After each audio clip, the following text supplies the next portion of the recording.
All right. Who would like to go first between Lou Malnati and Aiden? I'll go first. All right. Unless Aiden really wants to. No, we're good.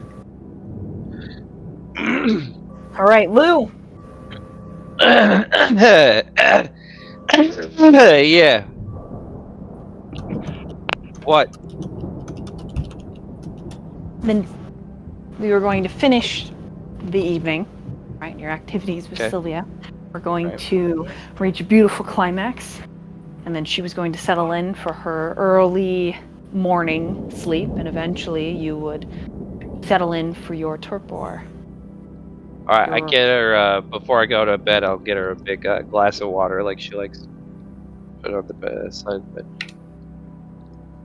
The mark disappeared as quickly as it arrived, but the blush of life that you used to rouse the blood to make your parts work as if you were human ceased to do so.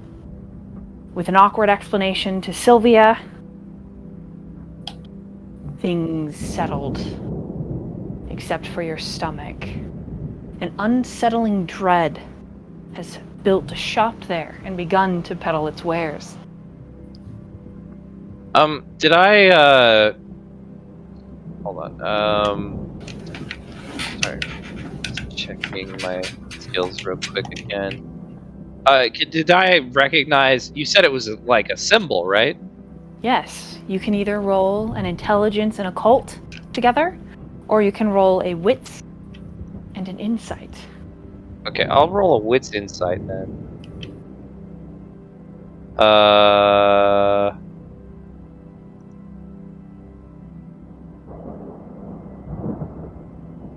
Okay. Not working. I should just click the die, right? You click wits and then you click insight. Yeah, it's not. Hold on. No, wait. Click insight first, then your second roll have it be in. Yeah, I've tried both. Just neither working. Is all. All right, let me. So I might have to. Hold on. Let me load it.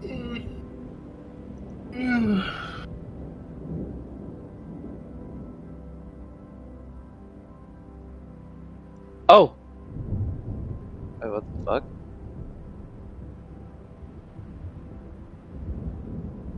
Oh. Okay. Here we go. I got it.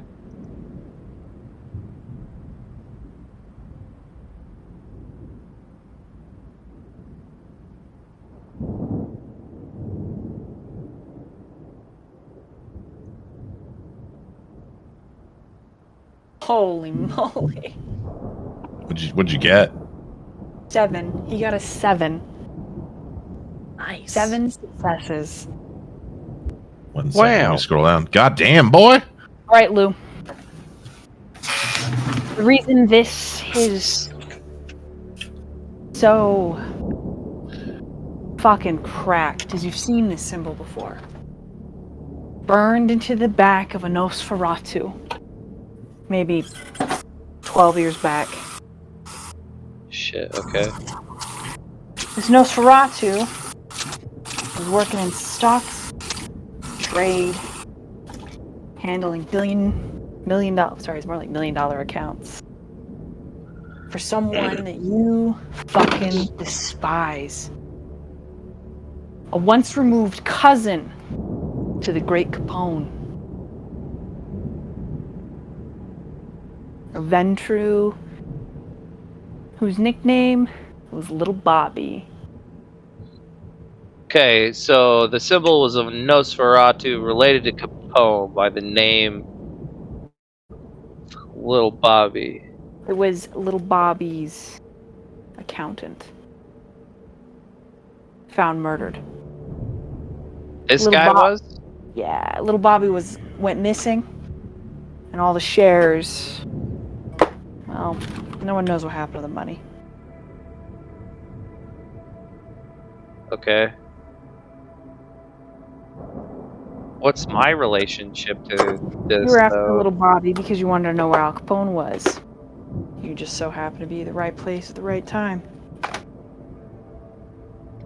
Hold on. I'm typing. Okay. Hold on. Okay, so the accountant was found murdered. All this guy's money was missing. All of it was gone, and little Bobby was AWOL, MIA.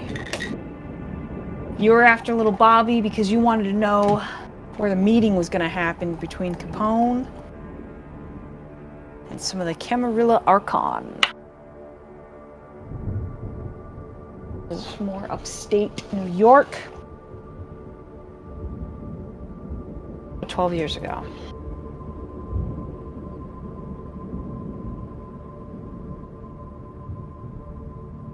And this was the symbol on her back? Same symbol. The same symbol that was found burned into the Nosferatu. He was left to be found in little Bobby's office and his office subsequently. Yeah. So it was burned into him? Yeah, into the Nosferatu, yeah. But you remember it because of bugs. Just like with Sylvia, there were those soft, wet little grubs that split open and flies juice their way up into the sky. Shit, okay. Oh, fuck.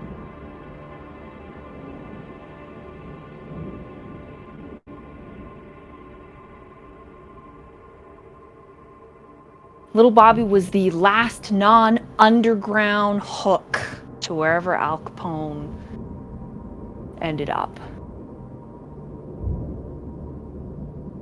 For the last 2 decades, that kindred has been so far underground that you've nigh even a sniff of where he could be.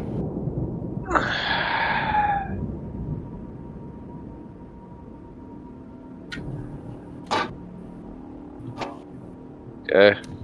You ready for the rest of the information? Because you got a 7? Sure. Okay. You rolled well. It's your fault. Alright. Okay. So you happen to be in the right place at the right place, right time, sort of wrong time, because you couldn't do a beat down on little Bobby and get the information that you wanted. But what you were able to find after that Nosferatu was a trail that led to a different kindred. Her name is Marcella. Marcella Ledouve. How do you spell that last name? L-E apostrophe D-O-V-R-E, D-O-U-V-R-E, something like that? Is it Ledouve. Marcella?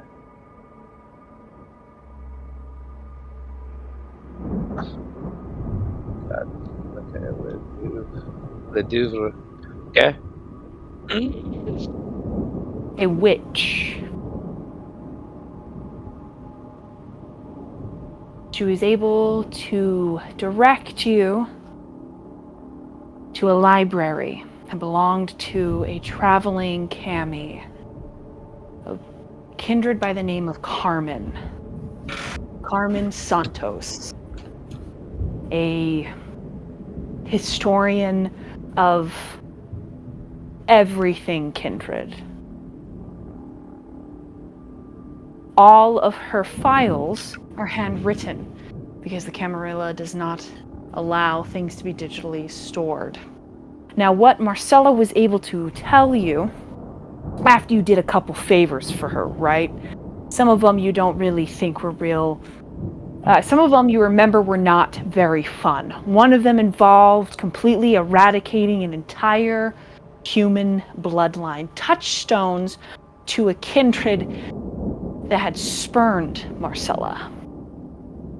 But it got you to Santos and the library. The symbol is called the open eye. Some call it the eye of Anubis. The only way to know more about the open eye is to take a deep dive into the cults. Forbidden kind.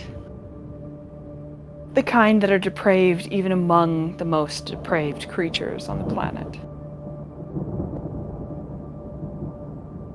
From Santos, your journey took you to the Middle East for a little while. Sorry, real quick. Yeah. Which Egyptian god? Some call it the Eye of Anubis. Anubis. There we go. Thank you. Sorry. It's all right.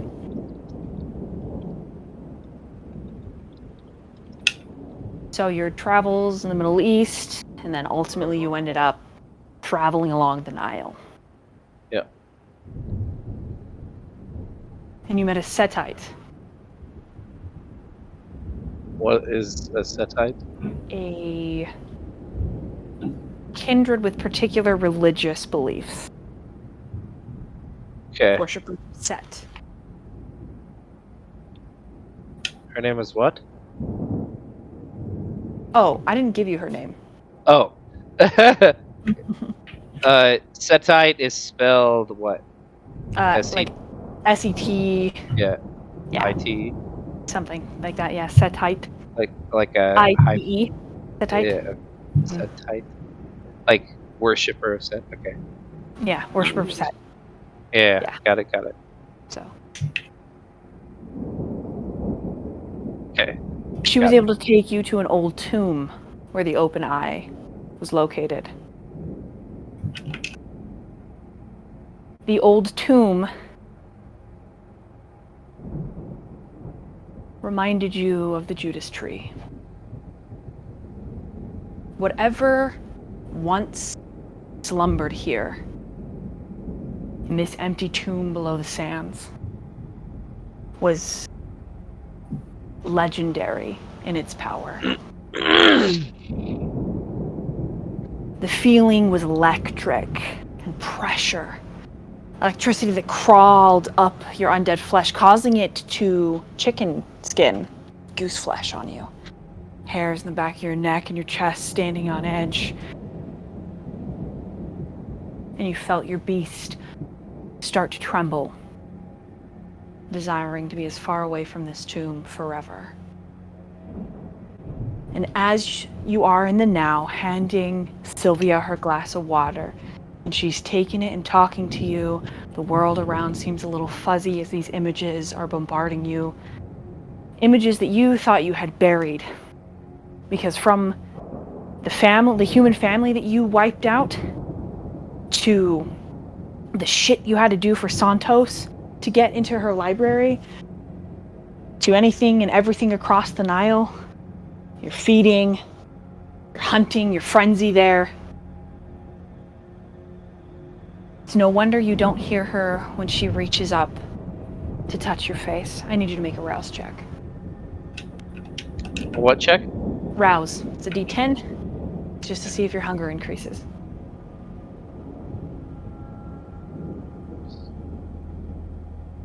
Oh, so much fun. Rouse? Mm-hmm. Where is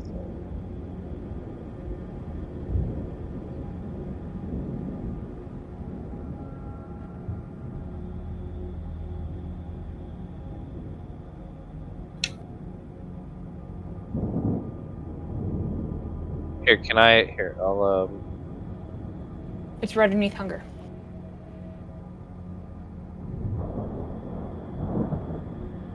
okay. Alright, you succeeded.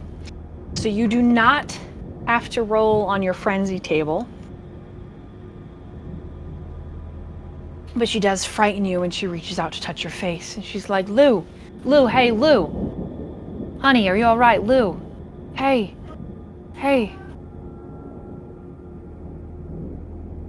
Why? You look like you're looking at a ghost. Are you alright? Yeah, I'm fine.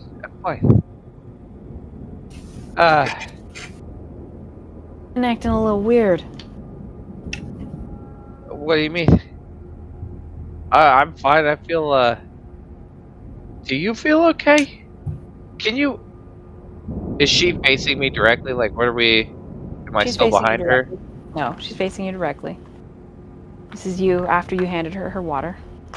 I put my hands like behind, like on the small of her back to feel like if I can feel any physical. Nope. Feels fine. Feels fine. I'm like, are you okay? Yeah, Lou, I'm alright. I'm worried about you. You've been acting a little... I'm a little worried. I'm a little worried. Are you sure? Your friends are alright. Should I have poisoned them? Oh, they'll be fine, baby. They'll be fine. I'll just snuggle up to her and try and fall asleep. While I'll worry to myself, but I'm not gonna like. Let her worry. Yeah, she doesn't need to know. Okay, then I need you to roll a manipulation. Okay. And a persuasion or a charisma and persuasion, either one. So you're gonna want to click on persuasion first and then charisma or manipulation.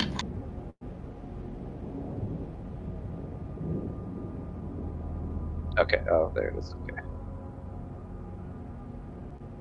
No.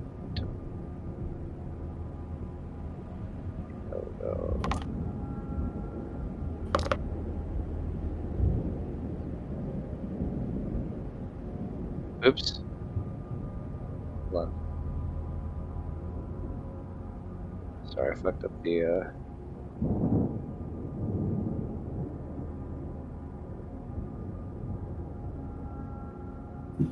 0 extra. Yep. Difficulty 2. 1 success. I get a roll. Okay. You and her both know you're not convincing her. You're not lying to her well. She's on to you, Lou Malnati. She lets you have your secrets. I mean, she does that thing. That look where she knows what you're up to and she knows what you're about. Then she knows it's for her. She give you a big old kiss and lay down. Within about 30 minutes, she's asleep, but you're still awake. You're awake until your body just shuts down because it's time to rest while the sun glides across the sky. And we're gonna leave you, Lou. Okay. Hayden. Hey, how's it going? Related to sleep on your couch. It was a little startling to find her because on your way out of your back porch, she found you.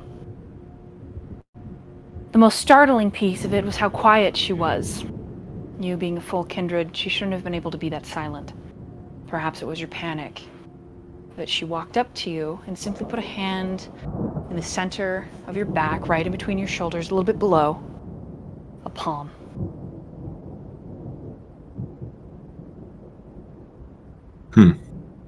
About an hour later, Blanc showed up. And he insists she ran into the woods and he chased her. But you can tell that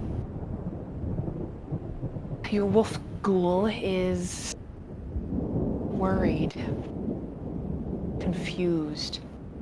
He can't seem to put his memories together correctly. Oh, no. I'd like you to roll a wits and awareness. All right. That will be 6 dice. Hold on.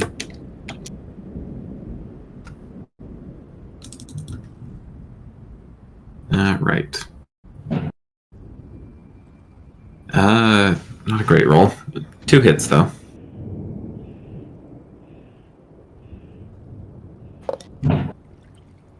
All is quiet.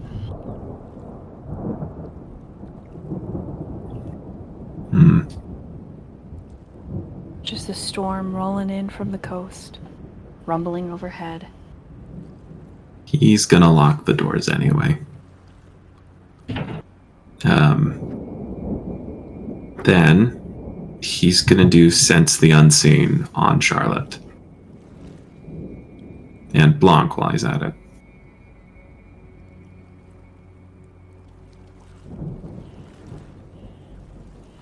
Okay.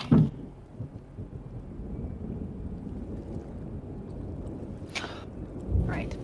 So as you're focusing on her, you're gonna sit by her.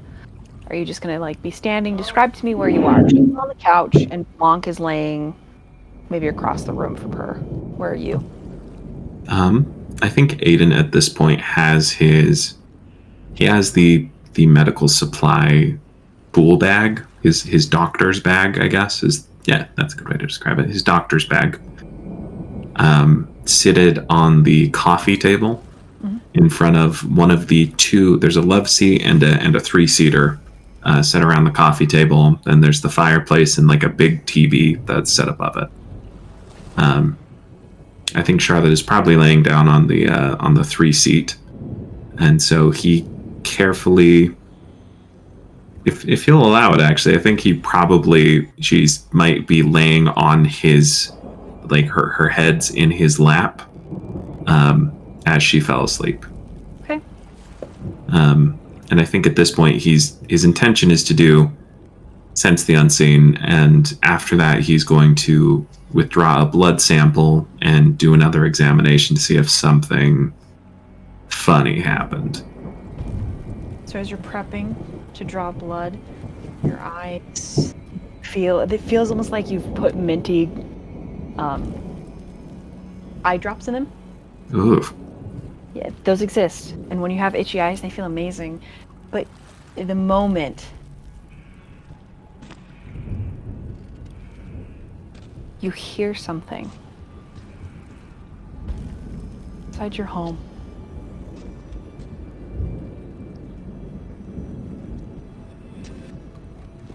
Ah. Something moving.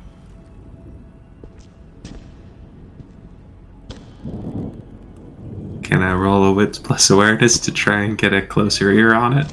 Would you like to leave Charlotte on the couch? No. I think he reaches next to the doctor bag, though, where he's got his handgun. Okay. And then his hand stops before he actually touches it, realizing that whatever it is probably isn't going to be really affected by bullets. And then he grabs it anyway. Okay. So in that moment, your fingertips brushing it.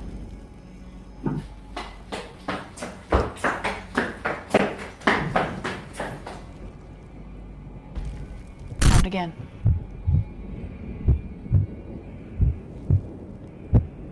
Dude, I literally turned around because there is a wood floor behind me in my apartment.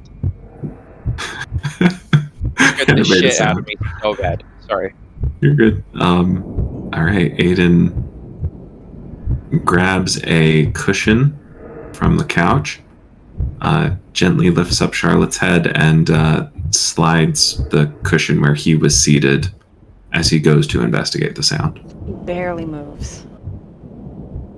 She's got deep smudges under her eyes. Yeah, she doesn't look good like she typically does. A mess, but a healthy mess. She looks exhausted. Gotcha. Blanc lifts his head, chuffs the air, as dogs do. Then he stands as you approach back porch. All right. Aiden is going to mentally communicate with Blanc a little bit. Have you heard anything? I'm picking up some strange stuff. Just don't open the door. Close the curtain. Shut off the lights. Oh. Hurry. Do it now. Yeah, Aiden does that. Okay, I would like you to roll a dexterity for me. Shoot. Okay. Oh no. Aiden is not Josiah. No, Aiden. Come on. 0 successes. hold on. You could add something. Dexterity and like oh no. Stealth? Yeah. That's yeah. All right, I got 1 dice. Let's go. Yeah, there you go. Hey, and that was a success. Perfect. Okay. All right. So you reach over, like this open kitchen counter. You know, you flick the light, and the moment you flick it, there's a sound from upstairs.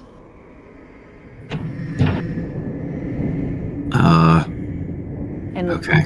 Blanc begins to growl, and he says, "Don't move." Aiden stands stock still. Your toaster makes that chink sound, like someone's pressed it really hard, but there's no toast within. All of a sudden, your curtains begin to waft.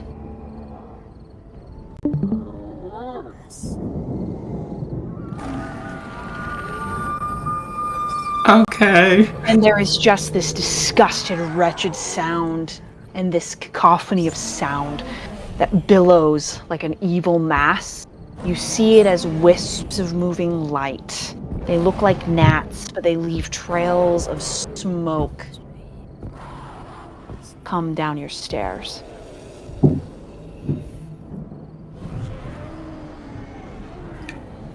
Aiden is staring at it, but he is not speaking. Can he roll an occultism plus intelligence to try and, or maybe investigation to kind of discern something about this thing? Yeah. Cool.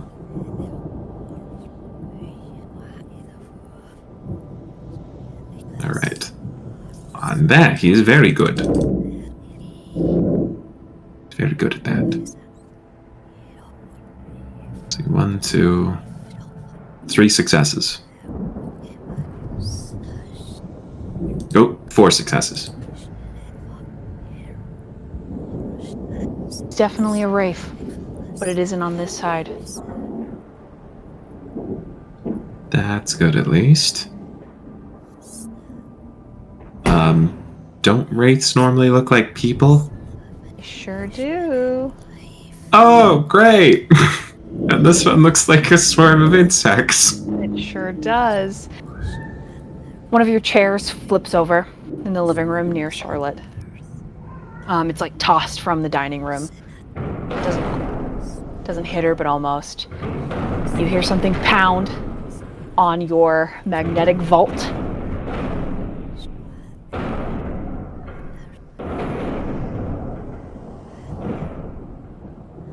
Aiden's hand reflexively, very slowly raises to the probably useless magical necklace around his neck. Formerly magical necklace. So you move. Yeah, I don't think he means to. I think it's just like a reflexive, very slow movement. Okay. I need to make a roll.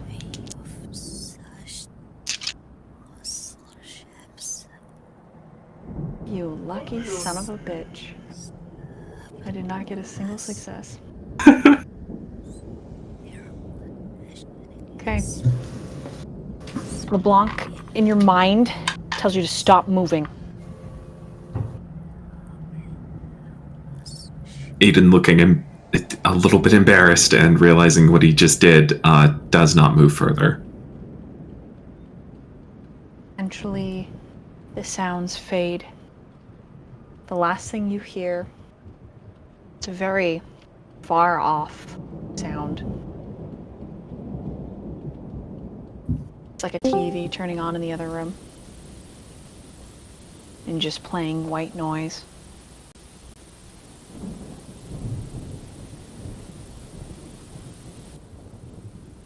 And then even that clicks off. And your lights slowly blink, blink, blink, blink, blink. And they're for a good half hour. Before you feel safe enough to move, and before Blanc says it's gone. Okay. Okay. Okay. Okay.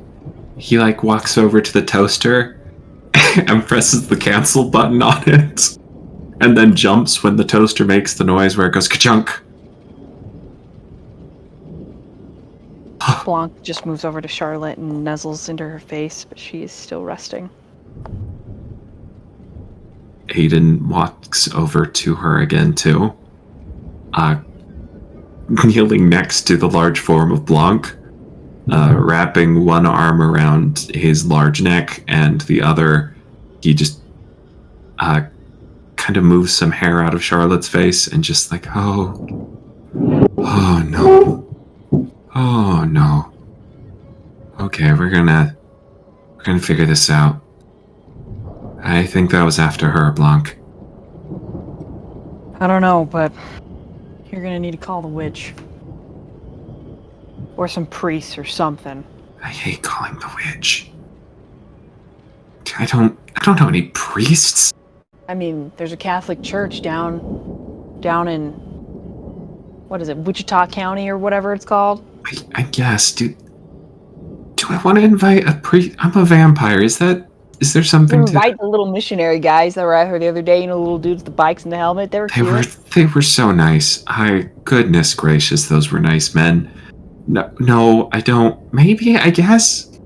I mean, they gave me a number and a book. I don't know on that one. I feel like involving that they were teenagers. No, we're not inviting the teenagers to fight demons. Blanc's like, man, demon might think they're a more tasty snack than one of the old priests down at the parishes. Just saying. We're not trying to feed it, Blanc. What do you do when you find something tasty somewhere? You think it's a hunting ground. That's what you think. You come back for more. If anything, we want the old priest. Make him think it's not tasty. Oh, wraiths are intelligent. What am I thinking? They're not dumb. These are thinking things. They don't... But that wasn't a wraith. And as he's talking to himself largely, he's now pacing around the room. That was a wraith. It had to have been a wraith, but it didn't look like any wraith I've ever seen. Are there things that are like wraiths on the other side? Probably. Do you know what they are? No. Okay, well... Demons, I guess? Maybe? There's our first step. Okay, fine. I'm gonna go check the library. It's late. What time is it even? Almost risen. Oh, shit. Okay, Blanc, I'm gonna have to go to bed soon.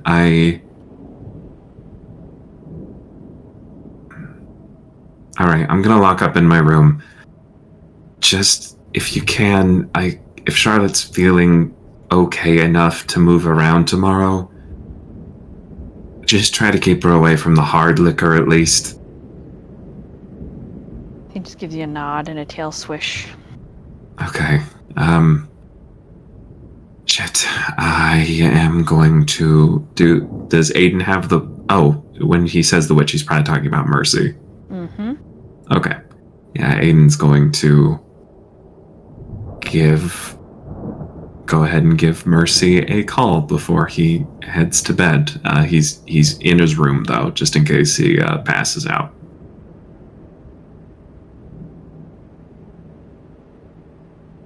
In like the fourth or so ring. Says, howdy. Oh. Hey, Mercy. I was not anticipating it being quite that relieving to hear your voice.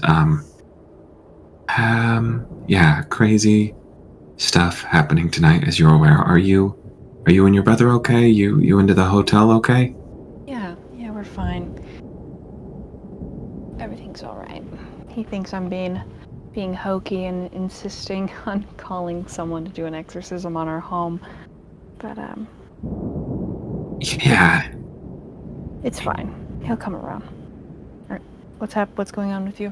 So, so you know an exorcist? I think I might need one here. There was... Okay, so it wasn't a wraith, but I'm not sure what else it could have been. I don't think insect swarms leave behind wraiths. A demon comes to mind. I've never personally met a demon or anything like that, but it was freaky. I didn't like it much. It was looking around the house, and strange things have been happening with Charlotte. I'm concerned.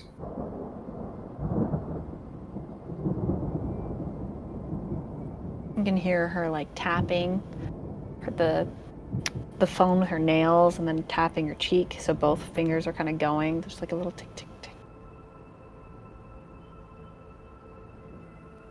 That doesn't sound very good. Let me give Salem a call. Okay. Thanks. Thank you, Mercy. I mean, I owe you a lot, more than one, but I owe you another one. You're all right. You're all right. Yeah, I'm gonna give Salem a call and see what she thinks. Do you have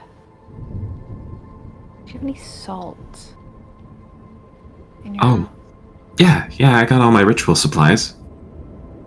Good. Thin line of salt. Every doorway, every window. Okay, as she's talking, Aiden is moving to do that. All right, and repeat after me. And she gives you a Latin phrase and something to visualize. Okay.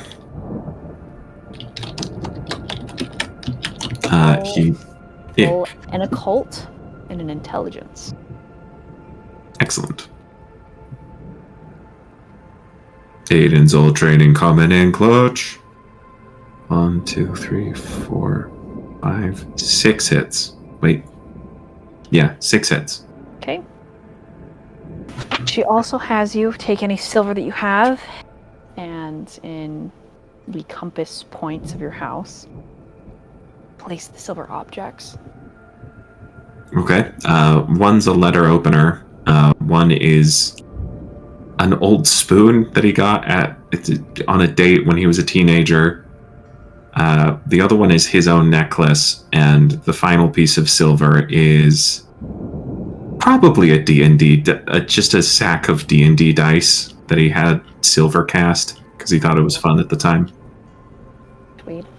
Okay, she has you take your hand, unless you have like a wand or a thame. What she calls it. Yeah, I think his thame was his necklace, so that is currently being used in the ritual. So he'll just go ahead and raise his hand. Okay. She has you repeat phrases. You go 1 circle counterclockwise and then 4 clockwise as you repeat the phrase, and you call upon the guardians of the north, south, east, and west.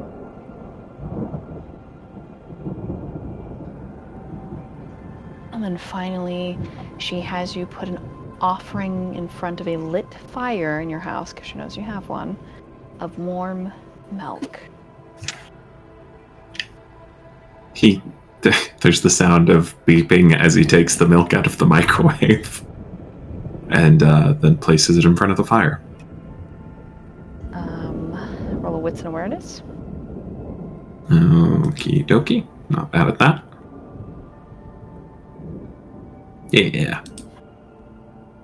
He got 6 dice for that. He ain't bad at that. So you set the milk down, and Blanc does that dog side eye with the ears back. You know, snoot like pointed away from the milk, but eyes like really looking. 3 successes. Aiden shoots him a glare, and over their mental link he goes, "You know it gives you the runs, don't you dare." But it tastes so good. This is an offering for the guardians of the north, east, south, and west, okay? Unless you fall into one of those categories, not your milk. Funny, I was literally just indoctrinated in these things and put into their records. So yes, I am. I will lock you in the magnetic vault. That's so rude. I will poop on everything in the vault. I'll get a get a new wolf. No, you won't. You love me. Not if you poop on everything in the vault, I don't. Hey, remember that time I pooped in your shoe? Ah, fond memories. You know, the worst part of that is that I didn't realize you were completely intelligent yet. I still... Yeah. Alright, whatever. Anyway, leave the milk alone. Sure. Mm-hmm. Yeah. Do I need to get the freaking... Just leave the milk alone. Aiden puts it down and stands back from it. Do not approach it.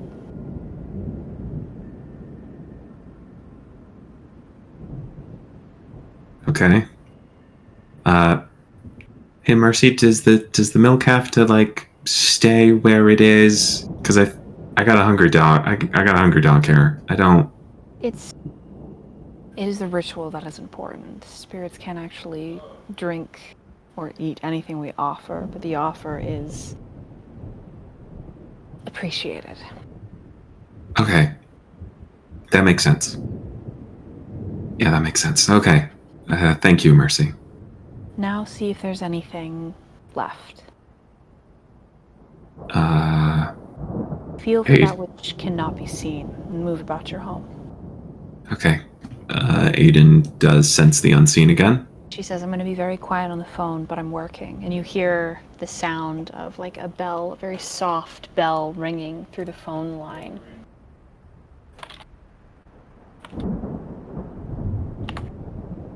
Okay. Roll. Sense the unseen. I mean, what's an awareness, technically, with your sense the unseen? So you get an extra dice to that. Yay! That means I'm going 7 dice.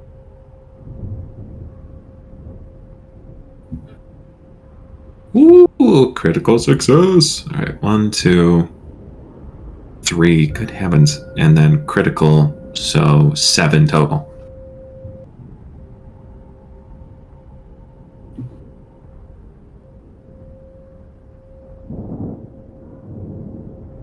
Whatever it was, it is gone. Whatever Mercy is doing on her end of the line, it gives you this like little static electricity feeling. There's an energy shift in your body where it feels like everything from the top of your head drops down to the bottom of your feet and then pools out from you. It's interesting, but it isn't a necessarily uncomfortable situation. And over the line, you hear her release a breath and say, that should do it. You should be all right now. You should be okay to rest. Thank you so much, Mercy. If you're asleep before I can get a hold of you or a hold of Salem, I'll leave you a text message or voicemail. Absolutely. And as always, if there's anything I can do to help you in any way, please let me know. You're kind. Anyway. Your company this week would be nice. Of course. I'll make time. Thank you. I would appreciate that. You're welcome. And then you hear in the background, like, just barging in as he always does, a brother who's just like, hey! Did we bring peanut butter or do I have to go to the store?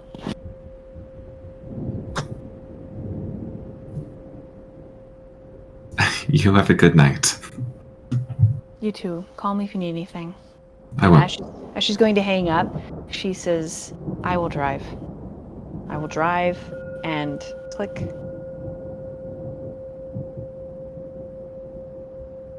Aiden swallows down the sudden anxiety that formed after she said that, just because he's on edge already. He tries to convince himself of that repeatedly before writing a note for...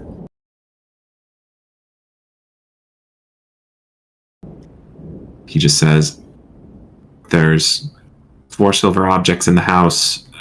Don't touch them if you see them. They're an offering for spirits to protect shit.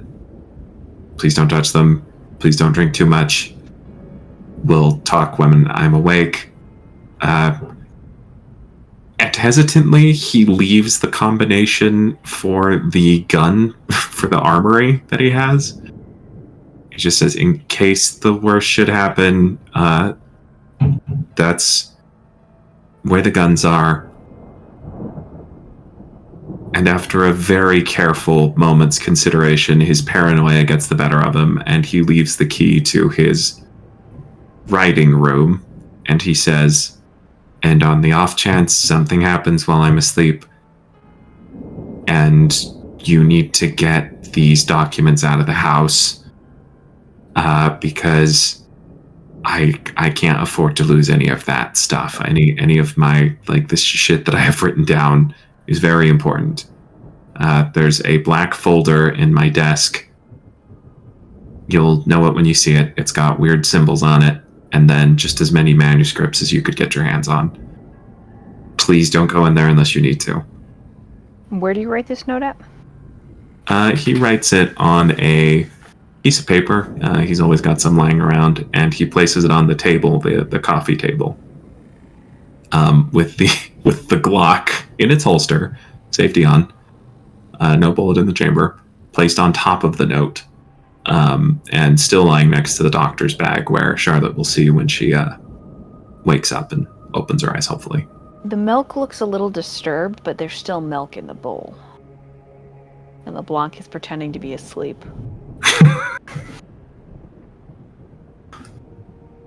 Aiden, despite himself, just kind of smiles. Dumb dog.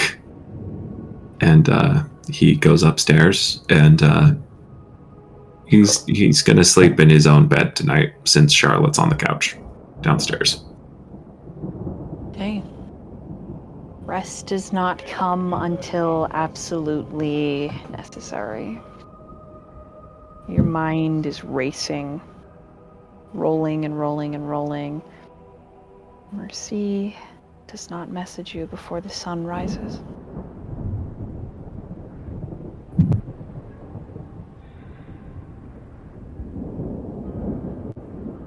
Right.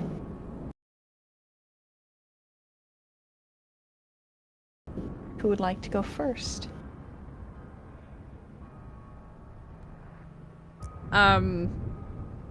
I mean, go ahead, Farhad.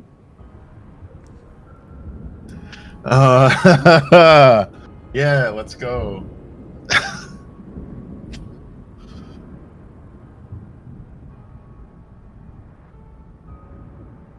Last thing you remember, right, is opening the box. Just opening the box. Having my 7 moment.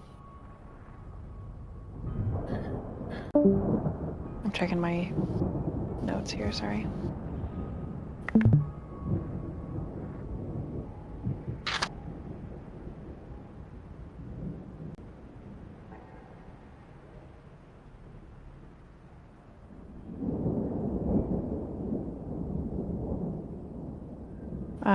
Remind me. Who did it have a sender on the little box? It should have had a sender. Oh wait, I found it. I don't think there was a sender. I got it. Nope, I got it. I found my note. Ha! There it is. I should have highlighted it, but I didn't. Okay. Okay. As you oh boy. Whole music change. This is why I wanted to go first, because I'm just as curious. You could have saved it for last. No, I need to know.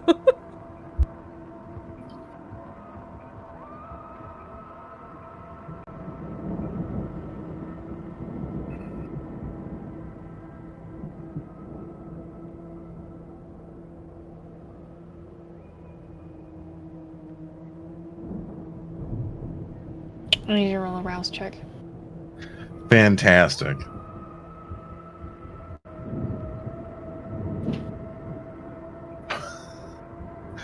That's a bestial failure. Okay, it works. On it is a perfume. As you open it up, it's a little like wooden box. It has a tiny latch. You lift the latch, you open it. There is a perfume slip nested in brown, thin strips of packaging. It almost looks like a bird's nest. But the smell is something that you know the taste of. It is the most innocent of blood that you could ever partake of. Your fangs punch down into your mouth. A growl rolls up your throat.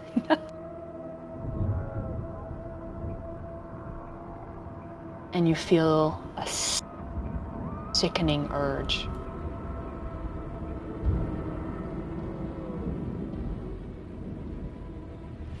On the back of the note, written in baby's blood, it says, "See you soon, my dearest belonging."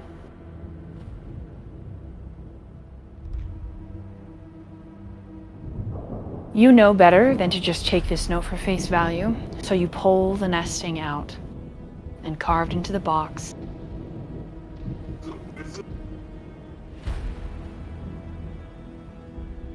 is a picture of the turkey tree. And Sorry, did you say the turkey tree? You can almost hear her voice. "Dear Farhad, Michael is so beautiful, isn't he? Would be a shame for something to happen to such a beautiful man, wouldn't it?"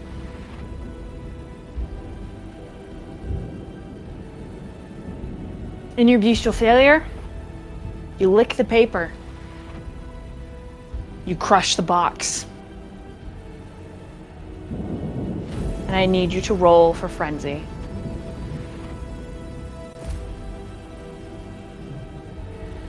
Actually, clan bane. I need you to roll for your clan bane. Let me get this right. Because you're going to be struggling until you go to bed. Success. Okay. Perfect. So you manage to fight it back. You hear Michael moving around upstairs. You can tell that he's pacing, no doubt worried about you because your last encounters were fairly hasty. What would you like to do, Farhad? Farhad's eyes kind of essentially just kind of go wide. Like he'd known the whole night that this was coming in some shape, way, or form. And once again, one of his worst fears after quite a few years of being able to elude her. There's a feeling in his gut that once again his location is compromised, and someone that he has grown attached to is also in her sights as well. And taking into account what Eve told him, his gut instinct is to almost to tell him to leave the house and not come back. But the last thing he wants to do, like deep inside of his heart, is to push somebody away when he's actually felt a level of kindness and compassion, which Farhad has felt very little of his entire existence. And from the very nervous clench of his hands, finally, after like a minute or two, allows them to kind of relax, and he Roll goes... wits and awareness. Roll wits and awareness. Okay. As you unclench your hands from the box that you've crushed. Let's see. You are not Nikolai. But do have a similar dice pool. That is 3 successes.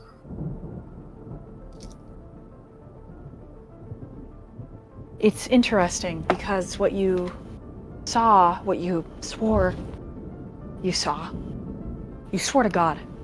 Or the devil, depending, I guess. Cain, maybe? That said it was a wooden box. It's ceramic and your hand is bleeding. And the paper that you swore was written in children's blood is a printed business card, an invitation from the prince to meet with him.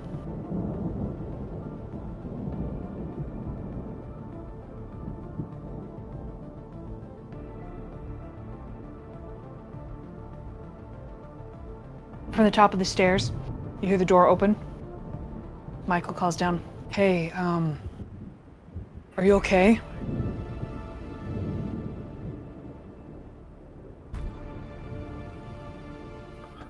He kind of like just like snaps his head towards him in almost an uncanny fashion. And he slowly just walks up to him, like almost like very, very, very scattered, like thought-wise. And just looks him in the eyes and takes both of his hands and puts them on the sides of his face, and he says to him, It's bad. What's wrong? Very, very bad. Oh my, you're bleeding. It's fine. I do not know if it is safe here now. What do you mean? Why wouldn't it... What was in the box? What's going on?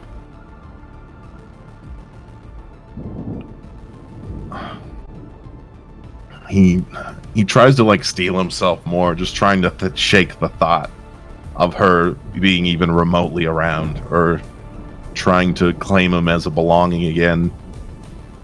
Okay. Michael like pulls your hands off of his face. There's blood on his face from your hand. He leads you into the kitchen, which is just like right by your bedroom.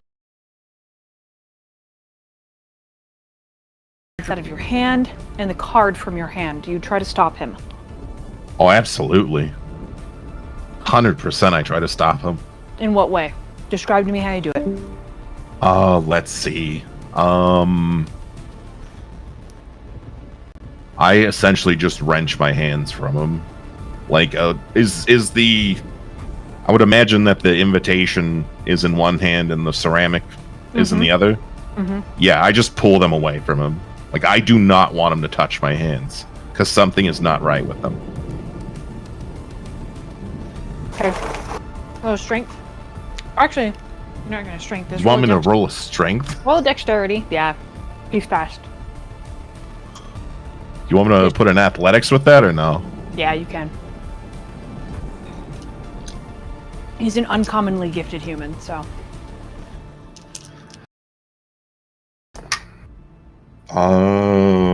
Damn, I only roll a 2. Jesus, wait. I had one more dice for that. I did not roll that. Okay, 3. Okay, alright. It's easy for you. You're much faster than him. And he's like, let me take care of you. Give me your hand. You are bleeding. I don't care if you were not mortal or whatever the fuck. Put your hand back on the table and let me take care of you. Please.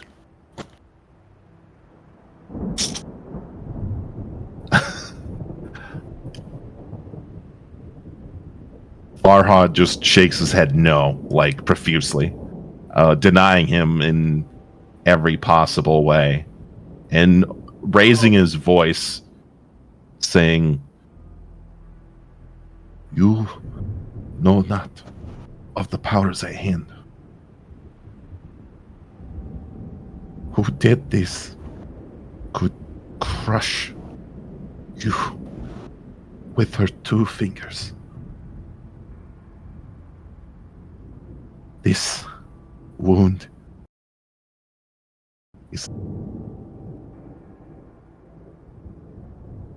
It's not nothing. It's not nothing because you're the one who's suffered. And I can see that, and I don't know who she is. I don't know who she is, Farhad. And he like gets on his knees and like moves to be in front of you on the ground while you're sitting on the chair. I don't know who she is, but I know she hurt you. Please. Talk to me. Please, let me help. I'm a big guy. Sure, I'm not like you.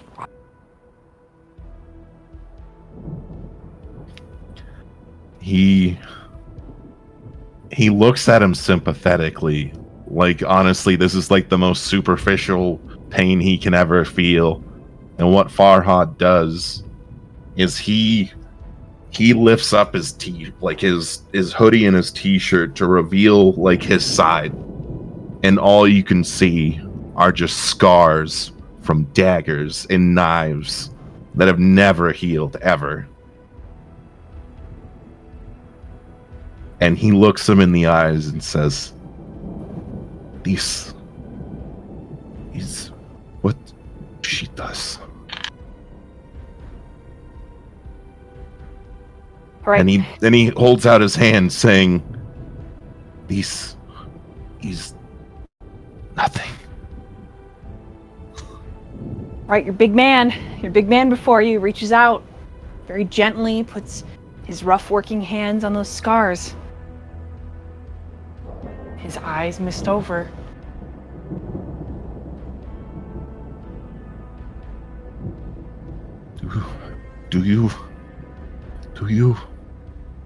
Do you see the monster that I have dealt with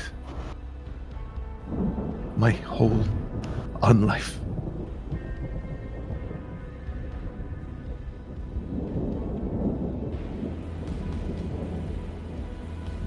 I would hate to see this done to you in any shape or form.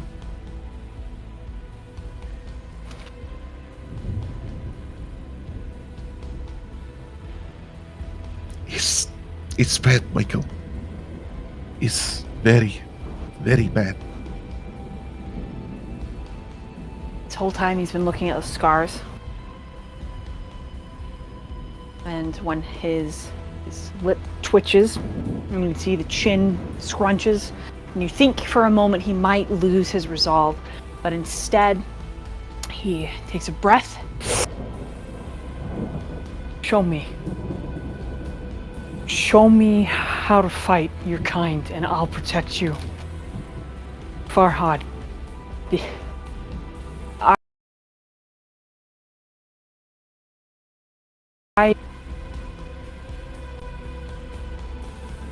Please. If anything I've watched is real, then there's people out there like Van Helsing, right? Like there's people out there that do that. I can do that. I'll take less shifts down at the fire department. I'll call my boss.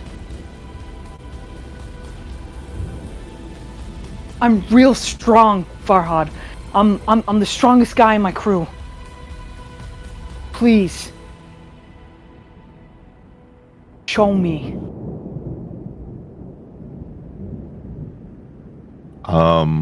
Farhad would like to do like a show of strength to show him what he's like actually up against.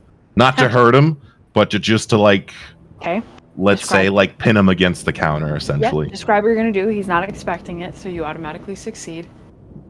Yeah, so I essentially just unnaturally fast go from having my side exposed to just within an instant pushing him against the counter.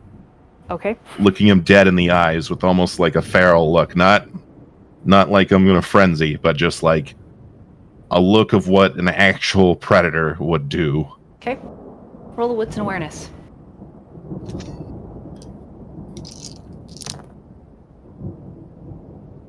4. Actually, that's 6. Sorry, Wow. 2 crits. Incredible. You are blink of an eye fast. Grabbing Michael, shoving him against the counter. Not only does his blood surge all south, and he looks at you with heat that you could not imagine. I mean, you can. You've seen it before when the two of you were alone. But he's got his center of gravity Not back like you expected, but forward, pushing into you. Those big shoulders. Shouldn't have been prepared for this. Should have been unable. But he reminds you very much of those gritty mortals that hunt your kind. There is just a natural inclination, protective instinct there that on a scale of 1 to 100%, probably a 99. He's got one palm bracing him.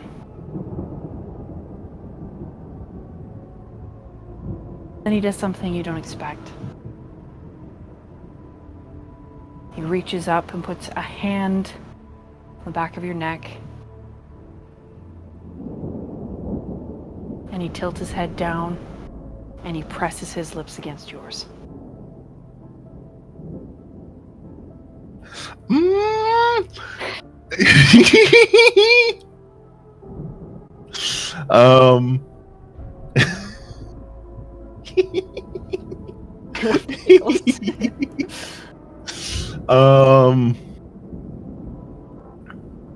Farhad will kind of like ease his stance and lean into the kiss. Okay. His other hand lets go of the sink and comes up, and then he pulls you flush against him. He is radiating heat like a furnace, like a bonfire in a cold midnight, like a beachfront party, right? And you get too close to the fire. I mean, it kind of would cause you to frenzy, but you remember. You remember. And the kiss deepens. Quite talented.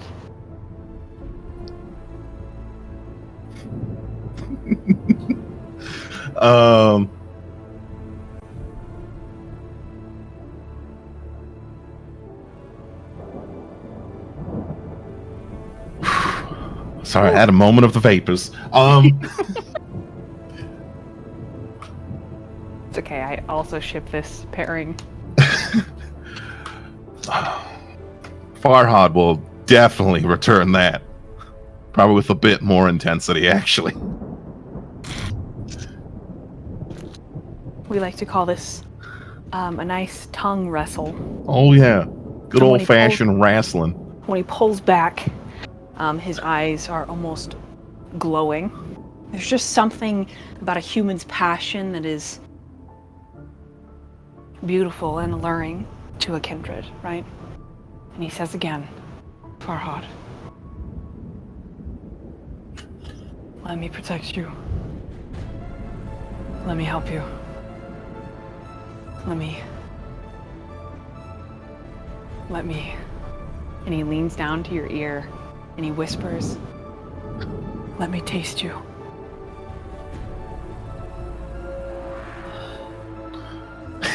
I'm giving you the look.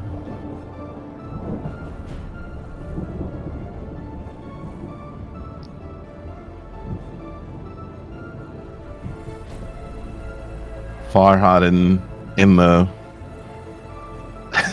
in the heat of the moment kind of just pulls back a little, just a little bit, due to being a little unfamiliar with this situation. Kind of wanted to reel himself in. Like, he wants to give in to this whole situation, but he just reels back a little. Knowing that he's kind of had this level of intimacy in the past, but it's just been met with retribution.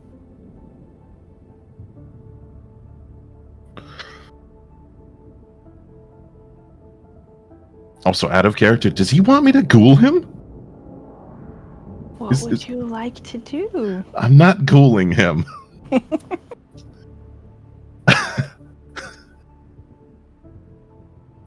Farhad will say back, no, you cannot have a taste of a kindred's vitae. It's far too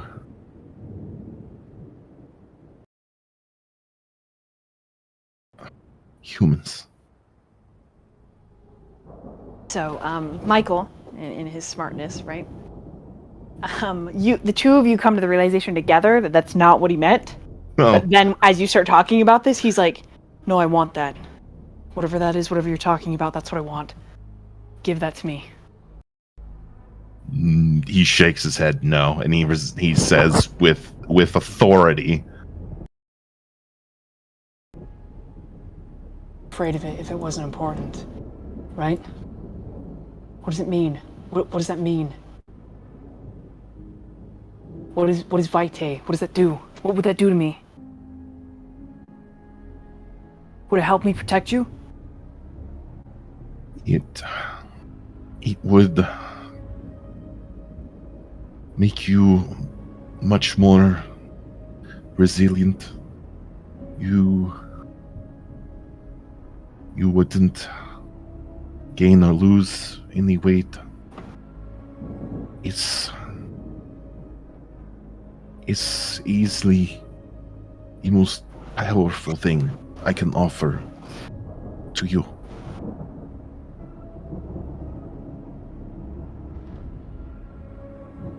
But it is addictive.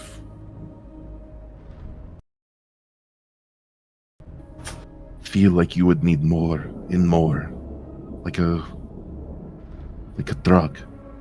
Sounds like being in love. He laughs.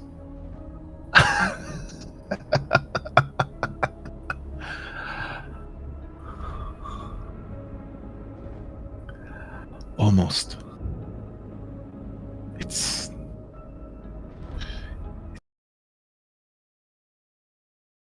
not the shared feeling. It's too one-sided.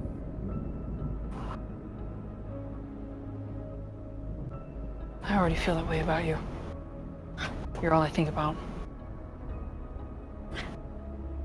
You're all I dream about. You're everything. I want you in my life. I want you in my girls' life.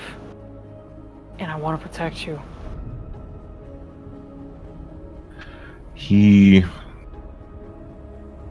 Farhad, listen. Listen to me. I may not have fought kindred, so to speak, or really in general, but I'm really good at learning. I'm quick. I've been stabbed with shears. It was a domestic dispute. We were on call. I didn't know that it was an old woman. I guess this is a really bad example. Oh fuck, I'm raw here. Farhad, I'm all exposed. And I really want you to let me help you. And I really just want you.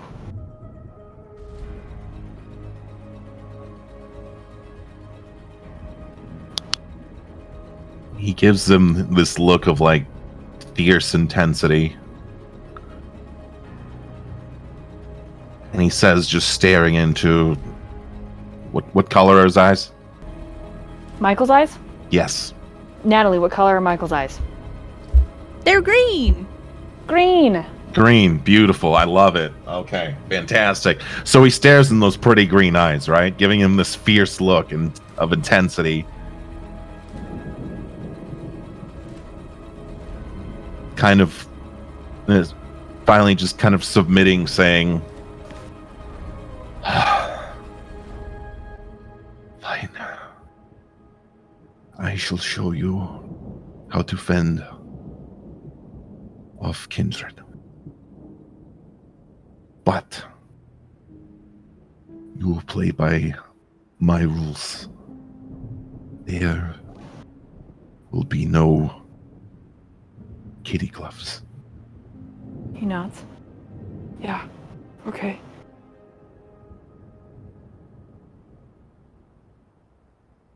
He will pull away from him and walk over to the sink and just pull out of the ceramic that's still in his hand. Yeah, he immediately tries to assist with that.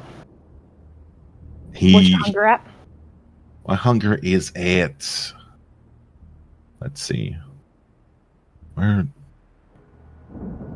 the hell am I am at hunger. The minute you begin to pull the ceramic out, the wound begins to seal.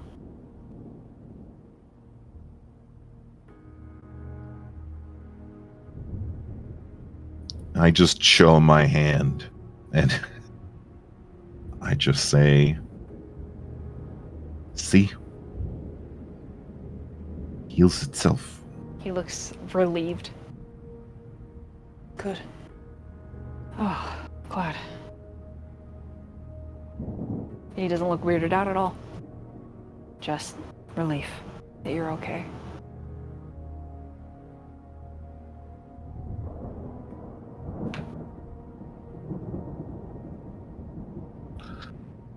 Oh, what time is it? Out of character, what time is it in game? You have about 2 hours before sunrise.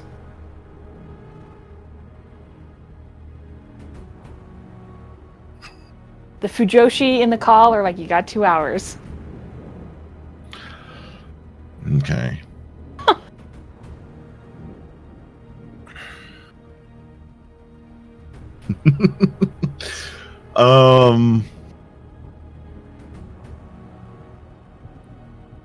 Farhad will ask him, where did you find the box? Below the steps, out on the drive. Is it important? Is it scary? Can I know what it is? Let me take a look real quick. So I would like to go outside and look under the steps. I have had Sense the Unseen.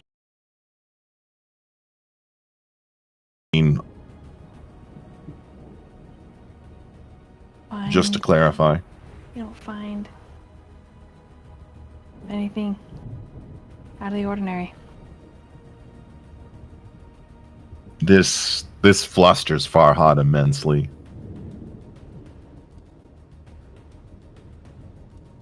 Like 100% though. Like he spits on the ground, cursing her name. Quite loudly, actually. And then walks back inside.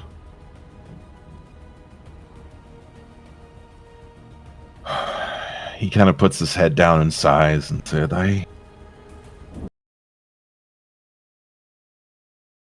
it's time. I will elaborate further tomorrow. It's important, yes, but tomorrow.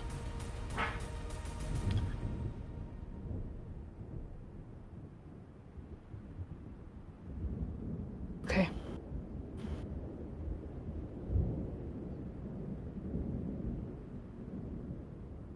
He will move up to Michael and give him a kiss on the cheek. Nice. Nice. Okay. After that, he will slowly move to his Persian goblin cave and go on to his, I imagine, what would be like a futon with his slowly growing hive. Kind of just curl up on it and get ready for bed, since the sun does come. Okay.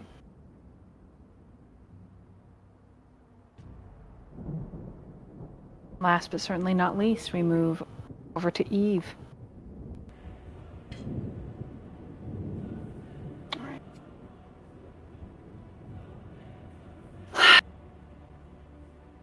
Every computer screen in your home explodes outward. Oh, fuck. It is a fantastic display of a power surge.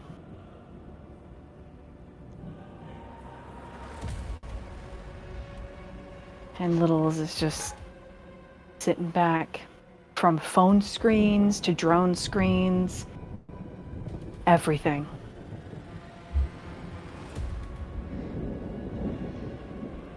Littles is just devastated.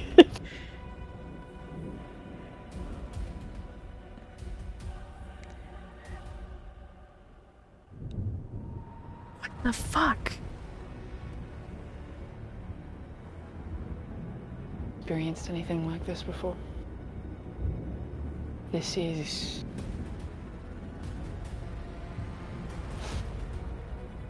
I don't know. I don't know what this is, Eve. And I'm absolutely terrified. And he looks up at you.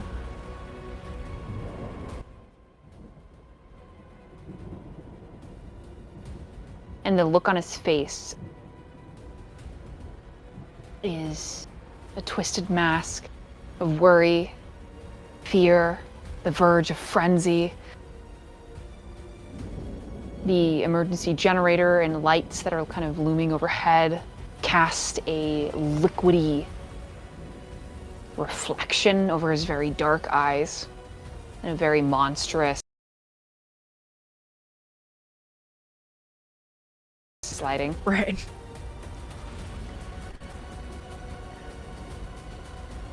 Okay, all right. You've never heard of anything like this or experienced anything like this, and you're terrified. Okay, cool. Yeah, all right. That's great. Well, whatever it is, we're gonna face it together, and it's whoever this is, that they've got to go. Roll for me an insight and an intelligence. All right. Let's see. Intelligence and insight. All right, that's a 6 die pool for me. Not bad, not bad.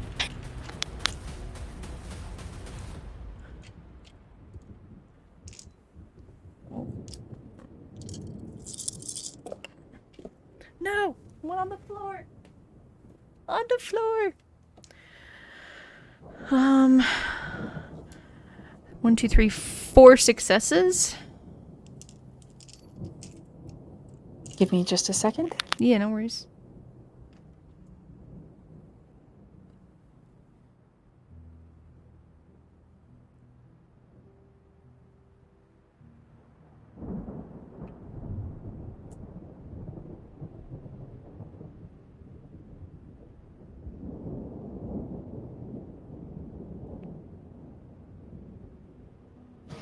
Okay.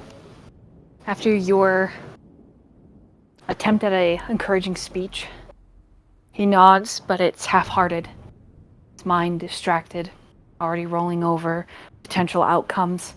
And as he turns away, you catch a scent. Something unique to Littles. When he experiences particularly strong emotions, the rotting smell of like a pussy infected wound gets a little stronger. Mm. And with a 4, you're afraid to ask because you think Littles has experienced something like this before. All right. And he does not feel like he can beat it.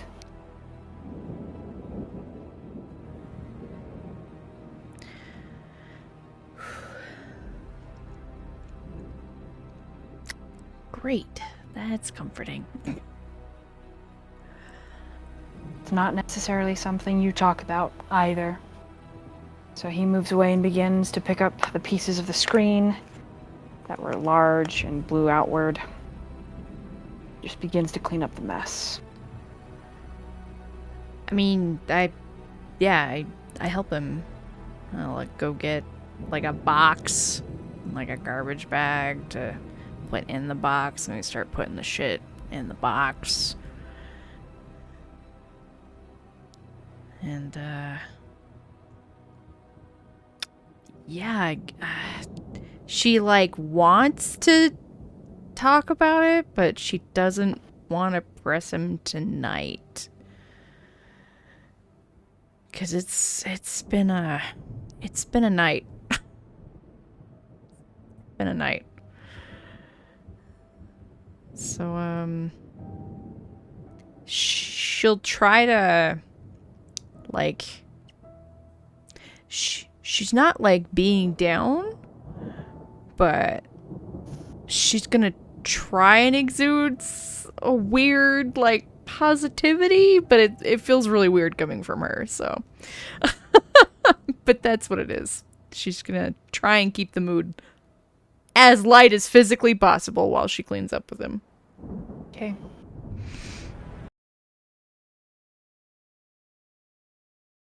Be to replace our shit.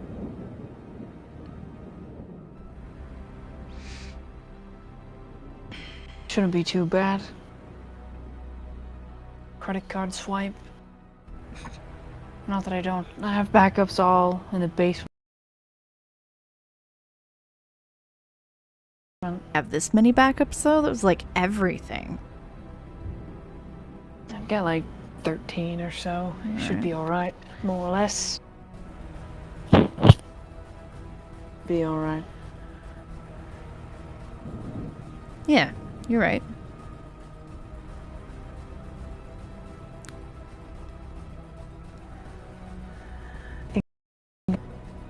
Go to bed early. I think I'm gonna stay up till the last minute, you know? Yeah, I do. And you'll let me know if you need anything, right? Sure, yeah. And I like turn to fully face him. I'm like, I always mean it when I say that. You know that, right? I do. Okay. Well, get good some night, Eve. rest. Good night. And Thanks for coming back to save me. of course. He gives you a nod. He staggers a bit out of the room.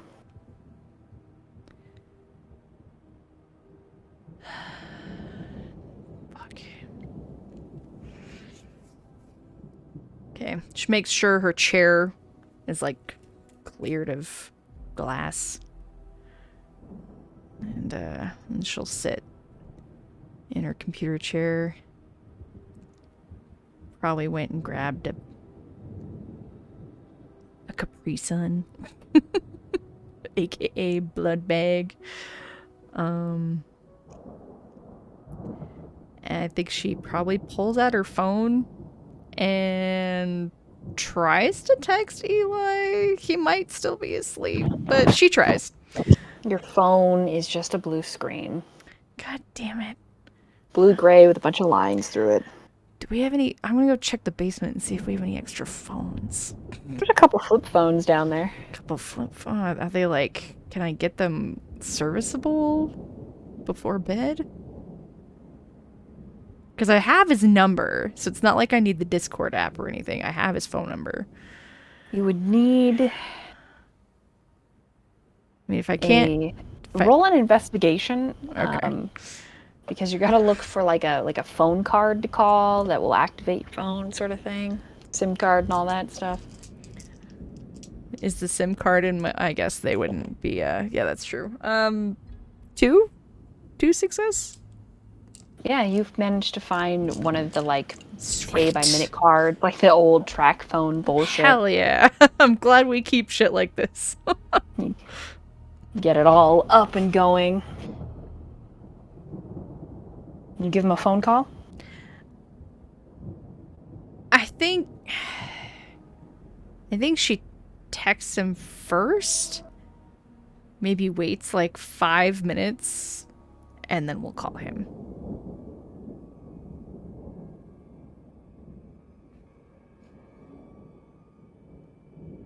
Oh, here's his phone. very Nice. sleepy voice. I'm sorry I fell asleep. No, no, Sorry I fell asleep. you don't. No, Hey, it's fine. hi. You don't need to be sorry. You okay? Yeah, I was just I don't know. I had kind of a weird night. I just wanted to talk to you before I go to bed. Did you sleep all right? Tell me. Yeah. Tell me about your night. What's up? Hold on. Let me try and you can kind of hear him pulling himself up with his arms and clicking on a lamp. She's like thinking, how do I tell him about my How is it weird? You okay? Oh yeah, no, I'm fine. Just like I don't know, just when you just have kind of like a funk, like a weird funk of a night, like emotionally. Yeah, like I'm okay, but like I don't know, my roommate's obviously like bothered by not bothered at me by something, but he's definitely bothered by something, and I can't seem to figure out how to get him to talk about it, but it'll be fine. I'll figure it out and everything will be okay. But no, it's just really busy and just kind of a weird night, and I'm sorry to call you so early. No, you're good. My brother will come in here like an hour and a half. Anyways, it's all good. I don't mind. Nice. Sleep is not worth losing time with you. Well, you're very sweet. Thank you. I wish that I had better hours for you, because I know it's probably really hard to try and hang out with me in the middle of the night. You are worth it 1,000%.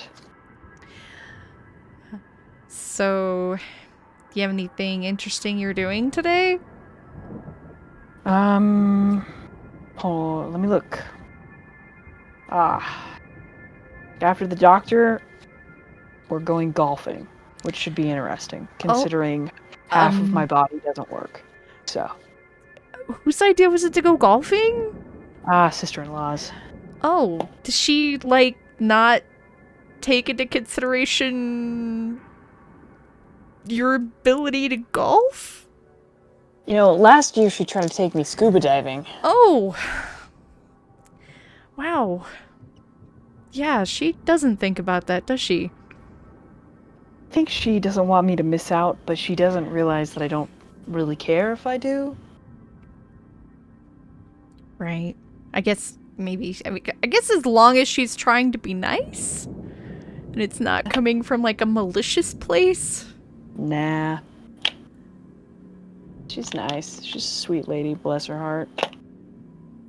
Sweet lady that just doesn't really think about things. No, apparently there's just up in Maine, just off the coast, there's like a special aquatic center where the paraplegic and otherwise can experience scuba diving in a safe environment. Oh. Yeah, who knew? Maine, right? Yeah, who knew? I mean, that's cool. Well, I hope your golf session goes well. I'm not gonna go. Oh. Unless they make me, I'm just gonna hang out.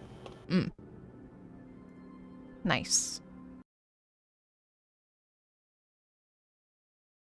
In the morning with the doctor, I think. I'll just ask if maybe I could pay her to stay, I guess. It's real annoying. Right. It's alright, though. Well, I hope that works out for you so you don't have to go golfing. Have you ever been to golfing? When I was pretty young, I had an uncle that was like his favorite thing to do, and so whenever his birthday would roll around Dad would be like, let's go golfing with your uncle. I'm like, Dad, I don't even like golf. I think it's like the most boring sport ever. But I would go to be supportive. I'm terrible at it. Terrible at golfing. Put a baseball bat in my hand though. I'm pretty good at hitting a ball. We did used to do like batting cages. I was pretty good at that. Ooh, that's hot. I guess. Trust me, I'm an expert. Oh, okay. But yeah, so not a huge fan of golf, but you know, some people, you know, it's not for everyone. Some people love it, but that's true about everything, right? You know, Right. Not everything's for everyone, because then we're not unique. Exactly. It's a little bit like, you know, the hamsters aren't for everyone. Exactly. Yeah. Takes a brave fool to love someone like Bartholomew. Indeed, especially since he keeps playing his Houdini tricks. Yeah, he's too smart for a hamster. Way too smart. You know, they should use him to test prisons. See if they're escapable. Good old Alcatraz. I talked to Charlotte. Oh yeah? How'd that go? Weird. Weird? Yeah. What's up? Took some notes, but she, I can't get to them yet. But she wasn't making a lot of sense when I talked to her. Oh. Yeah. She says that the drinking helps her not feel so weird about these nightmares she's having, and she thinks she's in love with her roommate, and she hates it. I don't actually know who her roommate is. I didn't know she had roommates. I thought she was still living in like the apartment complex. Yeah, I didn't think she had a roommate either. But you know what? I mean, she's just barely getting back into the loop of things, so. Yeah, she says she's all. She said she made some comment about being like neck deep in some weird shit. Yeah. Yeah, she Huh. apparently something. She just. I don't know. She made a mention about how she feels like she should go to church, which worries me coming from her. She's whatever it is. She's scared and confused. She really hates Jake a lot. I mean, does anyone really blame her? Nope, not at all. Not at all. Not at all. But she's like afraid to rebound with a roommate is what she keeps on telling me. And then apparently her sister's involved somehow too. I didn't know she had a sister. Do I know she has a sister? Storyteller? Roll an intelligence. Okay.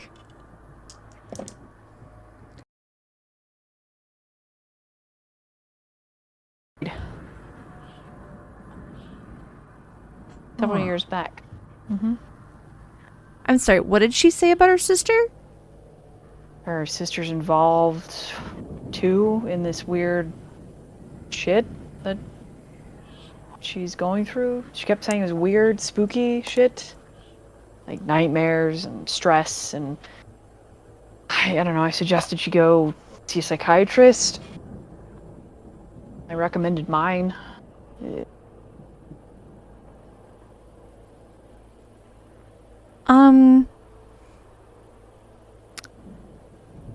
Okay, that is really weird. Oh. I'm going to tell you specifically why it's really weird, because I trust you not to be, like, weird about it. Okay. Thank you. Charlotte's sister is dead. That is weird. Huh. Yeah. So it'd be weird if she was saying that her sister's involved, But I guess if she... does she... I mean, it sounds like she says she's, like, being haunted? Is that kind of maybe the vibe we're getting? I don't know. Huh. Weird. Okay, well, I'm gonna make a specific point to check in on her myself. And Might be a good idea. Might be a good idea. I mean, I would, but I'd have to bring an audience. Right. No, it's okay. Yeah, I'll see what I can do about actually, like, I don't know. I'll see if I can get some more info. But what you got was great. Thank you. That's super. I mean, it's kind of helpful. I mean, obviously she's going through a lot right now. Whatever that is in detail. Cat, stop trying to eat my dice tray. Wow, okay, weird. Well, huh.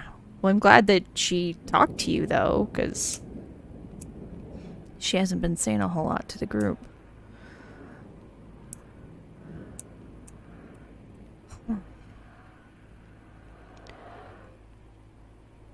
Alright, cool.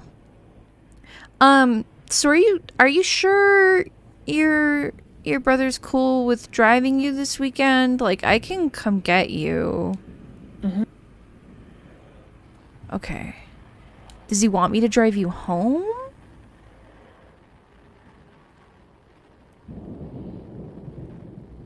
I'll talk to him. I can talk to him.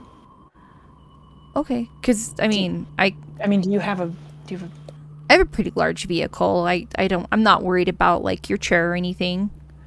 Or getting you in and out of it or anything. I'm pretty strong. My chair is very, very heavy. Do you have a ramp? I could have one by then. I have a big and like stuff, so yeah, you just let me know. I would love to drive you home after our date, if he's cool with that. Yeah. I'll talk to him. Okay, cool. Whether he says yes or not, I'll get a ramp. That way I have it. Fucking expensive. Are you? That's expensive stuff. No, it's fine. Don't worry about it. It's fine. For real. Okay. Yeah, Cool. it's important to me to have that available for you.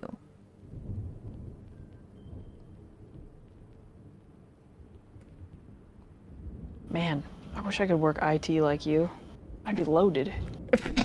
Well, I mean, That's okay. I'm down for it. Down for it. Smart girls are hot. thanks. All right, cool. Well, I don't think I think she just talks about a whole lot of not important stuff until she's like, "Okay, I have to go to bed." Okay. Yeah. So he does lots of flirting, and then you can hear him like feeling around at one point and like knocking things over, and he's like, "Ah, shit." But not too big a deal. When you finally do say goodnight, it's sweet. Eli is very kind. Well, that's what she likes about him. Well, I'll call you when. Well, I'll message you. I don't know. I'll talk to you tonight when I get up. Either way. I look forward to it. I hope you have a good day. I hope you have a good day's sleep. Thanks. Good night. Good night. And then I'll grab my cat. I go to my room. And I go to bed. Well, wits and awareness. wits. Oh no, that's right. This is the character with like no awareness. Oh, I'm gonna have to change that when I do some leveling.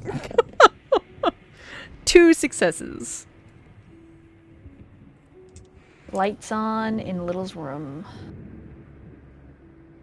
I knock on it as I'm passing. Good night. Good Which night. you can obviously open it if you want. Yeah, I'm like, I'm gonna crack it. Just crack it open and be like, hey, I thought you were going to like bed early. He's got a computer screen on in front of him. He's set up in his room already. Yeah, But alright. before you get a chance to look at any of the screens, he closes them down. Yeah, no worries.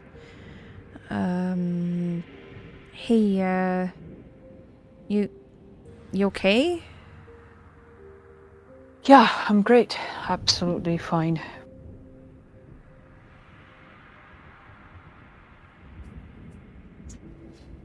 Okay, I kind of don't believe you, but I'm not gonna push you. I hope you'll, let me know in time.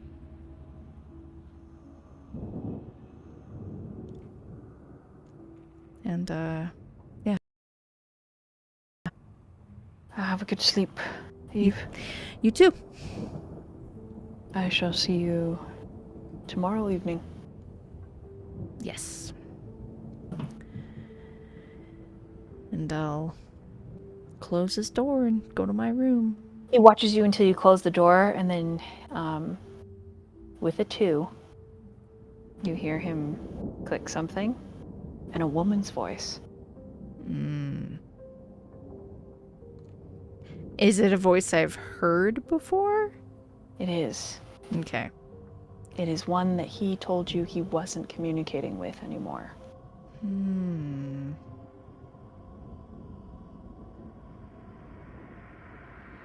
Okay. I will make note of that.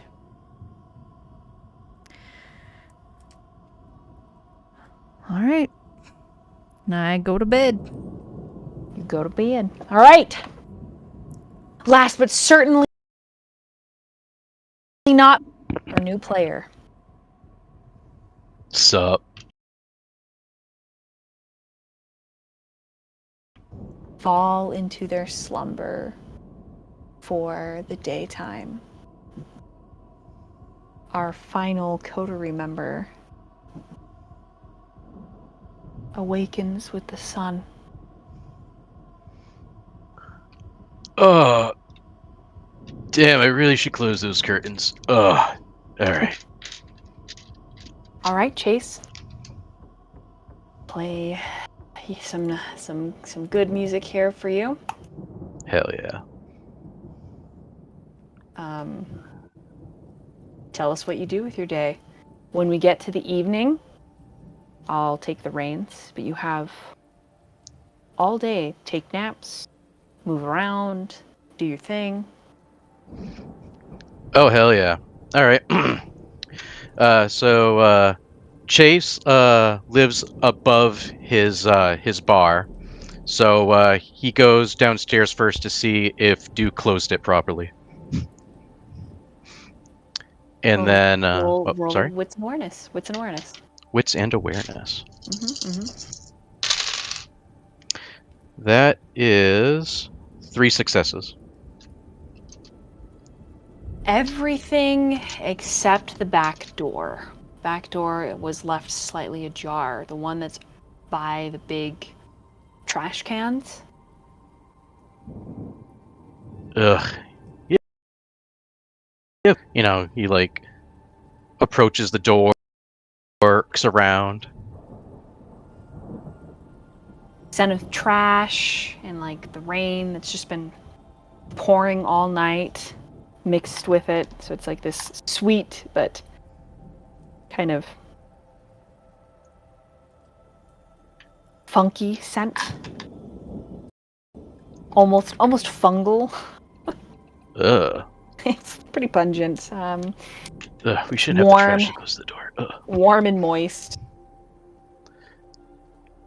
Chase like waves the smell away and like closes the door and heads back inside. Nothing seems amiss though, other than the door.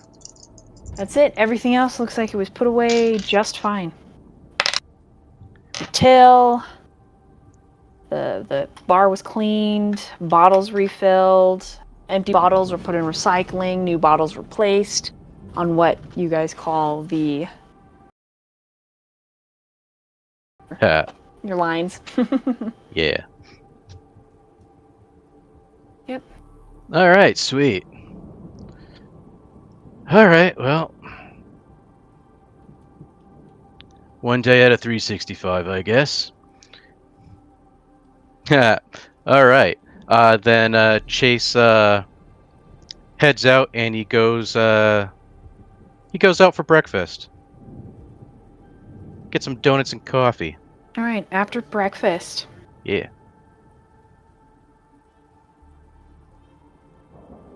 Yeah, about 9 a.m. You get a text message from Jackson. Oh. He's asking you if you can drive him home.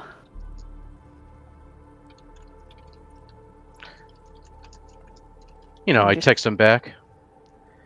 Yeah, sure, no worries. Right, he sends you the address of where he is. He like types it into his GPS and he goes back to his vehicle, which is like one of those like old Volkswagen buses. Hell yeah. He cranks up that old ass vehicle and he starts driving over. What music do you listen to on your way there? Oh, just obnoxious K-pop.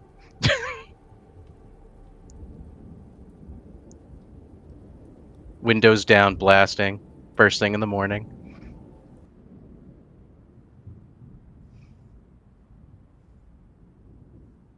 Wait, are you really?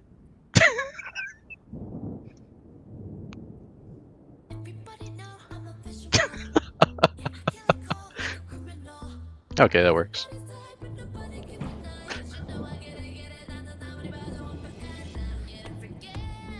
Yep. Hell yeah. This says it's copyright-free music. I don't know for sure, but it's Works for pumping. me. It's pumping.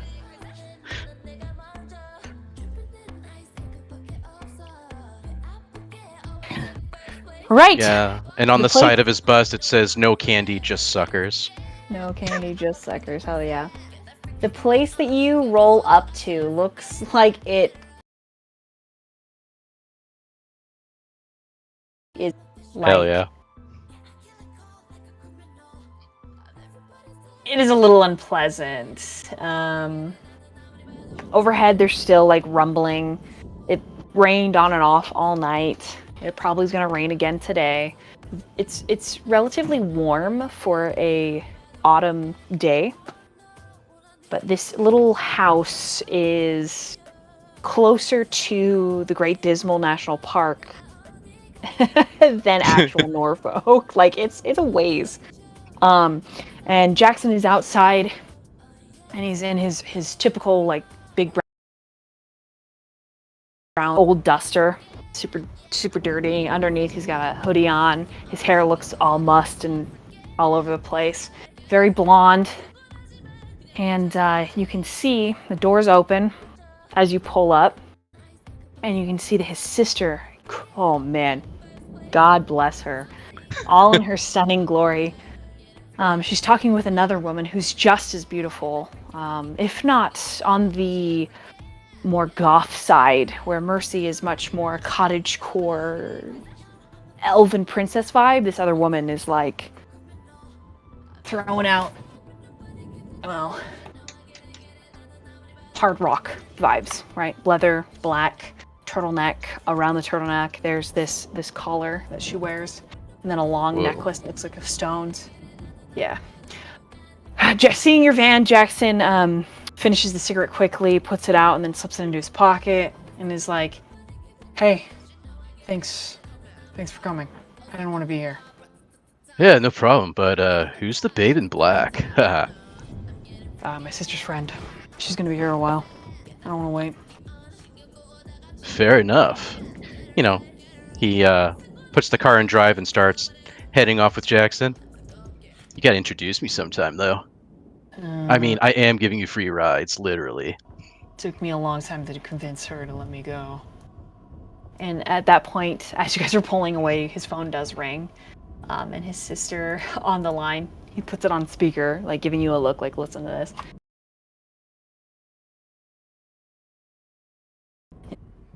Totally. Wonderful. Whoa. Yeah. What am I getting myself into? Babysitting duty, but I'll give you $100 when you drop him off tonight. Hell yeah. Yeah. Sounds good to me. Jackson's just like, I don't need to be babysat, but whatever. I'm not the boss. Hey, it's just two bros hanging out. We're gonna do this anyways, right? Ha. Chad makes Jackson laugh. He's like, you know, I like your attitude. That's why we keep you around. All right, bye, Mercy. Have a good time. Jackson, don't do anything stupid, please. He's like, the stupidest thing I could do, I've already done. So, got you covered on that. And he just hangs up on her. So, how stupid is this stupid thing we're about to do? Pretty fucking stupid. Hell yeah, bruh. I am so down, I won't even ask any questions. How about that? Cool. I want to go to this address. It's a cabin out here near the Dismal Swamp. First a spooky house that you live in, now a spooky cabin? Man, Yeah, you're it's my actually- kind of bruh. It's actually kind of ritzy, and we're not really gonna go in. We're just gonna look. I have a sinking suspicion. Oh.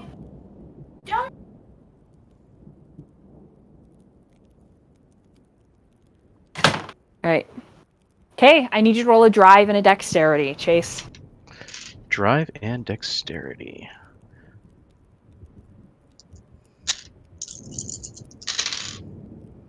That is 3 successes. Give me just a second.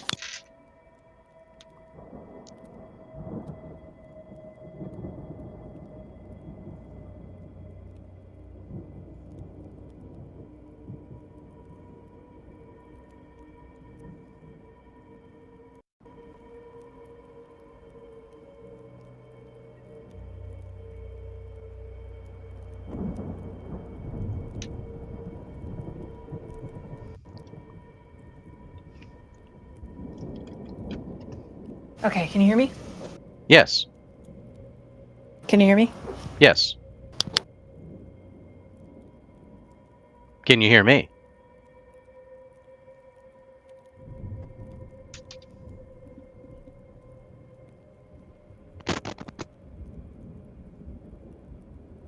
Hello?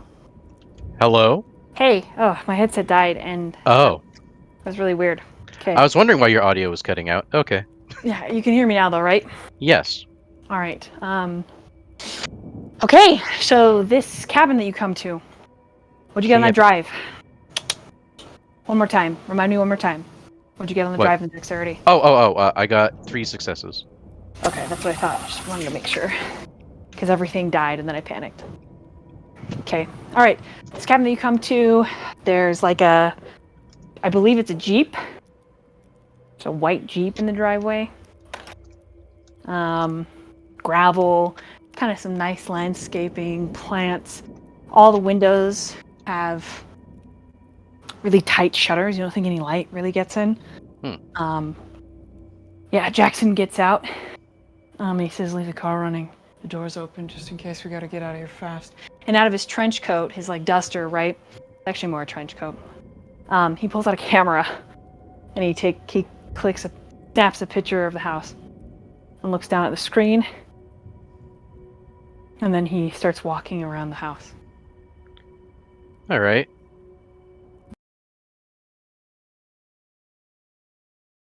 It's out. Leaves it running, but he like looks around warily. Middle of nowhere. You think Okay. the only thing that might jump in your car would be like a vagrant raccoon or squirrel or something like that. Got it. Okay.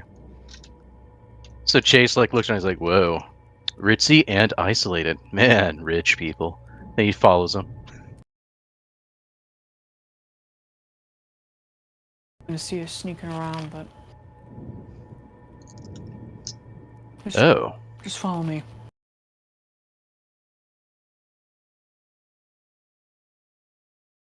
Pictures.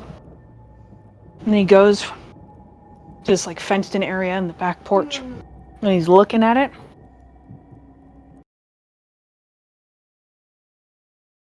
Pulls something out that's on a chain, and he's trying to hide it from you. What you got there, bro?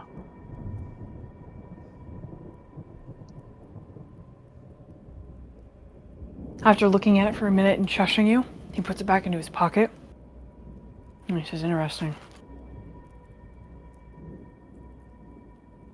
You know, Chase just covers his mouth and he just stares at him working. Alright. Go get in the van.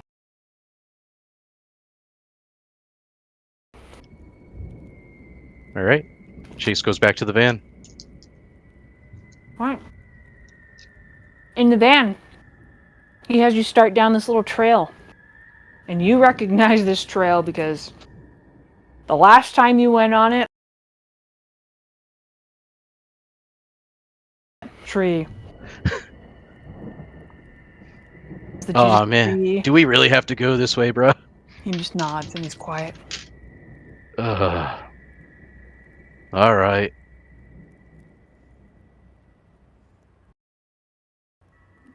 Place gives me the willies is all.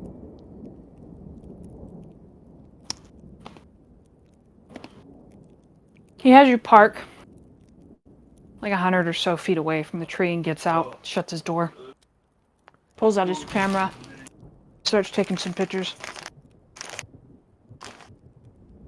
Chase gets out, looks around, see if there's anything different. Roll the wits and awareness.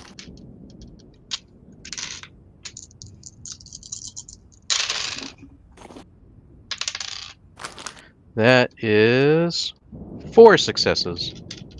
How close to the tree do you get? I've been up to its trunk before, so I do it again. Okay. Jackson's right there with you. But he stops, and he looks down at the ground, and it's still really moist. I mean, you can see that there's impressions, but it just looks like lumpy earth to you. But he bends down, and he starts touching the earth and taking pictures of it. It's the first thing you notice. Huh. What exactly are we looking for?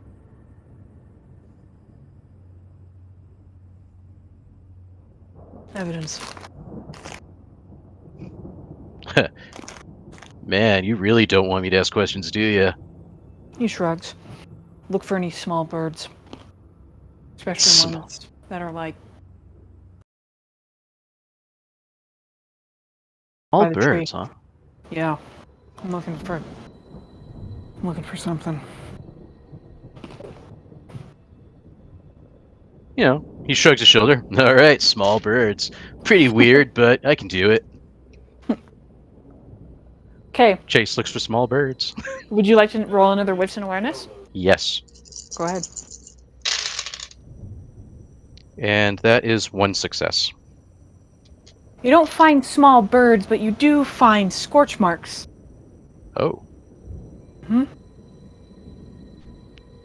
I think I found something. What is it? Looks like something got burned. Jackson takes a picture of it. He bends down, he touches the marks.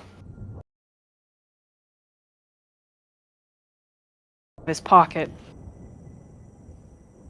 You know, I look at it carefully. You roll this. You have to roll because Okay. it's in his fist, but it's definitely on a chain. Wits and awareness. Mhm. That is 4 successes. Looks like a pendant, but he closes it in his large fist as he's touching the scorch marks, and then holds his fist towards the scorch marks, and he just makes a sound in the back of his throat. And he puts it back in his pocket. Not what you're looking for. Reading's unclear. Find any birds? No birds. Can't say. Probably washed away in the storm. Probably. I mean, I could go a second round if you'd like. It's all right. Seen enough. When he looks at the tree, and the look that he gives the tree is like so hateful.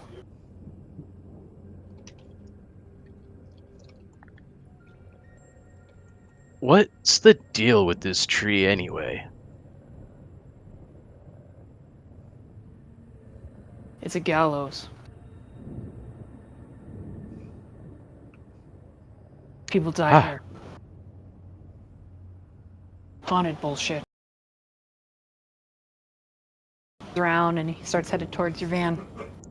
You got it, bruh.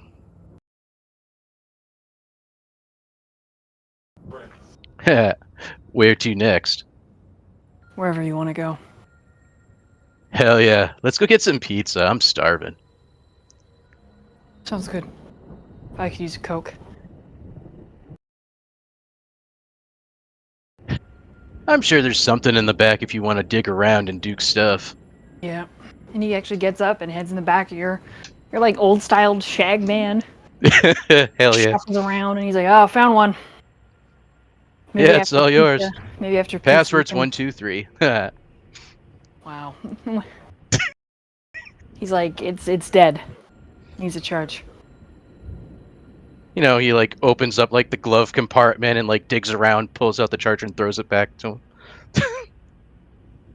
So Jackson gets things all fired up, but he only gets them going just as you are getting back to Norfolk. It's quite a drive out to the Judas tree and that cabin. Do you go to your favorite pizzeria? Hell yeah. All right.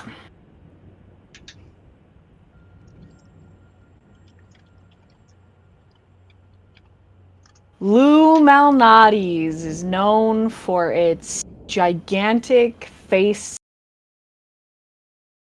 size. Trevor, would you like to add anything to the pizzeria description?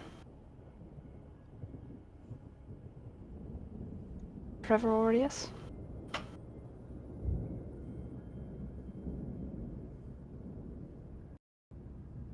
I guess he's a.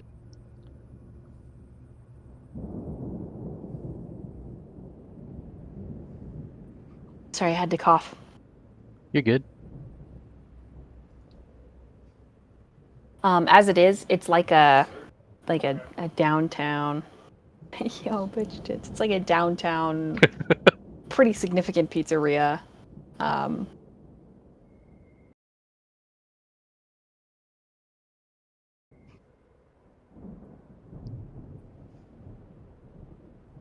Overhead, there's just some comforting on the radios type of music. The Hell host yeah. just greets you and seats you.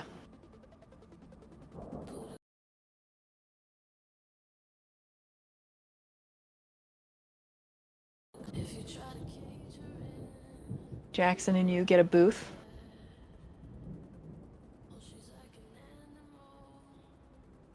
What kind of pizza do you order? Oh, I get myself a Hawaiian.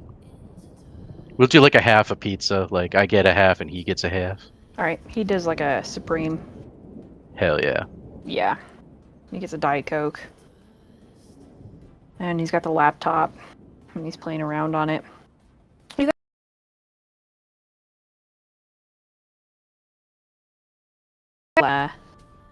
Sylvia comes out to your table, and she just says, "Well, aren't you a sight for sore eyes?" Sylvia, how's it going, babe? It's going, Chase. How's things over at the bar? Things have been awesome. You kind of slacked off during closing, but otherwise it's been a pretty good week. How are the pool tables holding up? So Sylvia and her husband actually also run a side business, mostly Sylvia. Custom pool tables, racks,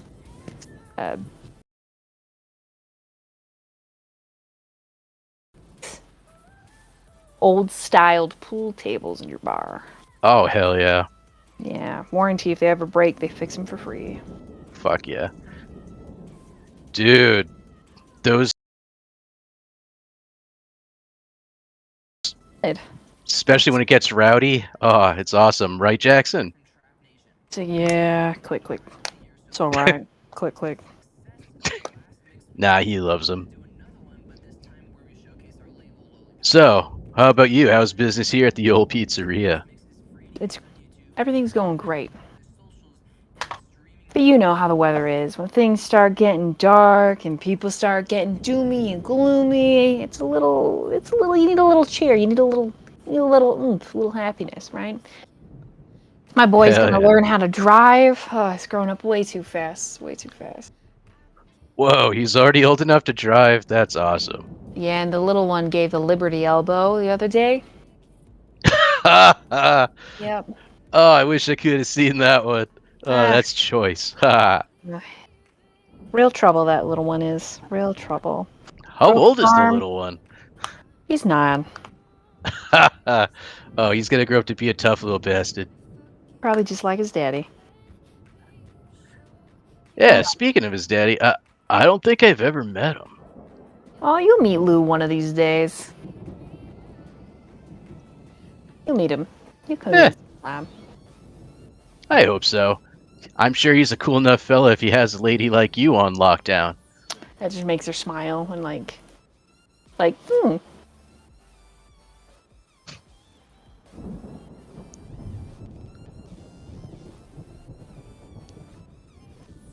Huh.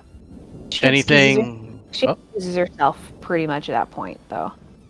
Oh, okay. If you boys need anything, she taps her table like 1 to 3 times. Tap, tap, tap.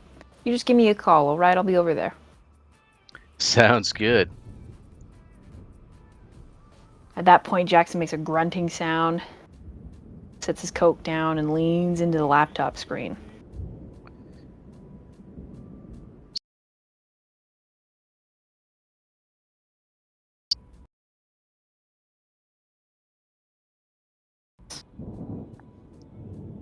Huh. Who's this dude? That's a dude, right? Yeah, famous author. Famous author. Yeah, lives in the swamp. Oh. Oh, okay. Is that who we're looking for? Not exactly. I was just curious. You know, like he tries to process what his friend is trying to say, like always. Sister seems, he kind of shrugs and then motions at the image, and then flips the laptop back around. Roll an insight for me and intelligence. Insight, intelligence.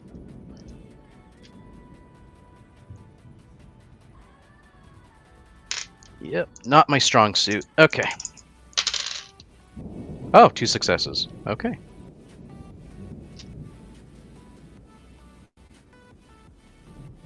He's basically saying, my sister's into this guy. Oh. Oh, is that like Mercy's dude or something? Or like her to-be dude?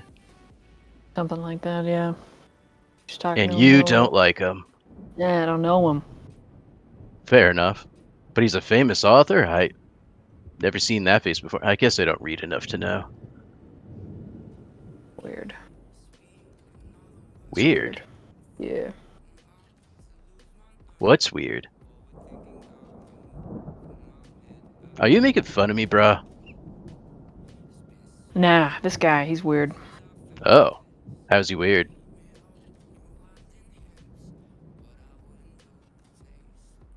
Pulls out the trinket from his pocket. And he shows it to you, just a flash real quick, and it looks like a silver egg or oval. It's been carved with things. You have no idea what it is, and then he puts it back in his pocket. So this dude has something to do with small little Fabergé eggs? Just laughs. That's why I like you, Chase. That's why I like you. Then he closes down a bunch of tabs, shuts the computer off, slides down. Your guys' like dessert pizza shows up not long after that. Jackson pays. Awesome. And he says, "Well, you mind if you get a tag along for the rest of your day? Ooh, let's do it. I don't know how long Mercy's gonna be, and I've already slept my 6 hours. I'm done." Fair enough. He's like, "What time's the bar open? Like 5?" 6, but I'm sure we can open it a little early for you. Laugh. Hell yeah. And he's just See- fine vibing and playing pool if that's what you want to do. Yeah, I asked him about that goth friend of Mercy's. He Like, what's her name and shit? Says her name is Salem, and that they like have a book club. Like they're really into like energy and like crystals and stuff. And then he act what if you play? Do you play pool with him? Yeah, I play pool with him. Okay, that's what kind of gets him talking. All right. Playing pool, smoking a little bit, relaxes him, and it kind of gets past his defenses because he's a pretty traumatized guy, which is.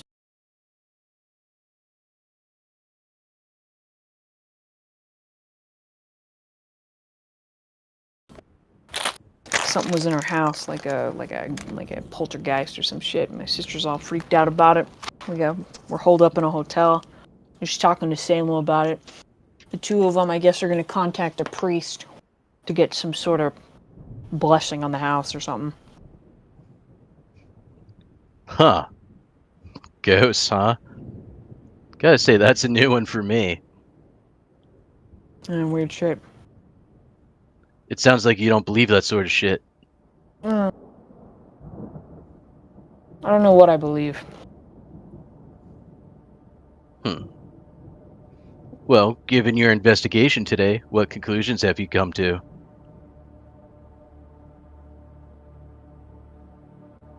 My sister's boyfriend is different. You think he has something to do with the ghosts? No. You just don't like the guy. Got it. I don't trust him.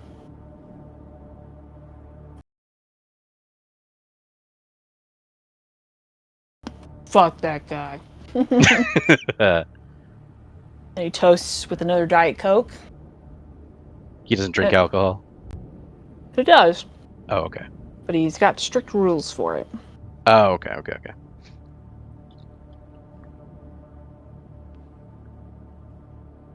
You want me to spice up your Coke a little bit?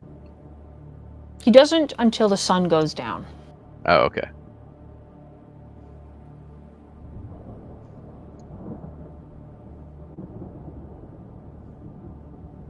Right. The sun goes down. Duke doesn't show up. Ugh. What the fuck, bro? Why are you always late for your shift? Alright, Chase basically goes to Duke's regular sleeping/hiding spot. See if he's there. He isn't. Huh. That's weird. He like walks around. I asked some of the regulars if they've seen Duke today. Nobody has. And then he pulls out his phone and does like the find my iPhone shit. It's by the pier. Oh, what the hell? Why is Duke at the pier right now? Shh.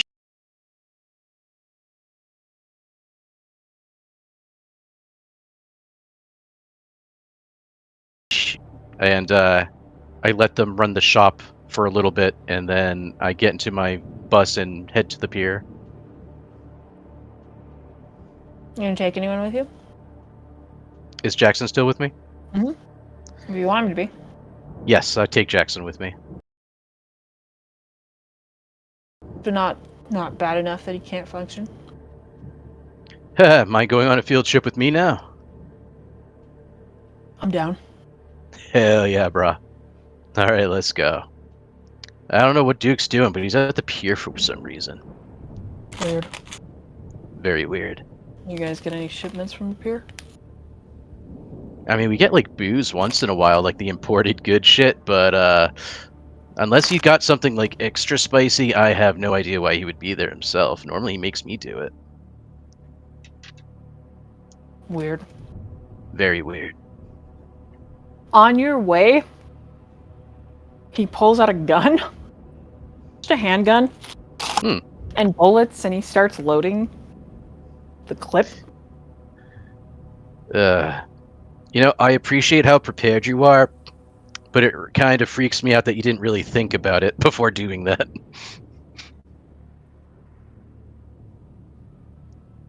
Drugs. Not supposed to have one. And he puts it back into his pocket.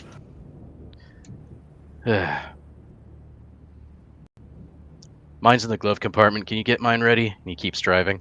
He does.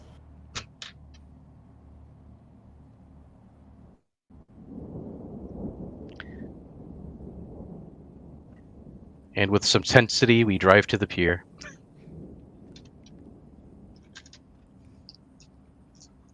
So you park.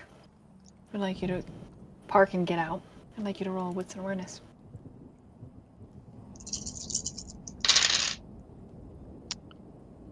That is 2 successes. Okay. It begins to rain.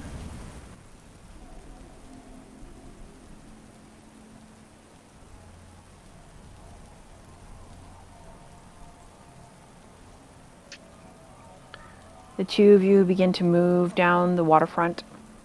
This is like the opposite waterfront of where your bar is. Ah.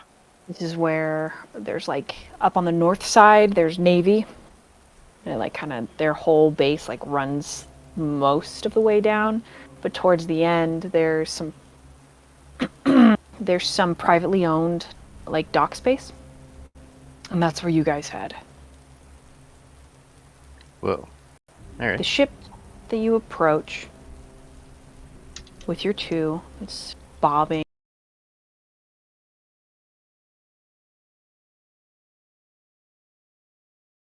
It's just ding, ding, ding, ding, ding, ding. You can see the name, Winifred. Winifred. Roll an intelligence and an insight. 2 successes.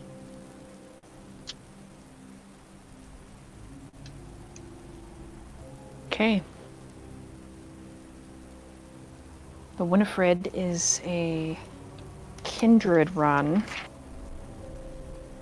like business. Imported goods, illegal immigrants, taxi service for kindred, go across the ocean. It's a decent sized boat. It's like a medium-sized yacht, essentially. Okay. An older model. Probably like early 2000s, but it's kept in pretty decent condition.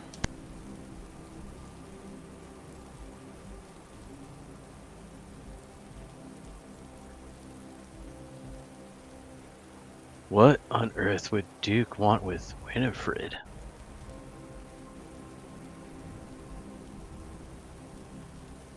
Maybe he was expecting someone. Normally he'd tell me these sort of things, but maybe.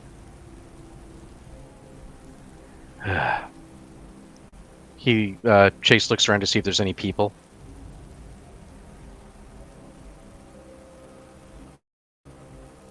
A couple. and dockside workers. Like further all the way down the pier on the like opposite of the side of the pier you guys are on is like Navy kids.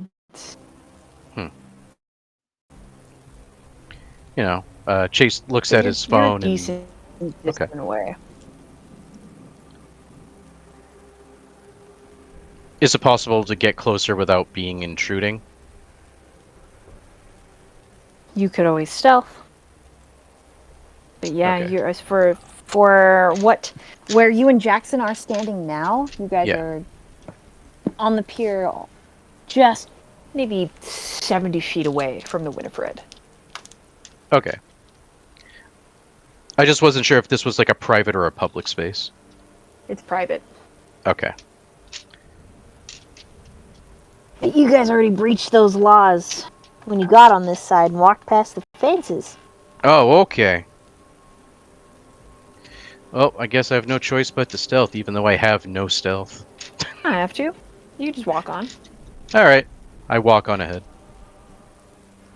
Roll another wits and awareness for me. Hooray.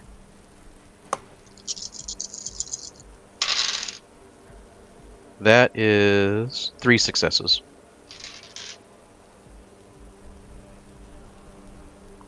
Three successes. Well, you recognize the smell of blood.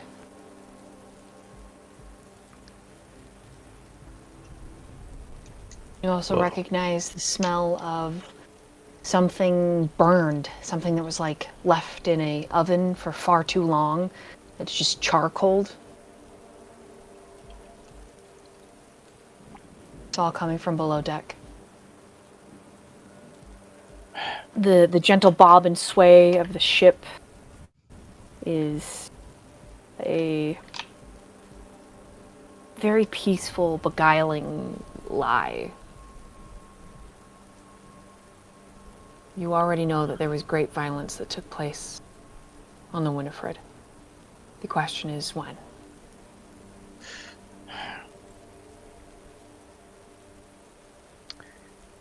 Chase puts his hand on his gun, which is like in his waistband, and he approaches the ship, or the boat. Okay. You mean you approach down the below deck? Yeah, go down the decks, yeah. He's already got it. Okay. Jackson also has his gun at the ready, even though he shouldn't legally have one. But he's got your back. And the two of you step down below. Would you like to try and be quiet? Yes. Go ahead and roll stealth. 1 success. Okay. Jackson got the same. You're as quiet as you can be on a set of old, rusted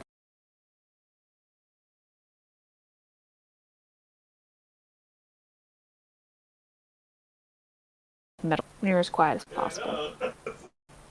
Moving through the below decks towards the storage area where your nose takes you.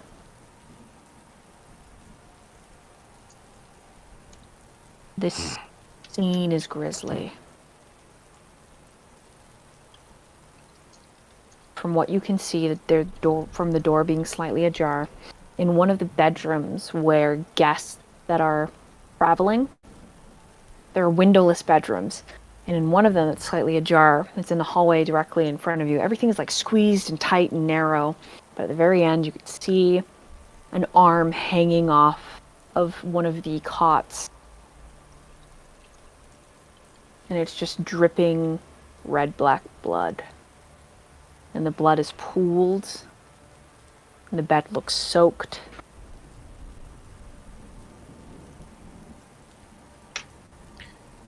Chase slowly pushes the door open to get a better view of the room. What the hell?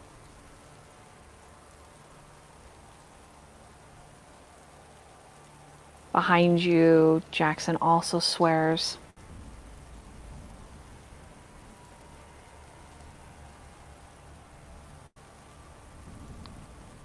Chase Right. like grits his teeth and looks at the scene.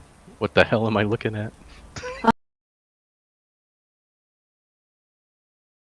The scene from the motel. Oh, yeah. So on the bed, there was a headless kindred. There were, let's see, yeah, the bed was soaked. Far too much for one individual. There were white dove feathers that trailed throughout the room. Specifically there, it trailed to the bathroom, but there was a totem beneath the bed with a skull of a, we think was a thin blood. Do you want what was in the bathroom? Yeah. Okay. In the bathroom, there was a bucket of cat urine and a bucket of, like, cat guts. And in the bathtub was filled with the skin of the cat. It was obviously well done. Like, they're good at it. It had rubber ducks painted white. And there was a Monopoly hat, a Polly Pocket, a cork, and a dried flower, all floating atop this skinned cat. Then there was a charcoal drawing, and within that drawing it just said angels. We also found a sachet soaked with blood with tiny animal organ inside. I believe that's everything. The skull that is under the bed that you find is not a skull. It is Duke's head. Oh, shit. Mounted on lacquered sticks that form a tripod. His mouth is hanging open. On his tongue, cut into it, is scripture.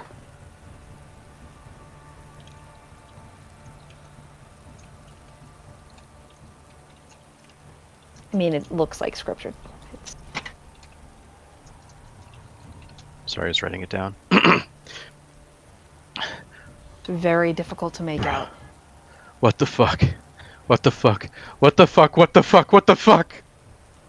Jackson is taking pictures of things. Like Chase like runs into a different room and like vomits. I think we need to call somebody. Jackson, when he comes up to you. Like the police, or not the police, or Who the fuck do you even call for something like this? the CIA, the FBI. Chase like runs his hands through his hair. If you call the police, though, I can't technically be here. I don't even know who the fuck would I even call. Who? Fuck. And then he like scrolls through his phone and Good. he just fucking chooses Celine.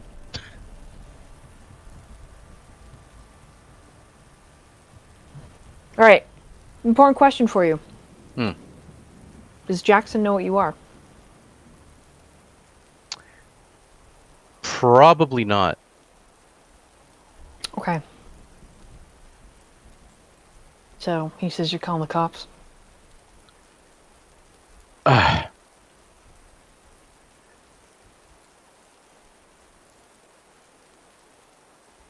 Yeah, you're right, but we're here illegally. We should probably call from somewhere else, right? Well, I mean, if that's Duke, you just look for your phone, right? I mean, you can't be Yeah. arrested for that. I probably should get off the boat though. I can wait at the van. Go to I the just- van. I'll give you a minute.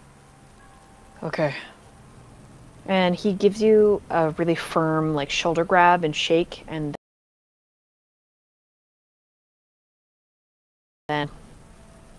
I'm really sorry.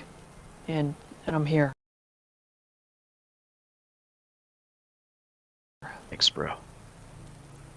And he heads to the van so that he doesn't get arrested for breaking parole. While he's walking back to the van, Chase calls Celine. Okay. She answers and says, I was just about to text you. Where the fuck are you? Oh, getting ready for my day. Are you okay? What's up? Duke's. Duke? What's wrong with Duke? He's in pieces. The fuck? I just looked at his decapitated head. Where the fuck are you? How come his body didn't... I mean, if his head is decapitated, he should... I don't know these things. I mean, he's old enough, and maybe... Where are you? Send me an address. I give a screenshot of like the map and send it to her. Okay. And we're gonna pause with you. Sure. Aiden, Hey, I need all of the kindred to roll rouse checks, but we're gonna start with Aiden. rouse check. Yep, as you come awake for your evening, Fail. your hunger increases. Hunger 2, baby. You barely have time to awaken. Your house is eerily silent, considering your house guest, and all of the lights are off. I think at first Aiden's like blood rouses, and he's like, nice and silent. And then his eyes shoot open as he suddenly realizes that that is not how it should be. And he sits up stock straight. And then your phone rings. Reflexively, he grabs it and answers it. Hello? Yeah, phone ringing. Okay, Celine says, I need your help. Oh, A friend just called me. A ghoul of a friend, but he's also my friend. Dead kindred. Beheaded dead kindred. oh, shit. Can you come? Can you get a hold of the prince, or this just needs to be taken care of before find him. Yeah, I'll call the prince. I'll do that. I'll do that. Sorry, I'm on my way right now. And you can hear like the beep beep. She's like getting in her car and stuff. I'm going now. Please. Okay, Please be yeah, fast. I will. Did you send me the address of where it's at? Yep, already texted you. Okay, will do. You got it, Celine. I'll be there. Thank you. She hangs up. Aiden is up already, stripping off his clothes from yesterday, which I think are covered in mud, and he berates himself briefly for not having actually gotten undressed before getting into bed, because now he's gonna have to wash those sheets and blankets. Anyway, then he gets into a new outfit for the day, grateful that kindred don't sweat, and he heads downstairs after swinging by the weapons locker and grabbing his shotgun. Charlotte is still on your couch. It looks like she showered and changed and is watching TV very quietly in the dark.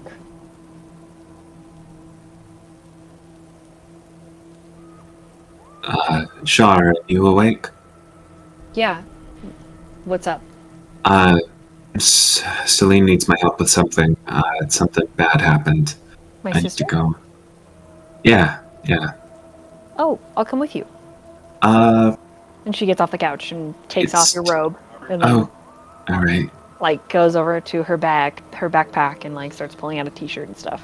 All right. It's a crime scene. Like, dead people there, probably. Gnarly. Yeah. Continues to get dressed. Oh, alright. As long as you're cool with that.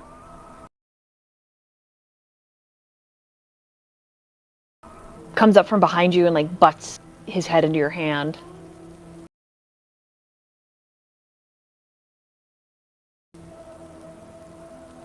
I don't know if I don't know what I'd do if I lose you, man. He just kind of scratches his head. Alright, go hop in the Renegade. And as he says so, Aiden is calling not the prince, but the prince's ghoul.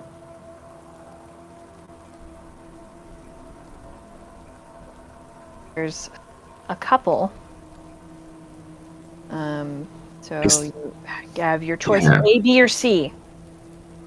Is there one Aiden has a particular fondness for or thinks is better under stress? I mean, they're all probably pretty good under stress. They're all very good under stress. And none of them are particularly like overly friendly or nice. They're sort of business. Professional. All right. B. Okay. He answers in the second ring, but he doesn't say hello. He just picks up the phone. Aiden rattles off the address. We have a report of a dead kindred at this location. I'm going to investigate. Celine has requested I inform the prince for her. Okay. Thank you for your message. And then he hangs up. Aiden continued out to his car. Despite his uncertainty most of the time. Charlotte's right behind you, but she's got a hot pocket.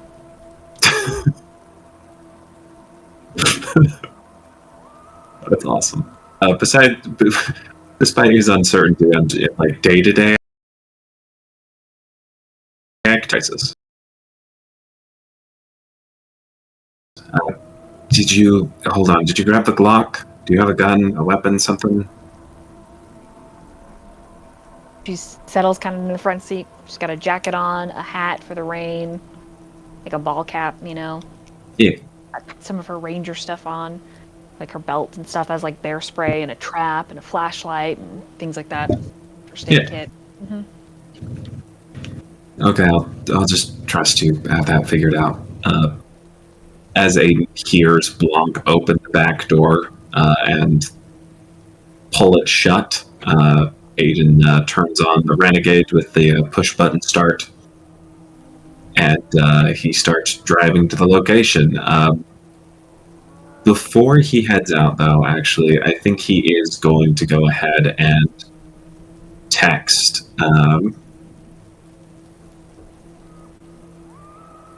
He's going to go ahead and he's going to text Farhad. All right. And he's just going to say, hey, had another kindred murder pop up at this location. I'm heading out as like ASAP to give it a look. If you want to contact anybody else, feel free to do so. I just don't want to leave and then disappear and have nobody know where I went.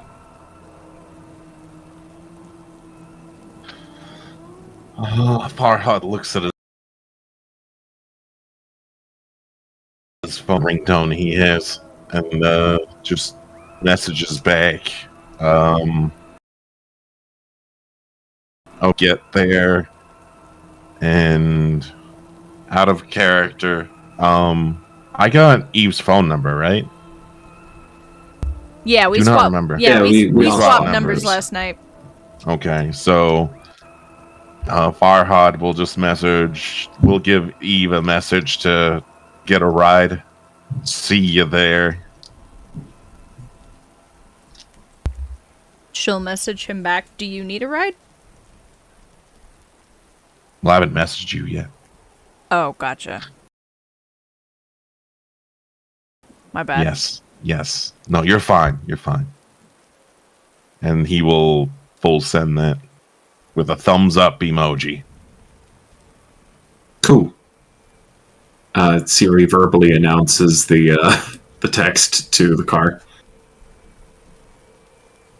and Aiden keeps driving. Is it a particularly long drive? For you, yeah. Okay. Okay. He's gonna hand his phone to Charlotte, and he's gonna say, "Hey, so it's been a crazy couple of days, and we've got some time. If you want to turn on some music, feel free to. Also, if you would go into my email, I have one saved that has a document. Do you know my assigned to me? She sent me a latest chapter, and I've been meaning to do that. I think actually we're supposed to be meeting about that tonight. I don't know if that'll happen or not, but I would like to at least read it. So if you could read it aloud to me while we drive, maybe." You're asking Charlotte to do this? Yeah. She's like, okay. Thanks. I would ask Blanc, but he doesn't have thumbs. He just makes a sniffing sound from the back. Like, thumbs are overrated. Yeah, you say that until I lock your food in a box. And then Aiden continues on his way.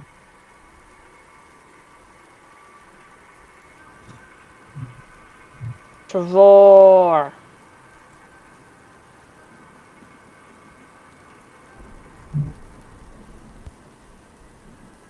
Oops, sorry.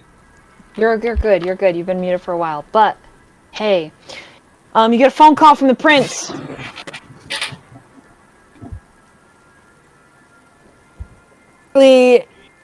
You're like rousing. I need you to roll a rouse check. Okay. So you're rousing for the evening. Sylvia's got the boys off to bed. She's giving you a kiss. You know, she's home from working at the pizzeria. It was a pretty good day. She says you still gotta beat down whatever his name was that was stealing money from you, but that can wait. Oh, yeah, I have the exact. Okay.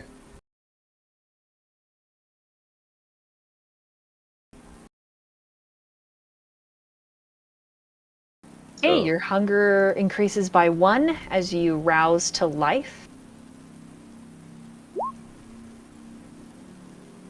So go ahead and click. There you go. So your hunger 3. mm-hmm.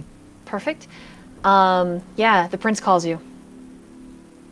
Literally, like, maybe 20 minutes after you wake up for the night, and you and Sylvia are doing your ritual of, you know, each other.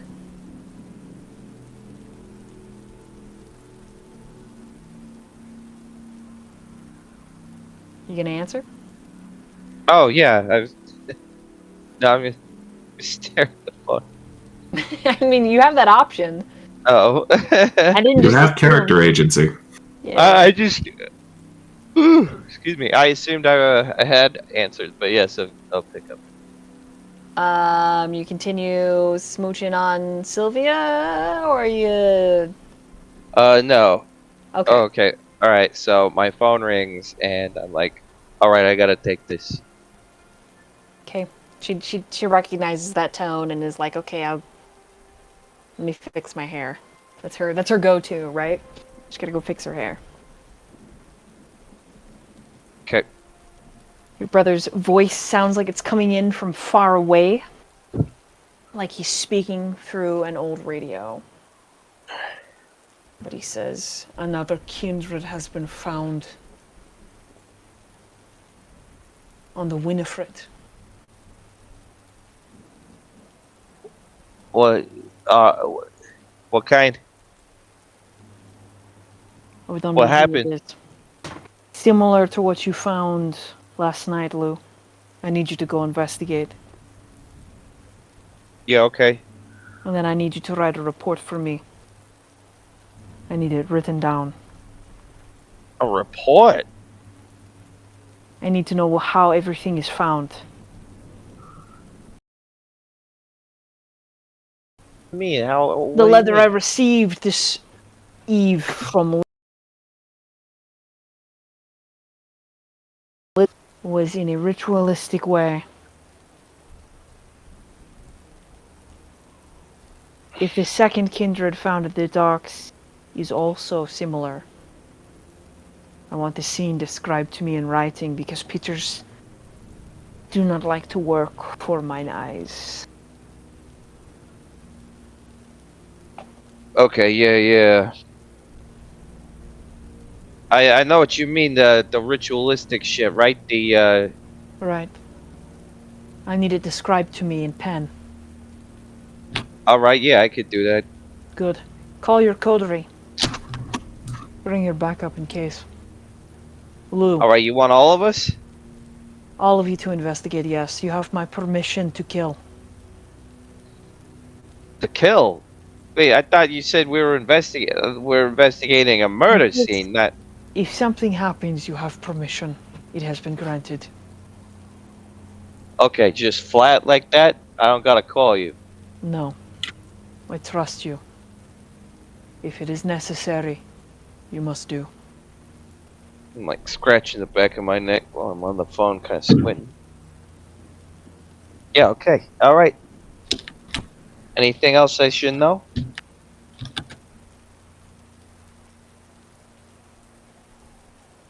I... And then it like breaks up really bad. You can imagine your brother's probably pacing his office.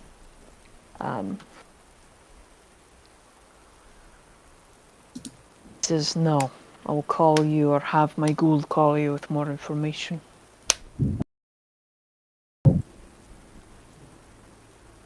All right.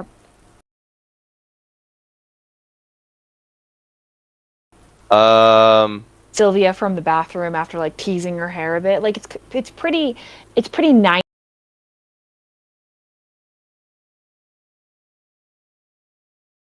Neck, blazer, mom jeans, long necklace. You know, but this is the Worry, second what night do of you your. mean? This is the second night that he's. You know how it is. I mean, it's very on again, off again. Yeah, Huh? well, you better come home to me. You better come home. If you don't come home, I'm gonna be real mad. Hey, I always do, babe. Huh? You don't want to make See me you. mad, Lou. Hey, not in that. And I kiss her on the face. You are correct. I will see you later, baby. Okay? Be Okay. back. Don't All you right. worry. Hey, don't worry. Okay? Um, Huh? Out the door. gives you that like wife smile, but it's like, good God, you better come back to me, Lou. Just smiling. Nothing's wrong. What kind of car do you drive again? Oh yeah, you drive the really cool like suicide car, like with the Yes. suicide doors and stuff. Yeah, it's a fucking old. As long as Oldies they got beaver. him a new So- car already, because his Yeah, car it's a got wrecked replica. last night. It's a replica that is parked in your driveway, likely good. dropped off by ghouls, that work for Littles and your brother. They had it specially flown over, It's Mm-hmm. a nice German model.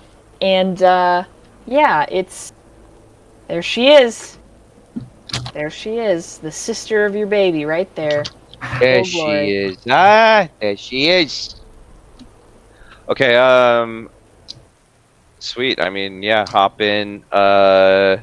Make some phone calls, or are you just Yeah, gonna I'm head gonna to call the city? Eve. I'm gonna call Eve.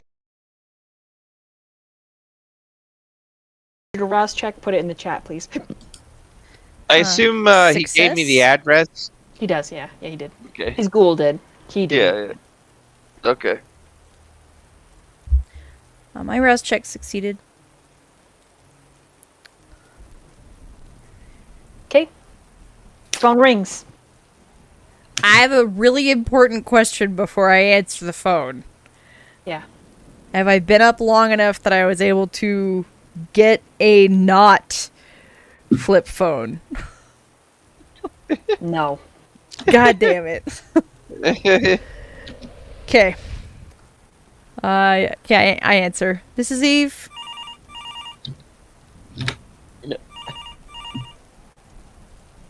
Lou, hello? You there? I answered? I'm sorry, I'm just not in control of the soundboard. Hey, Eve, it's Lou. How you doing? I mean, good, I guess, as well as I can this evening. What's up? Yeah. Look, we got another.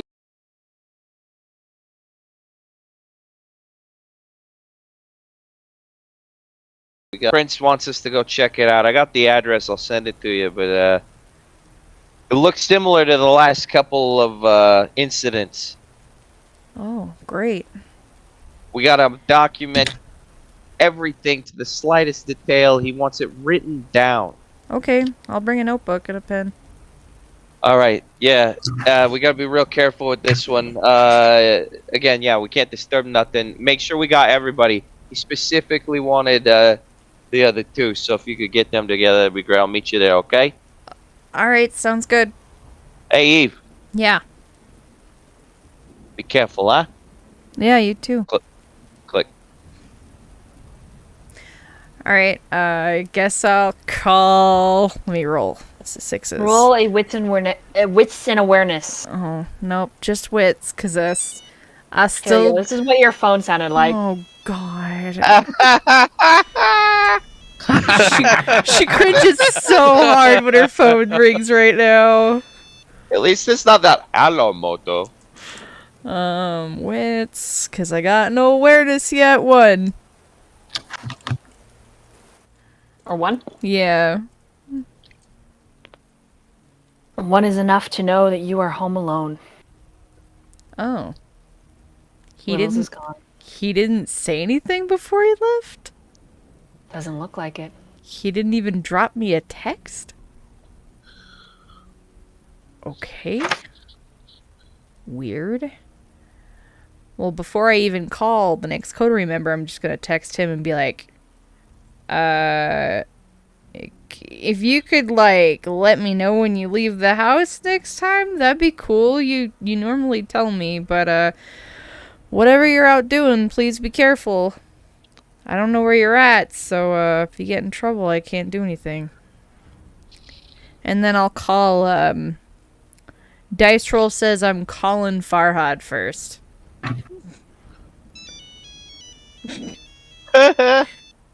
God damn it. Why? Fucking why? Farhad answers the phone. Hey Farhad. I guess we got another call from the prince about another case incident thing. He's wanting the whole coterie. Do you need a ride? Farhad kind of like rubs his eyes, waking up. Like, not a huge fan of being disturbed in such a fashion. And he just, like, involuntarily says, yes, I do. Okay. I think I only have my motorcycle. Are you cool with the back seat of a motorcycle? I've got an extra helmet. Sure. Alright. I would say text me your address, but I already know where you live. Okay. Oh my god. See you there. Yeah, be there soon. And then while I get while I'm calling, I hang up with Farhad, and then I call Aiden. Okay. And yeah, while I'm waiting for him to pick up, I'm gathering my. I grab a notebook. I grab a pen.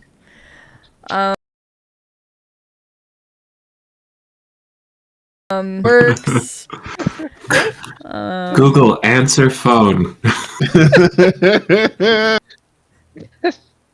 Say Google answer phone, and there's like a little jig. Oh, jeez. Damn it. Charlotte, could you just answer that for me? Yeah, she presses a button. Hello? Aiden? I'm calling for Aiden? Yeah. Hey, Do I recognize Charlotte's voice? Cause like I'm used to hearing her over Discord. Did I recognize her voice? Yep. Okay. I make note of that. Hey Aiden, it's Eve. I guess we got another call from the prince. yeah, I'm actually the one that reported that. Oh, okay. So yeah. you know where we're going. Yeah. I'll have Charlotte send you the deets. It's probably another couple of corpses. Probably a lot. I don't know. Celine didn't have a lot of details. I'm doing as best I can here. Okay, yeah, no worries. We'll just deal with whatever we find there. Bring in a notebook and pen to take some detailed notes for the prince, because, you know, that's how he likes shit. Yeah, did you... Oh, jeez, I don't remember if I submitted the notes from last time or not. I thought I did. I sent him a report. Oh, good. Okay. Yeah. Alright, cool. I'm gonna swing by and pick up Farhad. Lou's on his way, and we'll see you there. Be Okay. safe. You too. Yeah, thanks. And hang up. Hey. And yeah, I grab my shit. So I specifically, like I said, I grab a notebook and a pen. I grab a film, like an older camera that requires film. And I grab probably... I think I'm gonna skip out on the assault rifle tonight. I'll just take my smaller weapons, as well as, just in case, a sharpened stake. Put those in my bag. And yeah, I grab my spare helmet and check my phone again to see if Littles maybe text me back while I was on the phone. He did not text you. Alright. And I can't even tell if he read it because it's goddamn old phone. I will send Eli a text that says, hey, I got called in early for some pretty important stuff. I don't know if I'm going to make it on tonight, but I'll let you know if things change. Okay. Don't forget, all of his text messages are spoken to him. So. Yeah.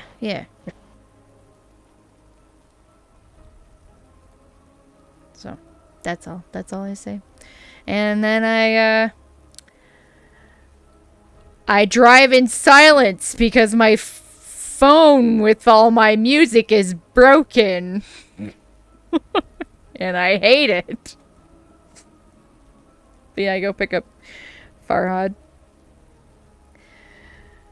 I just text him when I get there, though. I don't go up to the door or anything. Who do you text? Oh, Farhad. Yeah, I just say, out front. Don't text and drive. Well, no, I mean when I get there. You know, like she pulls up and then pulls out her phone and just texts, I'm here when you're ready. Farhad, just throws some clothing together. He gets another pair of jeans because his old pair is dirty. He gets a long sleeve, and he has a leather jacket that he has, and just finds... You know what? He says fuck it to the cap and just puts on a beanie just to cover his head. Ah, that'll fit under their helmet better anyway. Yeah. Okay. And we need to talk tonight in person. Ooh, making demands. Ooh. and he puts emphasis on the importance of it, and he also takes a picture of the card that he had from last night and sends it as well. This morning, when you look at the card, it is still a calling card from the prince. It's an appointment card for him. Does it say what time and when? It says past the wolfing hour. So you're looking at 1 a.m. 1 a.m. down at the in Elysium. There is a office building called Orcus. Okay. All right, that'll be noted. Out of character, Eve might be going for a ride tonight. Oh, that true. I'm kind of your ride right now. Yeah, he gets his stuff together. He grabs his pistol. He puts it in his holster. He has his shotgun in the holster on its back. This time he kind of has something over it so it doesn't get ruined by water. And his knife is secured in his thigh, where his jeans are, not like his ankle, by his ankle. Sorry, not his thigh. And he kind of races up the steps and pokes his head out to see if anyone's around. Not sure if Michael was here because he didn't hear him. He is. He is here, and he is actually asleep on the couch, the little goth couch that he got for his daughter. Yeah, he's pretty. He's in his work clothes. Didn't change. He will. He actually races back down the stairs and pulls the letter that puts it. He puts it on the countertop, but he puts it underneath something that it won't be moved, but it can obviously be seen. Okay, so you rush back downstairs, you come back up, and when you do, he's standing in the kitchen. He kind of sighs, hoping he could just sneak out. He's got those dad ears. He says to him, I want to go with you. he just legitimately says, next time, not now. Let me go with you. There's no room. I have a car and a truck. I have ride. This is. He puts his hand on his shoulder, being essentially just looking into those pretty, beautiful green eyes of his that he just loves to kind of get just lost in them and just say, Michael, please. It's another grisly scene. It's very, very bad. I'm an EMT. I'm a first responder. I've seen this kind of shit. Let me go with you. He breaks out his phone and he messages Eve saying, we may have another person with us tonight. She immediately texts back, what do you mean? Question mark. He messages back. Michael refuses. You know what? He puts his phone down and he stares Michael in the face. Mm-hmm. And I will use awe on Michael. Okay. I think I have to roll for this. I don't remember. This might backfire. No, awe. You don't have to roll with awe. It just happens. Okay. It just gives you an extra dice circumstance bonus. So I'm going to tell him just straight up. I love you, Michael. Please stay here tonight and I will make it up to you.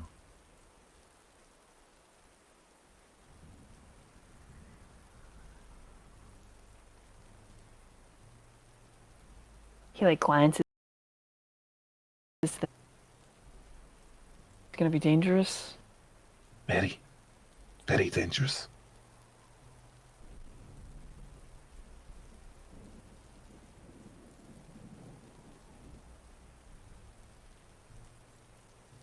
Oh my. He's adamant. 3 successes, man. 3 successes on this. If it's gonna be dangerous, I want to be there to protect you. I can protect myself. I have others. They will be there too. Others? Yes. Like me. Friends? Yes. I want to meet him.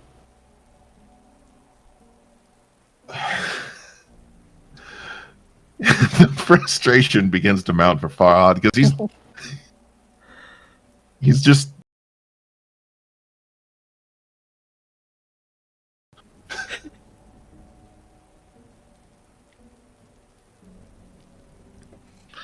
he ponders for a moment, thinks to himself while just staring daggers at Michael. But they're soft daggers because you like him too much. They are. And he just looks at him. And he just kind of breaks down and gets on both of his knees and Oh like my puts his goodness. hands together. And he just pleads. No, don't do that. Don't do that. Don't do that. I mean, I'm not gonna say don't ever do that, but don't do that in this sense. Don't stop. I'll stay home. I'll stay.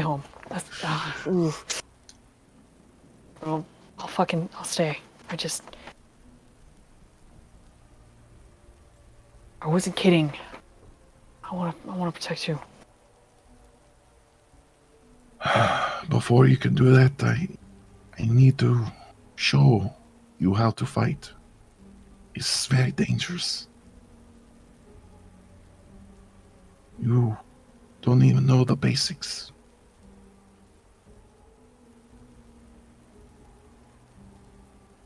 Just stay here. And if you hear anything, please get a hold. I will come running.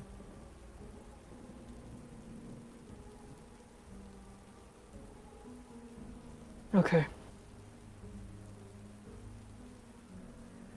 And he moves in like he just moves in very swiftly and gives him a big old fucking smooch on the mouth. Oh wow. And he pulls away after giving him that smooch, and he puts a hand on his cheek. Thank you. I will return safely, okay? He's a little flushed, nodding. Okay. Trust you. And he runs the fingers down his cheek. Woo, spicy. He finally begins to move away. Okay. Michael stays where he's standing. Can Farhad perceive that he's seen the letter? Is he affected by the interaction? You're not sure. It's hard to say, but if you would like to roll, you can. Yeah, is that a wits and awareness? Yes, it is.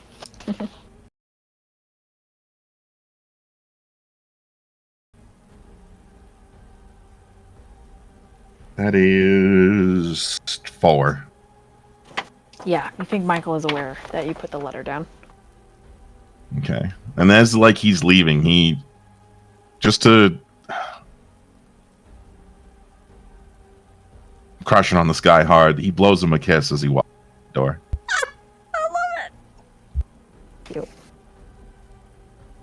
And he just kind of jogs up to Eve and says, "Sorry. Very hard to get away." Michael's watching from the window. She just says, "Uh-huh." He's sure. watching from the window. And she'll hand Farhad her spare helmet. He just pops the thing on, jumps behind her, and puts his arms around her middle and is ready to go. And we go. Vroom. Zoom zoom. Okay. All right. Aiden, I need you to roll an insight intelligence.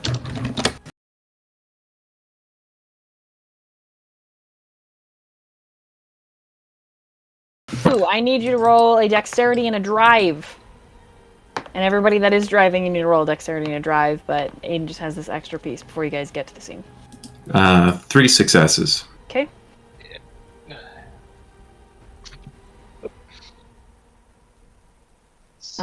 Go ahead and type out your drive rolls in the Judas by Night chat. Okay. The chapter by Octavia.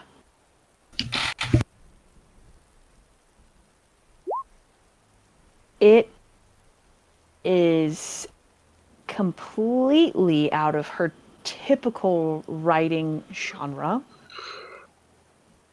Where do we put our roles in the chat?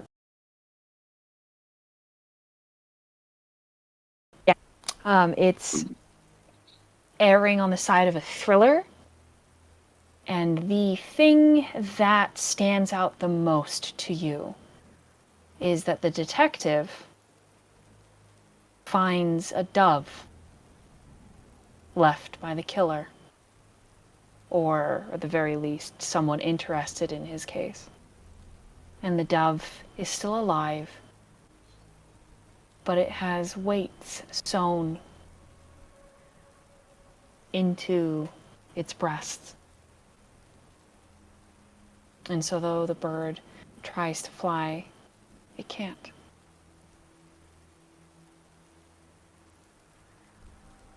Beautifully written. Far too similar to what you've experienced in the last 24 hours.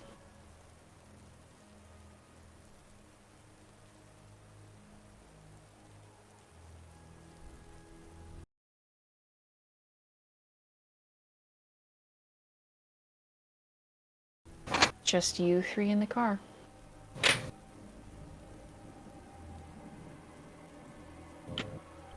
Charlotte, are you sure that's what it says?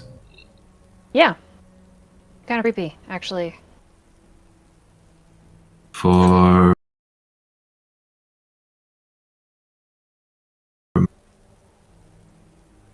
Okay, there might be some brain fuckery that'll happen tonight. So just stay flexible, okay? Yeah. Yeah. I only drank a little bit. I think it's sloshed. Okay, that's better than nothing.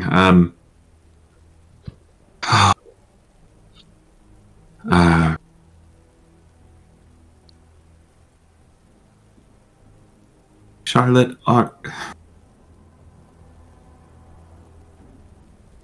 and he kind of like glances over at her before speaking again and just kind of nodding his head. How experienced are you dealing with crazy magic bullshit? 0. That's about a 0. That's about a 0. Mm-hmm. Considering I wasn't what I am, like 6 months ago. So, it's... Okay. I want you to open up the glove box. Okay. And she hits the button. Inside of the glove box are some spare ritual materials that Aiden just has stashed around various places. Within, however, he kind of directs her to grab a little piece of silver and a plastic baggie full of salt.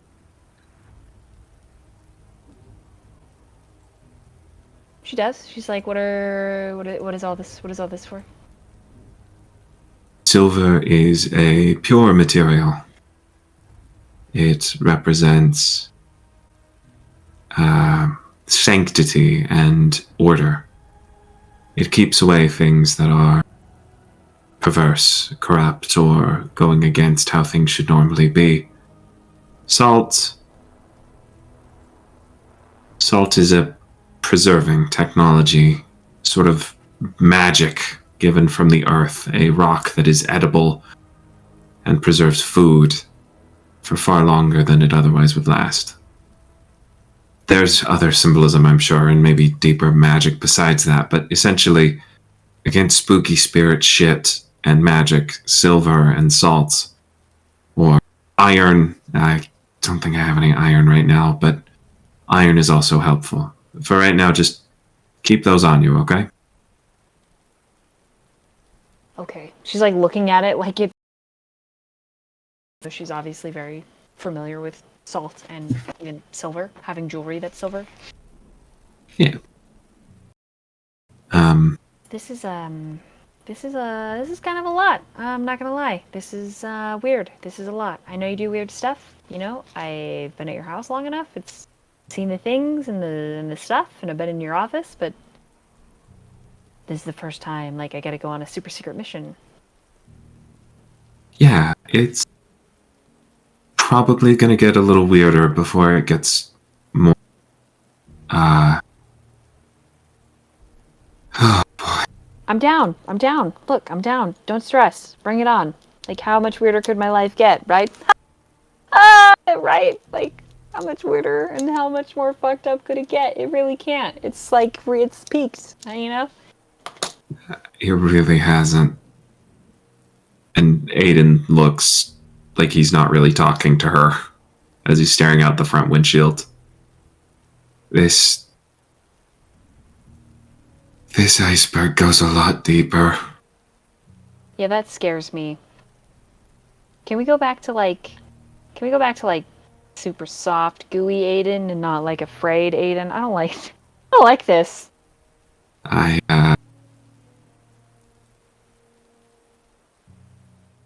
And he takes a steadying breath. Okay. Charlotte, I made a deal with myself a long time ago. I have always done a great job of that, but I try to. I'm not afraid of what I'm facing here. The act of wizardry and arcanology is, in and of itself, a denial of natural law and facing something that should not be and bending it to your will. There comes with that a certain disregard for your own safety. I unfortunately can't have that towards others.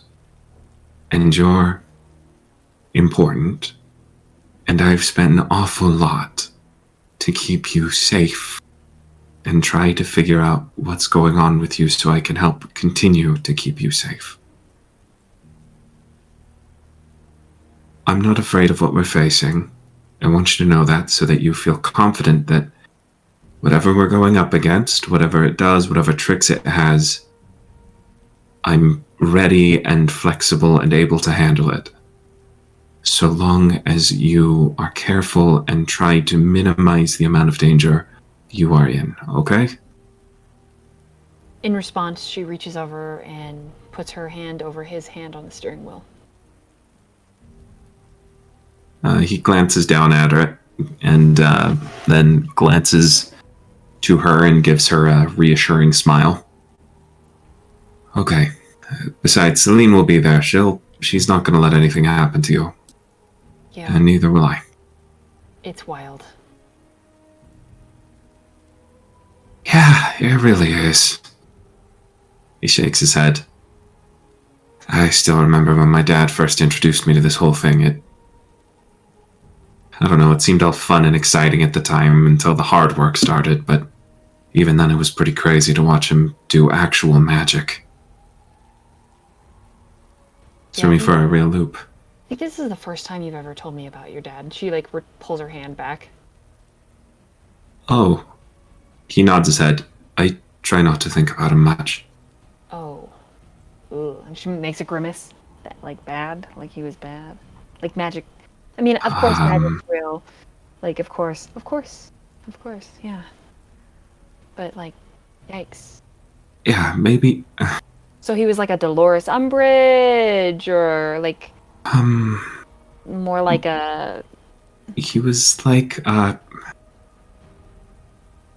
Okay, Alright, I need you to promise you're not going to talk to anybody else about this. Not because it's like a secret, I guess. It's just not... No worries. Crisscross applesauce. I got you. Okay, I have needles in my eyes if I lie. Alright, hopefully that doesn't happen. I accidentally killed my dad. The fuck? Yeah, magic's dangerous. It's even more dangerous when you're teaching a 14-year-old who's sleep deprived, who you're pushing apps. A little more dangerous than you were anticipating. Now, and Aiden frowns. The annoying bit here is that my dad still is around. And he's not.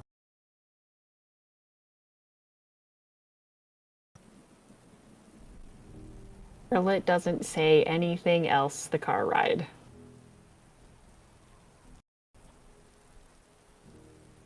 The bomb you just dropped is quite hefty for her recently introduced into the world of darkness brain. Yeah. After a long pause, Aiden will just say, "That's why I have wards on my house." You get a slow nod from her.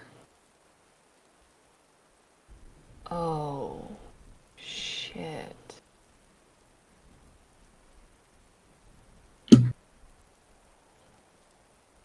Aiden shrugs.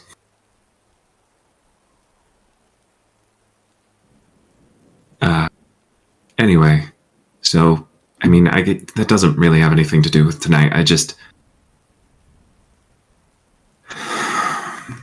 You're gonna see a different side of me tonight than I normally show, and I want you to understand where that's coming from. Noted.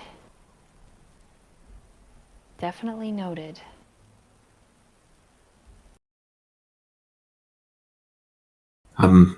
Because I'm terrified of what these actually are.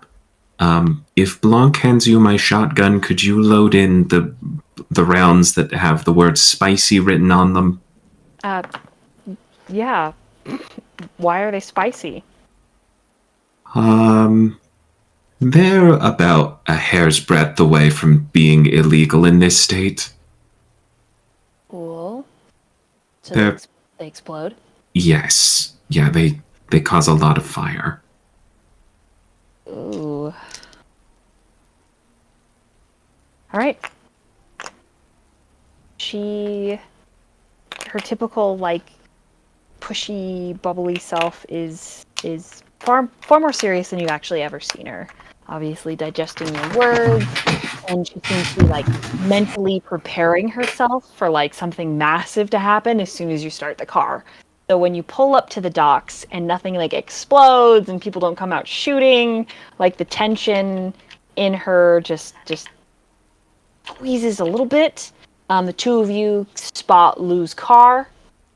Lou, you're the first one to arrive at the docks. You've been there probably less than 5 minutes. What have you been doing? You gonna wait for folks? Or are you gonna go take a look around? I'll take a precursory look around the scene, I guess. Use investigator. So you gotta find where it's at. Oh no, he told you the Winifred. That's right. So you head to the Winifred. Roll a wits and awareness.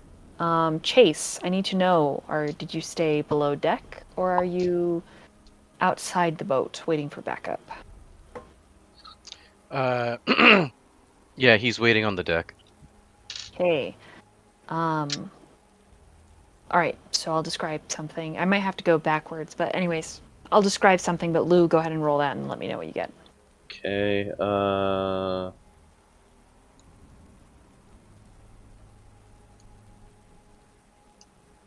second.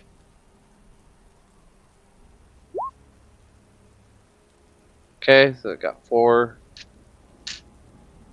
successes. All right. Chase, Yes. describe your character. There's this man and a woman standing next to him on the deck of the Winifred. What's the weather like? It's raining. Is it? Oh, it's fall. Running into fall. Autumn. Yeah. All right. So you see like this dude in like his mid-20s, and he's wearing like he's wearing like the most bright, colorful, obnoxious like Hawaiian shirt on top of it. He also has a ridiculous blonde mullet that looks like it has a lot of hairspray in it. Oh no!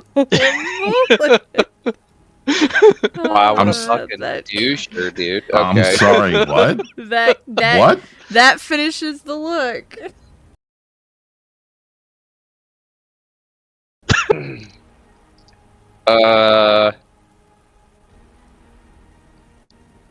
Wait. So- bruh. Oh, sorry. Are you? No, approaching go me? ahead. My bad. No, go ahead. Okay. Whoa. Who are you? And then you describe yourself. So the woman next to him she's probably 5'10". She's athletically built. She's wearing fitted black jeans. She has what looks like combat boots on, a leather jacket. She's got an umbrella. The jacket seems to be just a little bit bigger, like a size extra. You can see that when she does motion and move her arm, you can see this holsters for guns underneath her armpits. Stunning. She's got long brown hair that's pulled all back in a braid. She's not wearing any makeup. Dark lashes, sleek eyebrows. She looks like a fodder.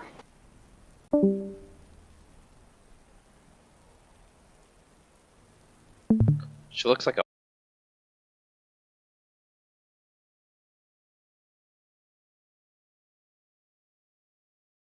You know what I mean? Look at her. Yeah, so go ahead and describe what Lou looks like. Okay, You can also so Lou. picture if you want. I mean, he looks. He's like 6'1", probably a middle-aged Italian-looking man. He's wearing like a black duster. Got like one of those kind of old school hats from like old school movies, like you would see in the 40s or whatever. Fedora? Like a bowler It's cap? not like quite a fedora. It's a little bigger than a fedora. Oh, you know? okay. Yeah, I know exactly what you're talking about. I love those. And but yeah, like that, very much that old school 40s kind of hat and yeah, black trench coat, thick dude. I mean, he looks like Tony Soprano pretty much, Oh. Hell yeah. And so you say to me like, who are you? That's what you said. Yeah, pretty much. Because, Who am I? Who the fuck are you? like, I look at Celine. You didn't tell me that you were inviting other people. What the hell is this? Probably the prince's intervention. Yeah, I'm the prince's in a fucking invention.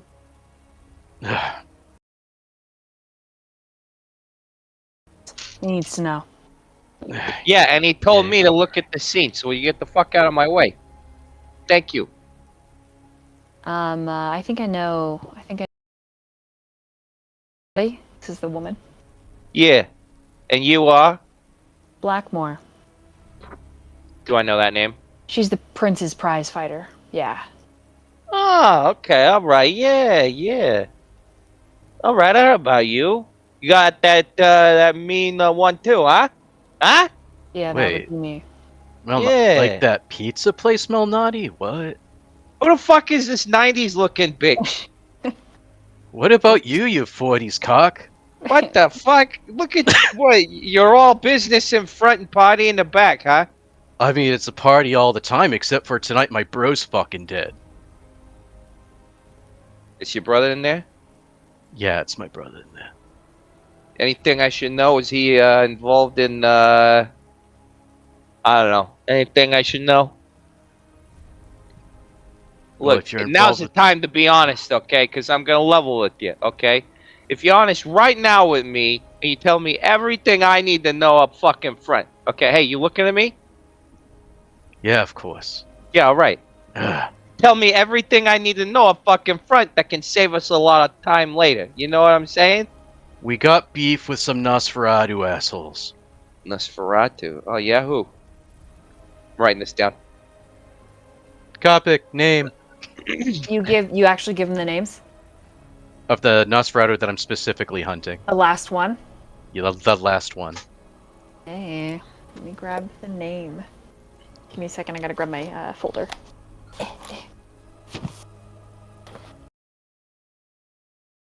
Time I get my notes updated here.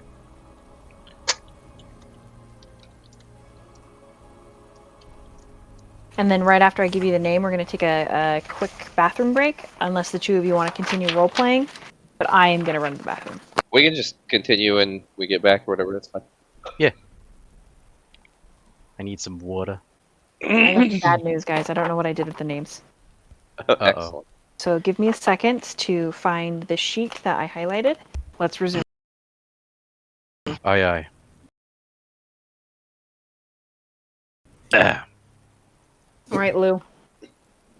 Yeah.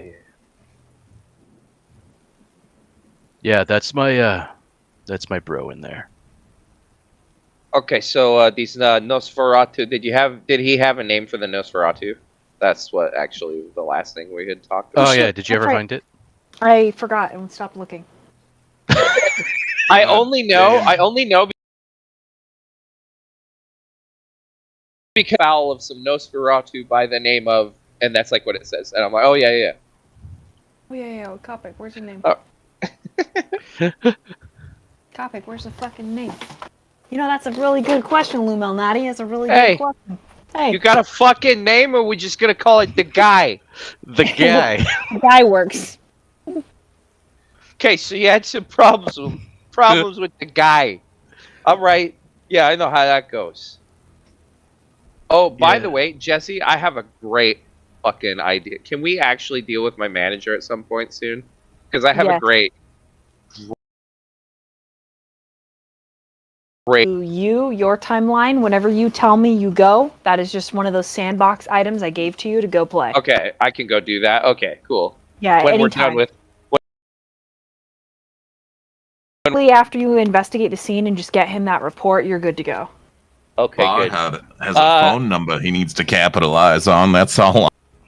I'm gonna grab the first stapler I see. I'll be on the lookout. There will be a desk somewhere that has a stapler. I and don't I'm think there's take going to be a stapler. Oh, There- I see. oh, no, I hey. see. No, I see. Hey. I see. Yeah. There will be. I promise.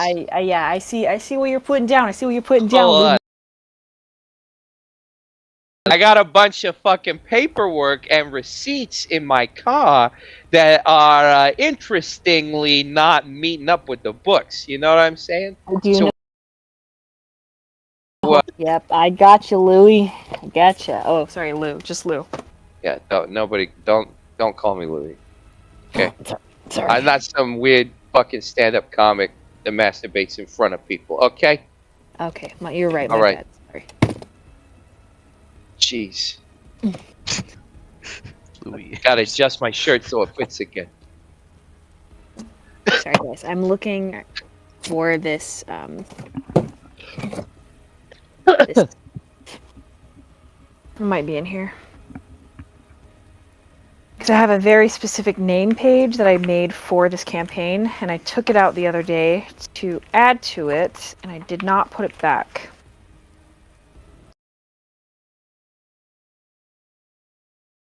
This name list. But it's not in this other name list. So I'm kind of in trouble here because it's important because it has all of my important NPCs in this entire game. Uh-oh. Yeah. That's okay. We can. Okay, wait, hold on. Now, was this card the one with all your important NPCs in the entire game?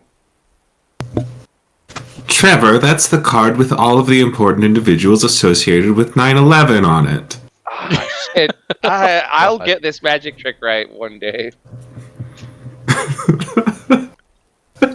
I mean, that's quite the blunder. I don't even know how you could do that. Oh no, it's just part of the magic. It's the coolest deck of cards ever built. It's got here. This one is all the kings. This one is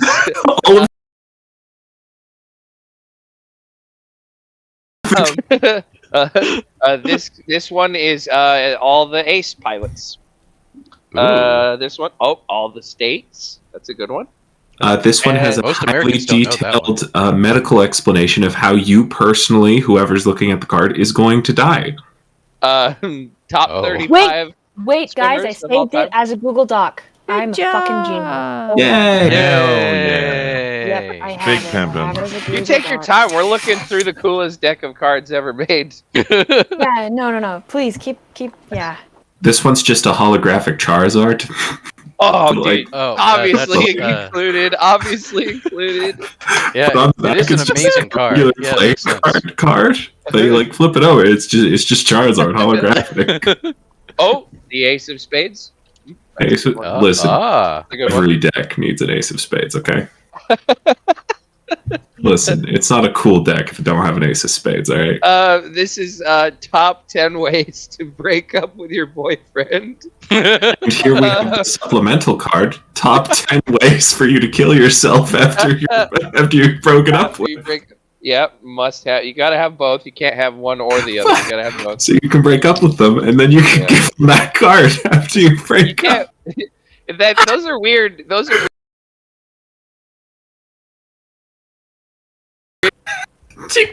I like that this deck also comes with rules to play as strange. Oh yeah, there's rules. Are you kidding me? You can't make this deck without rules. No, I love that. I was just thinking it was just like a novelty thing, but no, like there's actual rules to this game. Okay. Oh yeah. Is it like Magic the Gathering, or is it like an actual? No, it's more like poker than anything. It's like poker. Yeah. Yeah. Mm-hmm. I love that. You can combine them for different values. Yeah, like, and like if you have certain cards that do weird things, because there's so many cards in this coolest deck ever. Like one of them like divides the value of all cards in the deck. There's a by draw 5. 4. There's a draw 4 from Uno. Can you imagine doing that in a poker game? Just like your opponent's just like, you son of a bitch. Hell yeah! It's especially like Hold'em or something. It just makes you draw 4 cards. Like, what the fuck? You can't do that. I'm gonna lose the game now. Yeah, that's the point. I got on my eating pen.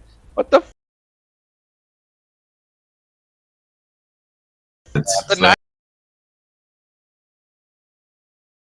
Popular anime Corey in the house. It's not that popular. I only said Corey in the house just to throw something out popular there. gaming franchise. Popular multimedia monster catching collectible game. Ooh. Corey in the house. Corey in the house. You know what? I'm throwing you out. Corymon. I'm throwing you out. Oh, looks like it's WWE. Oh goodness! You have just picked me up and hefted me, hoisted me above your head. Grab it. I'm almost there, guys. Sorry. You're good. Could you put me down? No, you are thrown onto the ground. Professional wrestlers, that is. Oh. So then I start to climb. The ground is cracked underneath me. I start to climb atop, and then I look at you and I point and I just hurl my body and give you the people's elbow. Oh, damn! My organs liquefy in my torso. He has dropped an entire people's elbow right into his innards. Right.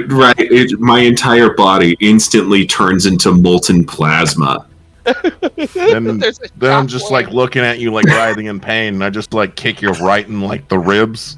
Whoa! I like when I'm still alive, even though I've turned into plasma. The crowd, yeah. Well, but you got reformed, so you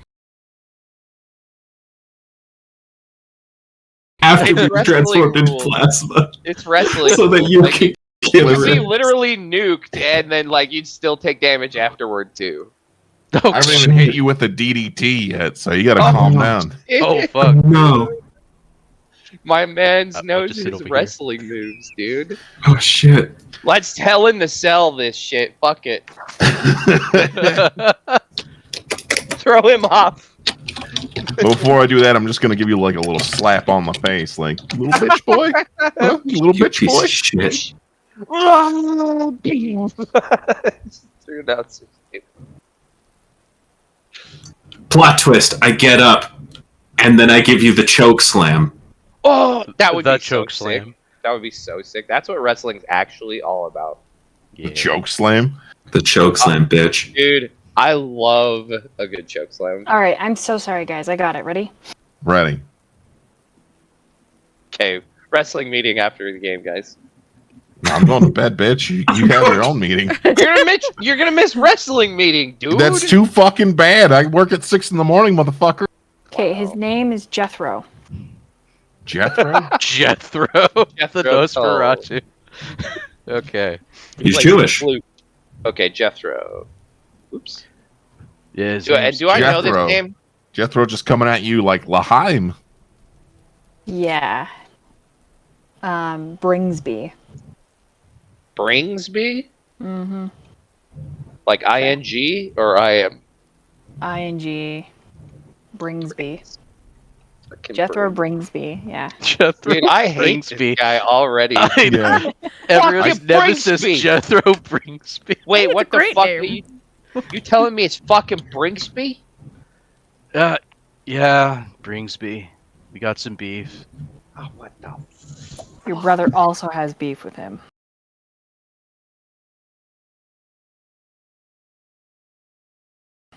Yeah, but I spoiled that he's your brother forever ago, and I've been. Oh, trying yeah, not everyone to, knew but that. I like fucking. Like, Oh, I mean, our characters don't you know. also said earlier your brother calls you, and I'm like, oh. oh my Yeah. god! No, I cussed her out for it. I was like, it's supposed to be a secret. Like, I'm sorry. But your characters don't know, okay? You're just It's gonna have true. to play We like don't know yet. Hopefully, And if you Chase play doesn't know like- shit. If you play like you know, I'll kill you. Oh shit. that. Wow. Not like our characters, like you'll kill us. No, yeah, like in Did I real stutter? life. This game rules. Die in the game, die in real life. Holy shit, Jesse. I'm Joke's scared on you. out. I'll kill myself just fine. I don't need your help. I would expect no less from a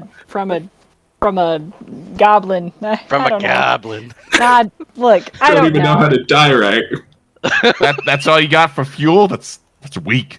Look, I'm GMing. Okay. Not as weak as goblins. All right. So Bringsby, you want to know more about him, Lou? Yeah. You got to roll. Okay. Okay. Hold on. And I'm gonna give it Um, kind of jaded, right? The information I okay. give you is not. This is for everybody. The information that I give Lou could be different for your character about Bringsby. Okay, because Lou, I try to like shade it to like something significant to Lou. You know. I mean, yeah. It's like you know about them from your reference point, right? Like, I also lied to you. Marcella, her name is Marcellus. this Ledoux? Marcellus Wallace look like a bitch. Yeah, my bad. Okay. Hold on. I'll wait. Let me change that real quick. Marcellus. Yeah, that's my bad. Sorry. That's a woman. Yes, That's a. What is the spelling on this? it's spelled Marcillius. Marcilius. Yeah, but it's pronounced Marcellus when you say it. Okay. All right. Oh yeah, because it's because it's Ledouvre. Mhm. Ledoux. Right. Yeah. Like. Yeah, Marciliu. yeah, Ledoux. yeah. It's like French, basically. Yeah. Right. Yeah. So it's But you call her Marcellus, like that. It's Lou, you know. Like, I mean, Yeah, are you like Lou's not gonna? Right. I'm not gonna say something in a French way. I'm gonna be like, oh yeah. Yeah, the lady that's named like the plant. It's That's- Marcy. I'm going to the Louvre. you know. Yeah. yeah. Yeah, exactly. No, I got you. Okay. Okay, cool. Oh yeah. What role am I making though? You're going to roll an intelligence and investigation. Okay. Oh So go hell ahead yeah. and click on. Oh, you betcha. Okay. And Alma, that's the Oh. Banu Hakim, correct? Alma? Yes, correct. Did I give you guys his last name? I only know Alma. Okay. I got 3 successes, but it's a bestial failure. I don't know what this means. It's really weird. I don't know. Bestial failure seems scary. Is that bad? Is that good? I think the You're- successes cancel it out. You're pissed. Is the thing. Look. Okay, yeah, right. I fucking am. The bestial failure is this guy fucking wronged you, right? You were called to be a bailiff court. Ratu is for some client of his, some fucking who was trying to sell shares of some kind, like land, like money. He was land rich. Yeah, okay.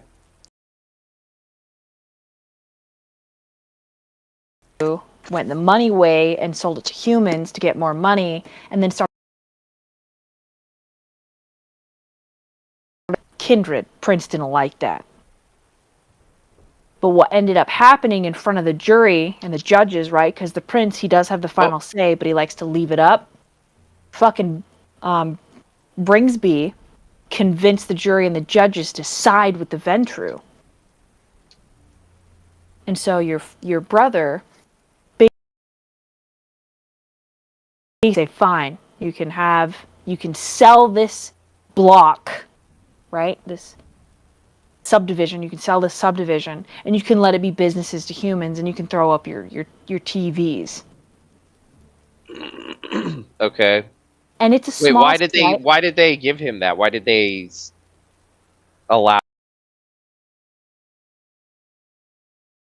Acting as lawyer said that the cameras would be beneficial. Encrypted server and get sent to Littles to watch for kindreds breaking the law. Okay. So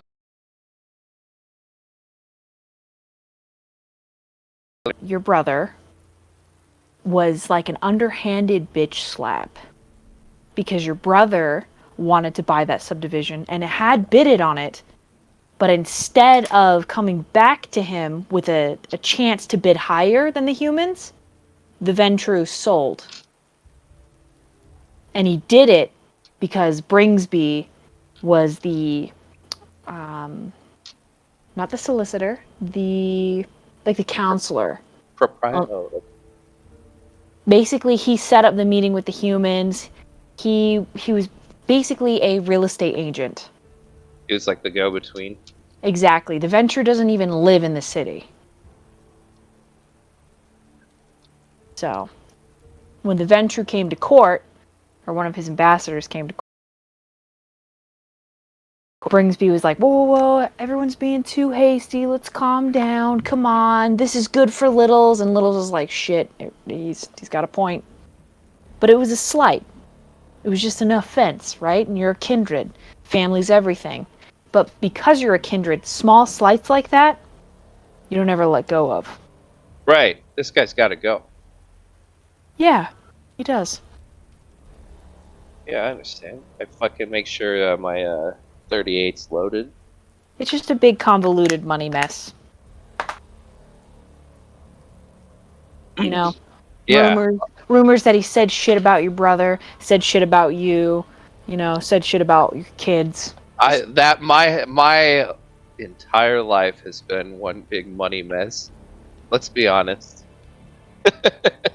This ain't nothing new.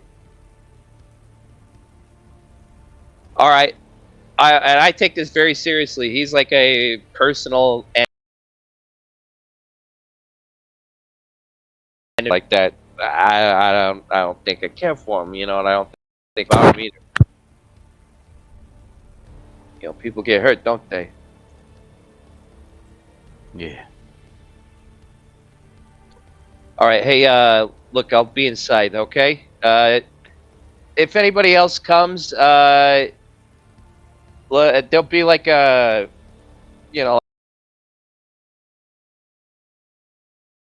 if they ask for me, send them on in, okay?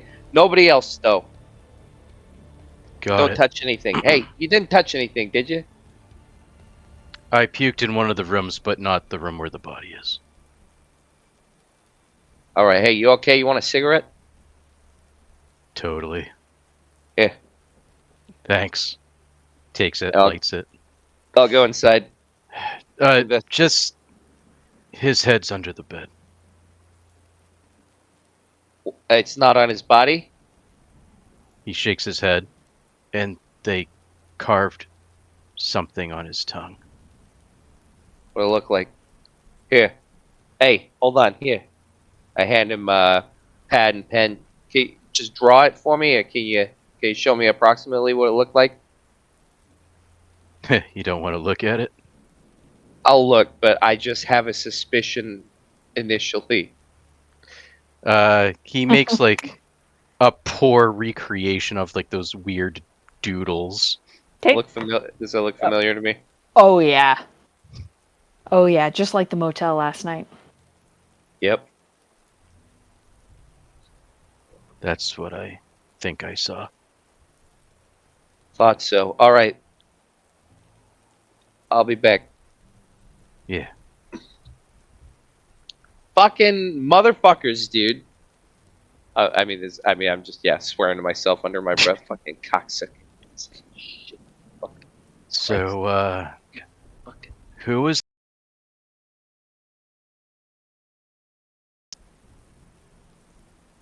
Basic. Can you hear me? I can now. Okay. She says, he's Prince's right-hand man. I'd say he's an Archon. I mean, So he's scary. yeah. Got it. Yeah. When the Prince says someone needs to go, it's usually Lou who shows up. But it looks like someone else is here too. Jace looks over. It's a Jeep Renegade that pulls up, and Celine kind of gets this, like, her skin starts to vibrate. You can see that she's kind of juiced a little bit.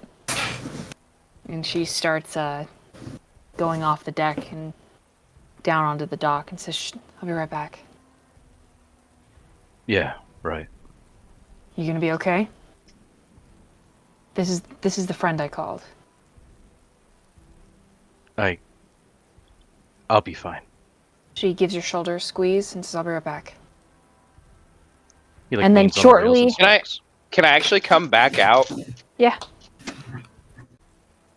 Hey. Do. Yeah. He follows him. So that I'll get to the two of you and what you find, and then I will roleplay with Celine and Aiden and Charlotte, Farhad and Eve. You two show up smoothly, like a slick, nice front wheelie to get around all the, like, on the dock itself, right? You're getting around like those little stoppers. What are they? They're like the cement ones. Oh, yeah, Driving into the harbor. yeah. Yeah. So you like pull up beyond the fence. And so I'll get to you two because you guys are there. So you're going to see each other, but there's going to be a little bit of role playing before you get to talk to Aiden and et cetera, et cetera.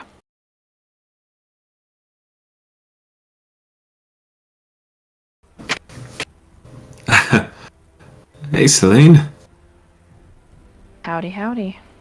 Oh, and then Charlotte's like, Celine! And Celine looks a little disappointed, but it's alright. Hey. Yeah. Sorry, after yesterday, didn't have the heart to tell her no. Did you tell Celine what happened, or no, you didn't?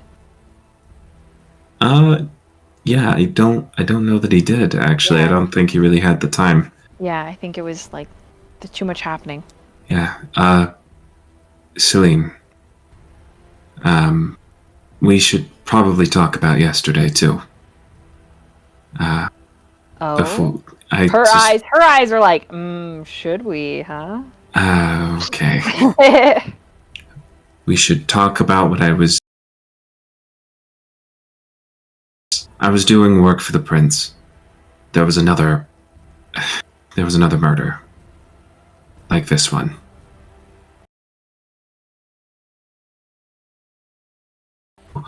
With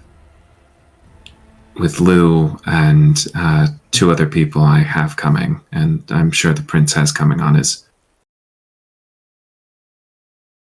sort of thing. All official now. Yeah, he nods his head and kind of rubs the back of his neck. I'm just trying to keep it on the DL.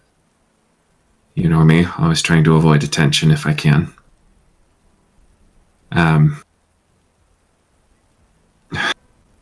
He just shakes his head. Something was up yesterday. Spooky cult activity, and Charlotte was targeted. Last night there was something in my house, something besides. Well, you know how Dad gets from time to time. But it wasn't that, and he can't get in. Something else, something different and not normal. She just hugs you. She like pulls you into a hug. Aiden is like hesitates for an instant before holding her back. You know what this means, right? She said as she pulls you back. No. Maybe? What does it mean? She's smiling. And then she like pats your chest and says, I'm gonna move in. And Charlotte's like, no, you're not. Ew. And she's like, yeah, I am.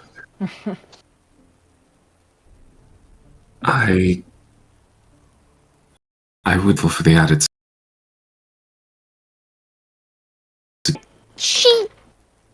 What the? Charlotte just gives her sister a look. Like, yep, gonna do it. You've got spooky shit going on. He's got spooky shit. Alright. Well, introduce me to your friends, and let's go take a look at this fucking scene. Yeah, absolutely. He like pauses for a second, and then just nods his head. One of them's a lot older than he looks. Like 300, 400 years old. The other one, she's newer, like me and you. She'll be the one in the. You'll know her when you see her. Her name's Eve. Motorcycle, leather, reflective helmet. Yeah, that's the one. Charlotte's like, no, Charlotte. Celine points. That one. Yeah, that's Eve. The other one in like the blacked out mil-spec shit, that's Farhad. Ah, the older one. Yeah, he does kind of Yeah. look like a twink, doesn't he? Right, like that was my initial reaction.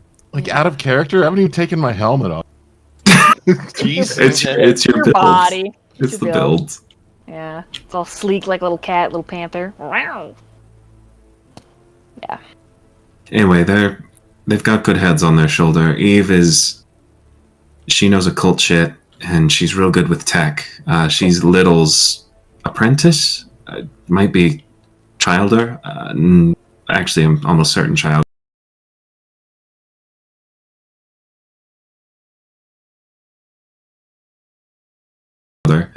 put his neck on the line for me. He's good people. Wow, that's impressive. Okay. Anyone who's willing to help you is good in my book. Thanks. Aiden looks a lot more confident in himself and sort of the general situation having Celine here, as opposed to last time when he was just kind of free flying with nobody he actually knew. And I guess to that point, Charlotte is helping there as well. She's just like, this is all new to her, so she's just like, whoa, quiet and taking everything in. Whereas Celine is just kind of moving into that, like, I'm in control, even though she's not in control, right? She's not the boss, but she's... No. But, that's who Celine is. Yes. I think as the motorcycle pulls up, the giant wolf the size of a man hops out of the back of the Renegade and hands Aiden his shotgun. Nice. Nice. All right. Farhad and Eve. You pull up. So Farhad can take the helmet off. He's honestly not a big fan of it. It's just reminds him of small spaces, and he hands it to Eve, just saying, thank you for ride." Yeah, anytime. How's Michael? He's good. He very persistent. He part of, and he just kind of motions to this.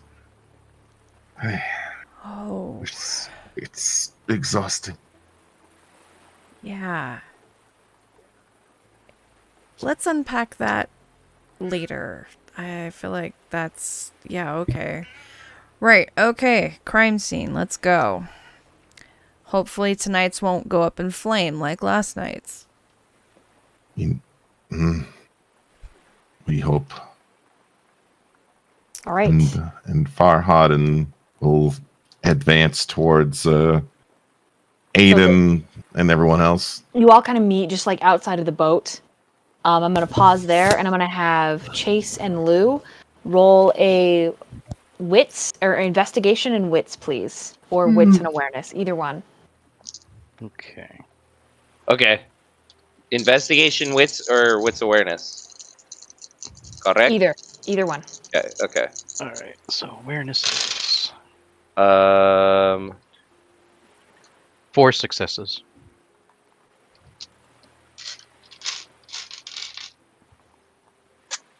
And Lou?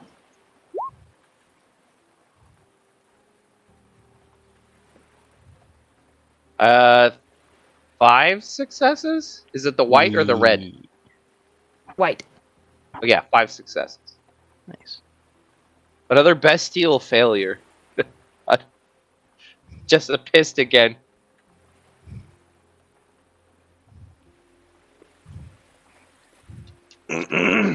Critical.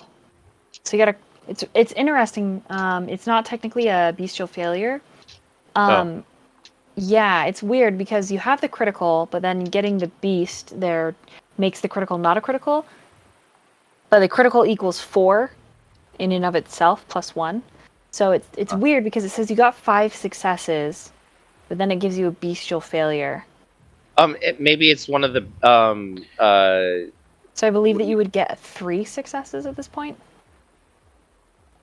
Yeah, I thought wonder his success would be the same, but he just does something bad to get that success. That's what, right? But Roll 20 is just weird. Is it because of a bane of my character? Maybe. Nah, it's because you're hungry. Oh, okay. Yeah, it's just literally just. So because it's you're like hungry. literally how I am in real life. Yeah. So I'm like hungry. I'm pissed. right.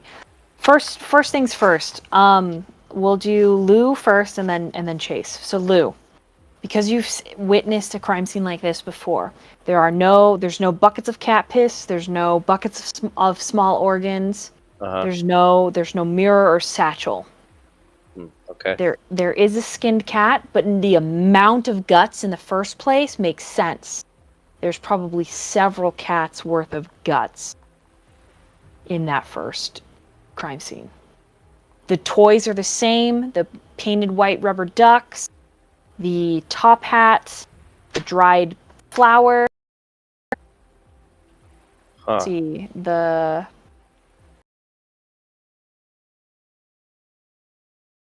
something else.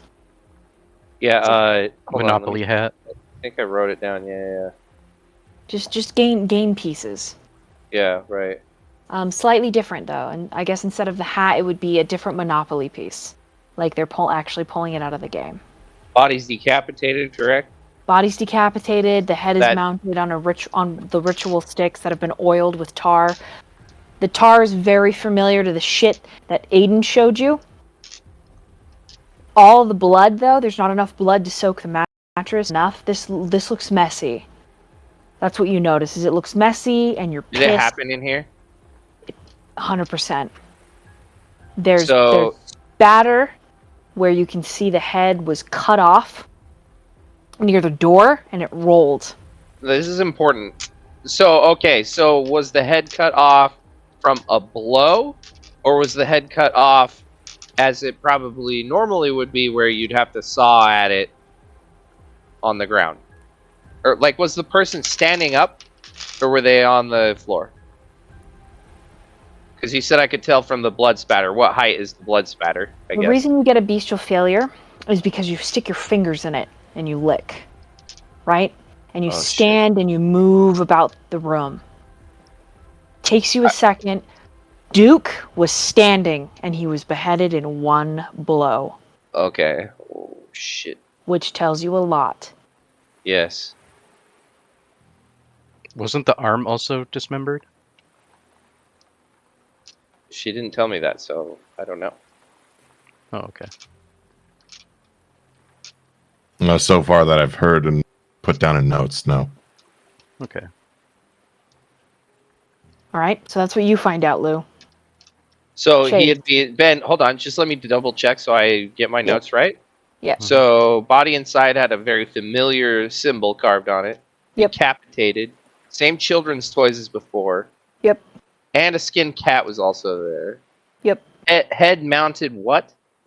Head was It- mounted on these oiled sticks, the sticks that have the same tar, the flash. It's the flash brew. What? A flash brew? What does that mean? So basically, it's a type of mixture that's like a type of almost acrylic. But what it does is when it heats up, it hardens.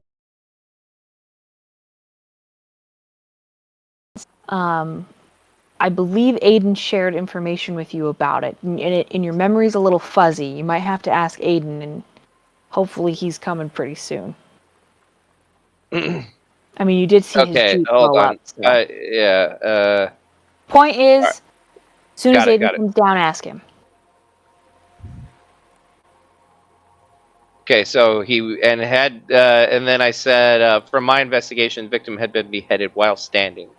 Standing, probably caught by surprise. Probably opened the door. What you think is he opened the door? Like from behind? No, that's No. an important factor. You think he was engaging in his assailant. But you think he opened the door, probably had got a few words in, and then whack. Looked like an altercation took place. Yeah. But wait till you hear what I tell Chase. Okay? Okay. So All right. get your Thank your you. notes caught I up. got it.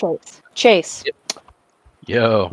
When you're not as trained in this whole investigation shit, Nope. but looking at your friend's body,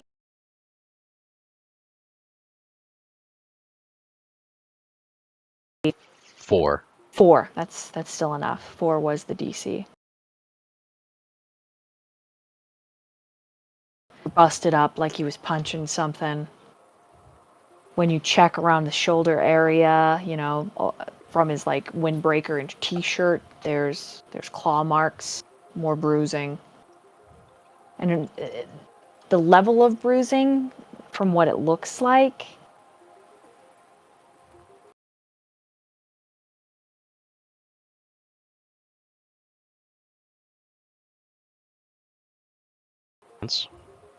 Yeah. Do you want to go through his pockets? Yeah, I rummage through his pockets, and I also specifically look for his phone. Okay. You find his phone in the front of his jeans. It's cracked. And a little bloody. Blood's all dried on it. You find his wallet, his keys.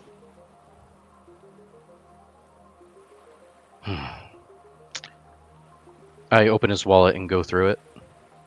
Immediately, you know those yellow legal pads? Yeah. Looks like a piece of a legal pad was ripped off. And a series of numbers written on it. Falls out of the wallet into the ground. I bend down, pick it up. I look at the numbers. Do they look like anything I would recognize? Too long to be a phone number.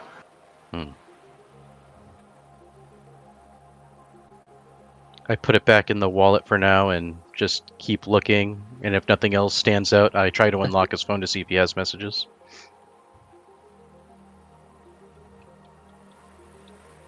Give me 1 second, sorry. Sure.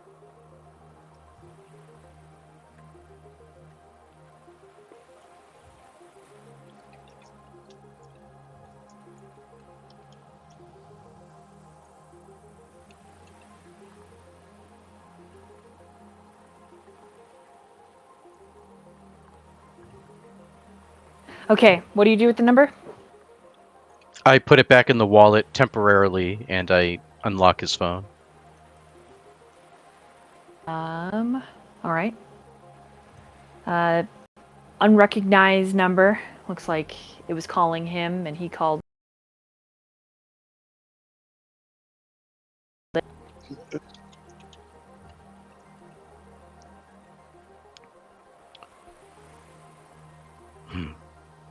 I check any text messages or pictures. He's got a couple from some girlfriends.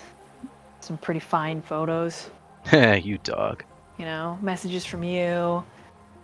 Messages from coworkers, etc. Wait, he's going through. Hold on, he's going through the victim's phone. He is. Is this like he just walks in and takes the guy's phone? He searched his body. What the fuck are you doing? You told me to help you, so I'm helping you. Yeah, well, how about let me tell you how to help me instead of you just fucking up the crime scene, huh? Well, I unlocked the phone for you, so he hands him the phone. And I found his wallet, and it has weird papers in it. All yours. What do you mean, weird papers? What do you mean? Here, you go through his phone. You're right. I don't want to do that. That's... Fucking Lou. Yeah, Chase smirks and takes the phone back. Now, hold on. Right. Hey, don't touch anything else. You understand me? This whole thing. Look at the blood right here. See that? You see the spatter right there? It goes up the wall, right? Like that. That's arterial. You know what that fucking means? That means it came out of an artery. You know what an artery is? Yeah, I know what it is. Yeah, okay. So when it fucking comes out an artery, it's gonna spray right the direction, like the pet. Look, so this guy was standing right about here. I show him. Stand there. Something hit him right here in the neck and decapitated him.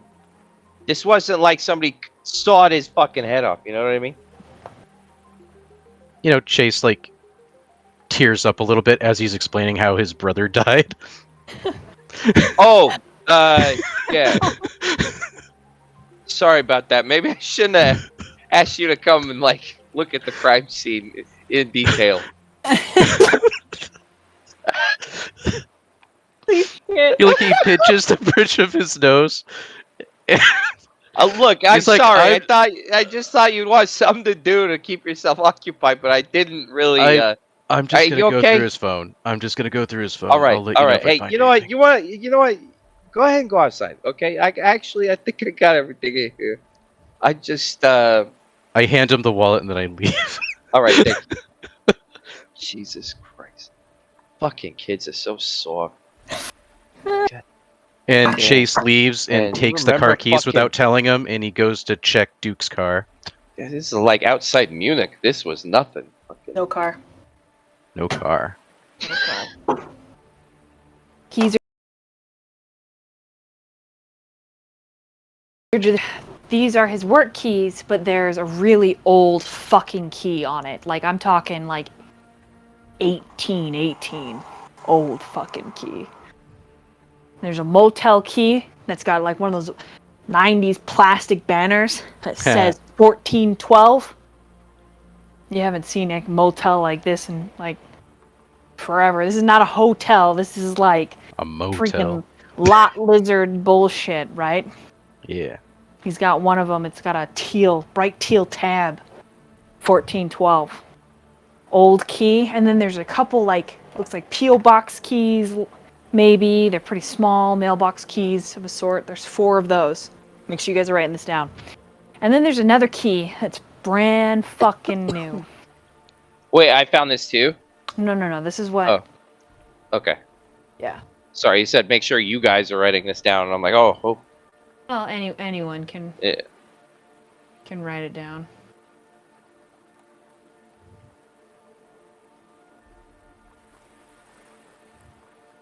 Right.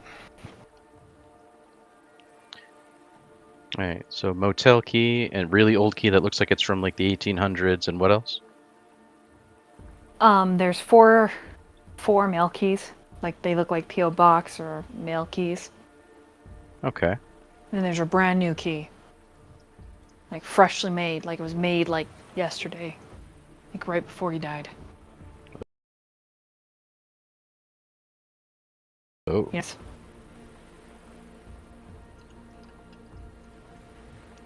Alright. He heads back to his bus and walks over to Jackson. Okay, Jackson's just been kind of chain smoking in there. The minute he sees you, he like rolls the window down. But then you get in, so he rolls the window up and he's like, "You alright? You okay?" Bunch of people showed up. They don't really look like cops.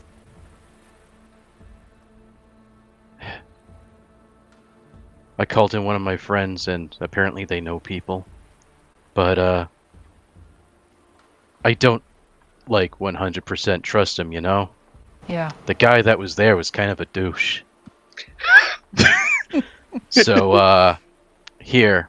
He hands him, like, the whole handful of keys. These are on Duke, and I only recognize, like, 2 of those keys, bro. You want me to figure out what they're to? Yeah. Can you do it?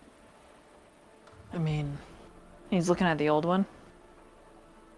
And then he like holds it like it's like the barrel of a gun. Right? Yeah, he smells it, puts it up against his mouth. Yeah, I think I can. You okay to drive now? Yeah. I don't have my license or nothing though. Such a person who's not okay to drive thing to say.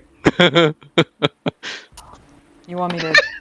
Can you take my bus back to the shop? Yeah, you want me to wait for you there? Yeah. Yeah, hand him my car keys. Okay. He's like, all right. And he slides over into the driver's side. If you need, you call me, okay? I'll come get you. Thanks. All Drive right. safe. Puts another hand like the back of your neck, gives you a little squeeze and shake. And I pat him on the arm. Thanks, bro. Yeah, anytime, man. Anytime. And then Chase heads back to the boat. Kate. So that happens. Everybody else in the coterie, you're gonna head down towards Lou. So you saw Chase, but there wasn't a ton of time to roleplay unless your character would specifically roleplay with him. I mean, not yet, no. No. Okay. So then you head down below deck, and all of you converge, and Lou is looking at the body, checking out the scene. It's pretty fucking similar. And yeah, yeah, you all see what's going on here. As far as I can tell. See this head mounted on a stick thing? Yes, the Yeah. Do you know anything about this? It's got this weird oil on it and shit. I don't know. That's definitely looks like what we saw last time. What is it? Well, it's a totem, a sort of ritual offering of sorts. To who? Or what? Well, last time it was to perform some kind of spell, some kind of magic. I imagine it's probably not much different this time. Can Aiden roll occultism plus intelligence to see if there's any differences or variations here? Yeah, go ahead. Cool. Well, you do. I mean, I'll be like, hey, again, he was beheaded while standing.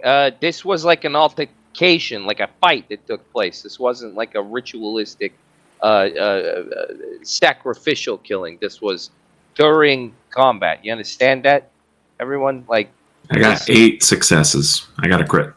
oh shit! Damn, boy. God damn. All right. So the scripture is very different, right? That wasn't there. But it's not, it was carved, right? But it looks like it was carved like a really tiny razor. The same like angels' wings will be heavy and fall, right? Mhm.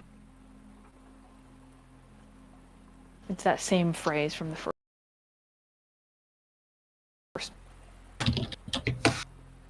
It's with your role is this was prepared by a different hand. It's sloppier.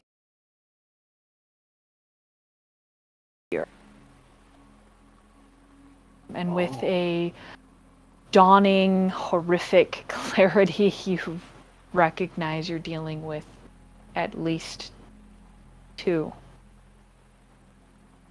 different assailants. And that might mean each individual act has its own assailant. Well, I don't know. I guess we don't want to get too far ahead of ourselves. Son of a Sorry. bitch. I'm trying to be a character. All right. First things first. The ritual was performed by somebody else this time. Same ritual, or at least similar, but definitely a different hand. Less practice, more angry. Still dedicated, though. It's not easy writing that small. Forget about etching it into a tongue. I'm taking detailed notes in my notebook for the prince. Okay. I love you. So You're welcome. I'm also taking detailed notes, but like, I mean, just so I remember what happened. there's at least 2 killers, is what this means. 2 people working together, which is taking this from the possibility of a single radical cultist and rapidly meaning it could be something more organized. This takes it from serial killer to cult.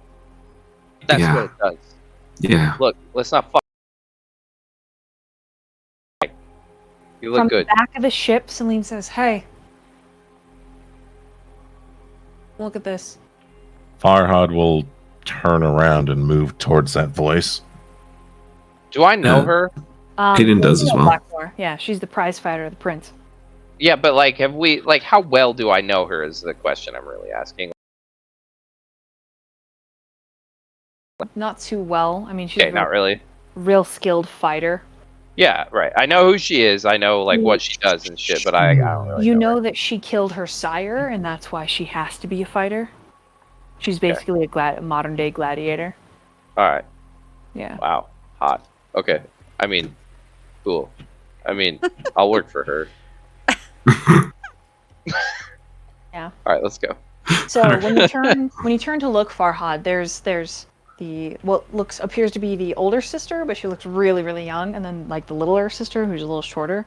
They both look very similar. Definitely tell the relation there. The shorter one, you don't know her name, but she is holding a seashell in her hand. He will pulls out a dove feather. He will like reach out his hand and say, can I take a look? She hands them both to you. He just nods and says, thank you.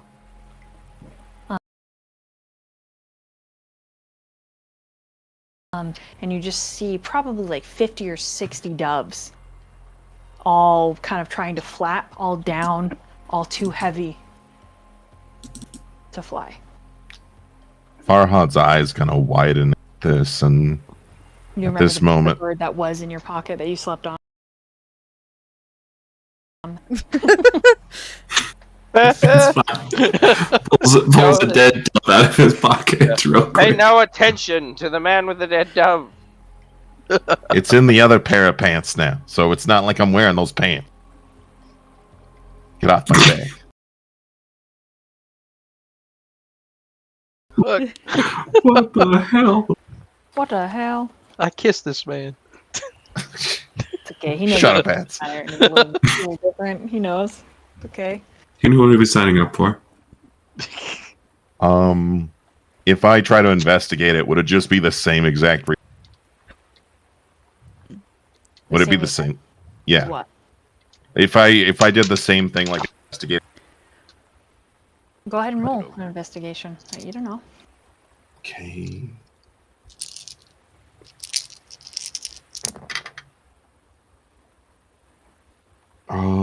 That is a 2. Like you're gonna look at the birds to see if they're alive, and just like the one that was in your pocket. Yeah. Yeah. That to see if there's any like the same, more or less. Mm-hmm.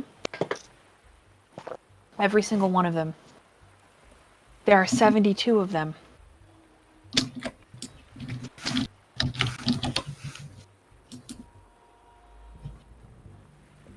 Farhad kind of like furrows his brow at this and says aloud to himself, why? How many doves in one room? This is the point that Chase is coming back below deck.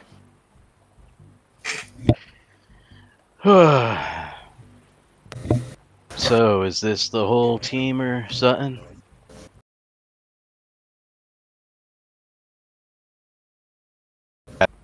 I think so. Aiden gives you a wave. Farhad will put a finger up for him to be quiet while he's trying to think. You know, Chase looks at him confused and then waves back to Aiden, then looks back at Celine.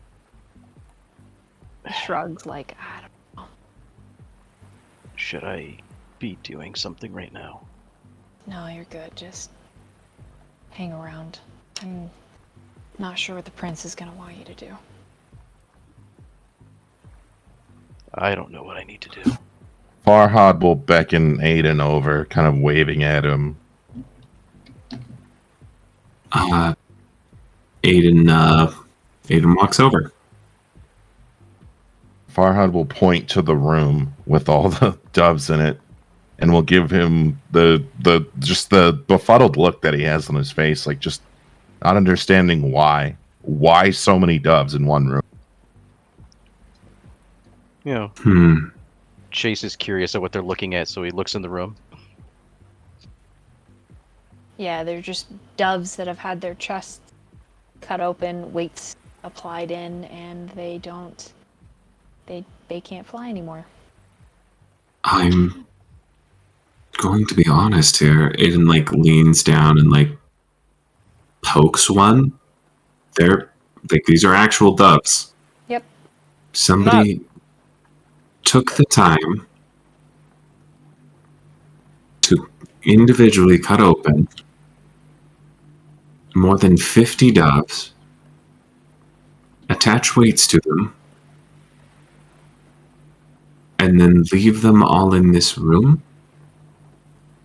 Am I there? I'm not there, right? Everyone's No, there. Oh, I'm there. So Yeah. like, why the weights? Well, the weights are symbolic. It's angels falling or Yeah, whatever. but no. Are you sure? I mean, are you fucking sure? Like, if they're symbolic, like, I mean, that's a lot of work to attach fucking weights to every goddamn fucking dove in here. Like, what the fuck? it's their testament to their commitment. Well, if It's- the weights weren't there, would the doves get back up? They would probably fly away. All right. Farhad would like to use his knife to cut one open and remove them. You being delicate? Very delicate. Very delicate. I'm asking. Oh, sorry. I'm asking. Is this like? Is it necessary for a spell or something? Is some sort of occult bullshit, or is this because they wanted to never? The front page. Stop So clicking, Caleb. if Huh? Oh, sorry. I was wondering If why I- it changed. if I may ask, and Aiden kind of glances just to the general coterie, what is this ship? Why was there who? What kindred are we looking into who was on this thing? Why Well, was I he here? can tell you this was the name that Joe gave me last night, written in the dirt. But there's a person that also matches the name. Okay. What was I that can do name? that. Winnie. Holy shit, that sounds familiar. Hold Well, on. we wait. talked about coming to the docks tonight, so like this is a Yeah, this can't would. be just a coincidence. Like You're- Joe had to know something. Yeah. Also, That Uh, is go ahead.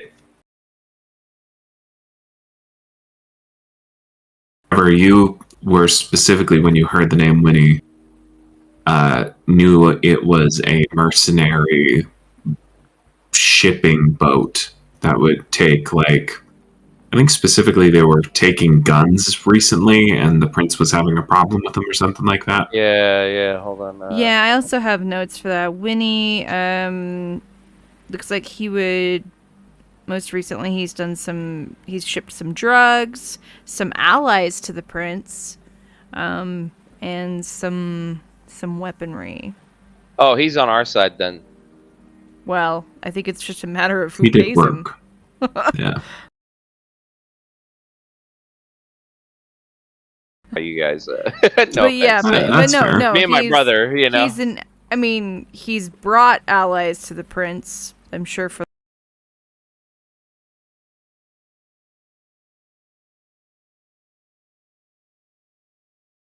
the right. Mm-hmm. He's kind of slimy, Lou. Okay, so nobody trusts him. Nah, you can trust him if you spend the right amount of money. But Yeah, you know you what? can trust him as much as Like you I can said, spend. Okay. whoever But you're really- buys him out. He's Yeah, really okay. afraid of your brother. Huh? He's really afraid of your brother. Good. Hmm. So we could go talk to him, probably. Well, I bet I could squeeze some information. So the You know what I mean? seashell with the wing in it. Oh, sorry, it's a feather in it. Charlotte says that was in the middle of the birds. Hey, Eve, Yeah. want to go squeeze him? You and me? Winnie. Yeah. See what he knows. Okay, so who's Winnie? We're saying that like we know him. Is that Yeah, I know him. He's the merc that owns the ship. okay? This Kindred ship. or As far It's as I kindred know, owned. yeah. Yeah. Basically, so? he's a pretty questionable character who will provide transport of goods for a certain price. Any goods for the right Goods price. and people. Yeah. I was gonna I say said goods any included. goods. Aiden nods his head. We should try and look for a ship's manifest. Then it's possible the killer got a Hold on. ride over. a fucking manifest. Like you fucking. Aiden gives you a withering glance. You You run think a this guy business, keeps a Lou. fucking honest manifest? I don't know if he keeps an honest manifest, but he needs to actually keep track of how much money he's making, surely. He knows what's on fucking board. We talked to him. We'll look at the fucking records. Well, it's worth looking around for them anyway. Well, I definitely. Maybe we'll have a manifest of people who were coming on here or something. Yeah, all right. Look, I'm just It saying. is a yacht, so there has to be like a bedroom or something. Surely he has something in there, right? Oh, it's so much more than a yacht. It's not a yacht. It's like fucking, a freighter. Yeah, it's a fucking boat. Oh, hold on. You Like, know? we're...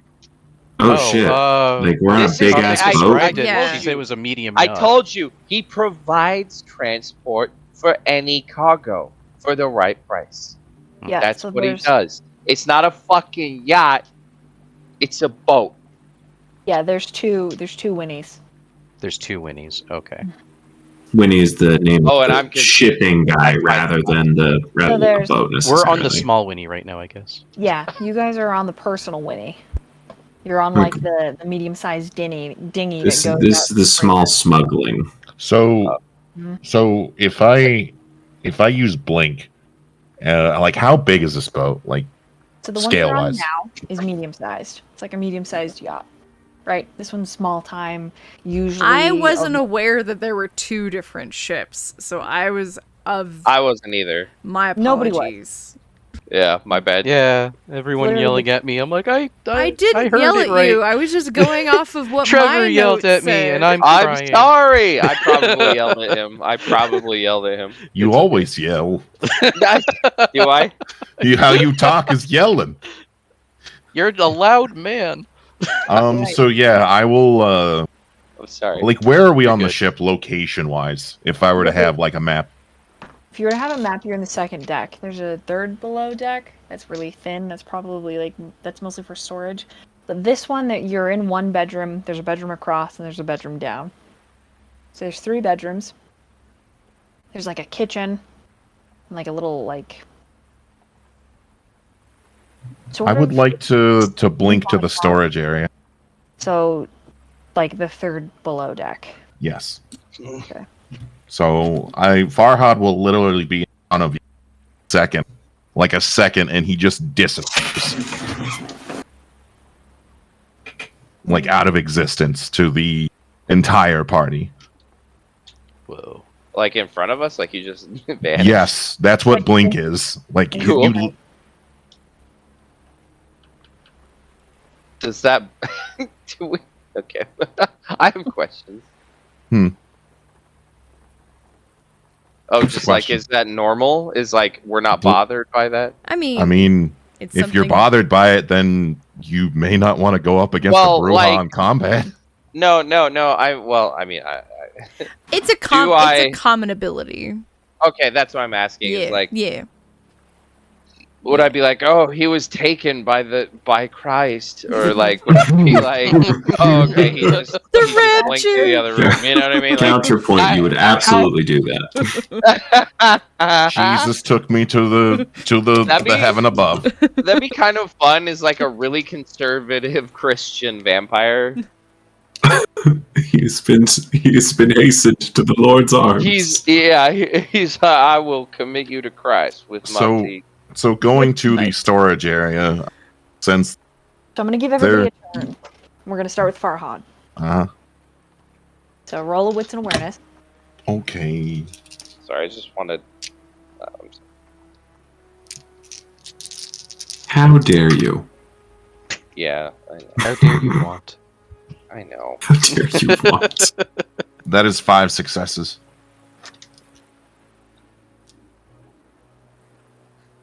God damn. Okay. That is with sense too. God damn.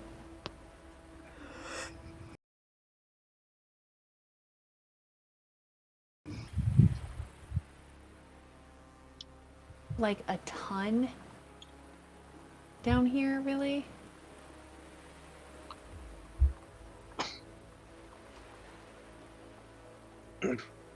So just nothing remarkable that would be worth notice. Not particularly, no. It's quiet down here. You know, the boat is rocking gently. You know, and you can feel that you're surrounded by like the pressure of the ocean. But just a cursory glance and kind of a move through, it's very unremarkable. I mean, it looks like there you could probably store a significant amount of guns or trucks.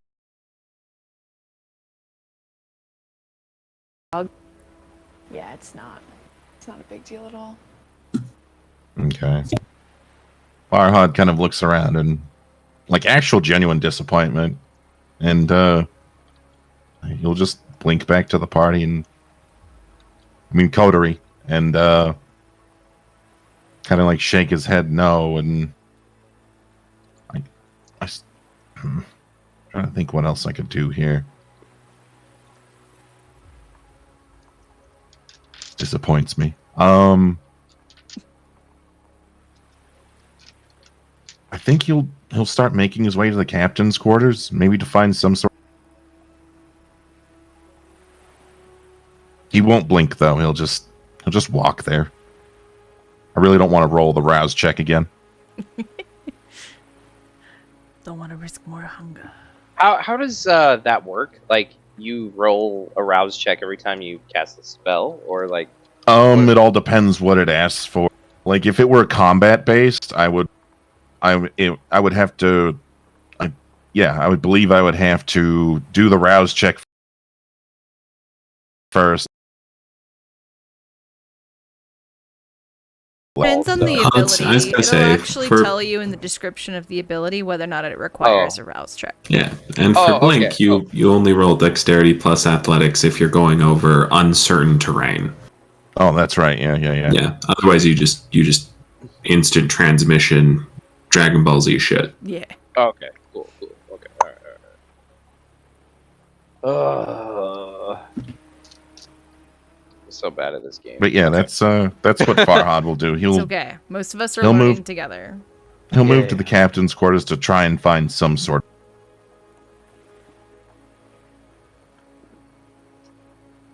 All right, roll another wits and awareness for me. Okay.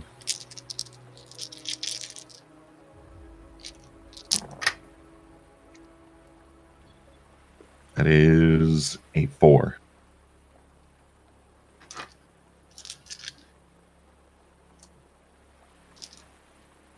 Blinking. So you're moving ultra fast. Let's see.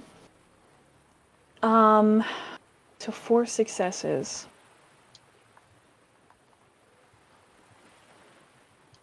I gotta make a roll.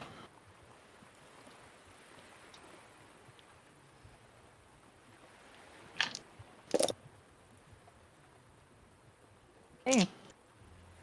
Under the steering wheel, there's a panel. It's a little bit loose. Looks like it was hastily put on. I would like to open it. Roll strength. Strength? Mm-hmm. Athletics. You only need like 1 success, so you know. Acrobathletics. Oh, that's so. There's a bestial failure, but there's it's 4 successes. Okay. So you get it ripped open. Yeah, and he just like removes it no problem, like it's just absolute ease. There's a rock inside. Smooth on one side, rigid on the other. It almost has the vibe of a geode, or at least half of one. The smooth side has beautiful lines and glitters, and the rough side is just like full rock.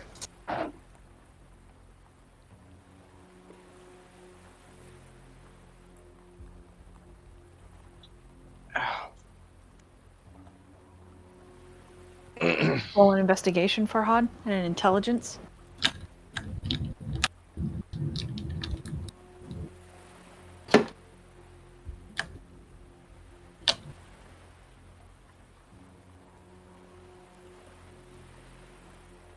Yeah, 1 second. Investigation and intelligence? Mm-hmm. Come on, Nurgle, don't fail me now. That is only 3. Only 3? Only 3. The smooth side looks like it's bowed, and there's like a little slit in it. It's really weird. Like it looks like a coin slot almost.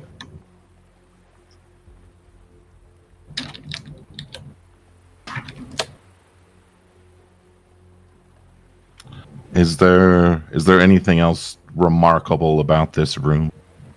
Nope.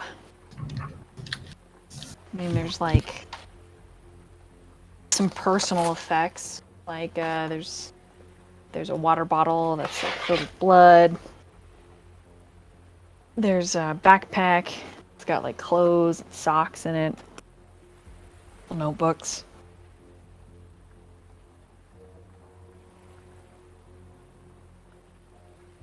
I would like to read over the notebook just to see if there's anything of significance. Roll another investigation from me. Actually, we'll just use the 3. So, on the notebook, it's like oil changes, mileage, gas, just random stuff about the boat, and like coordinates and things.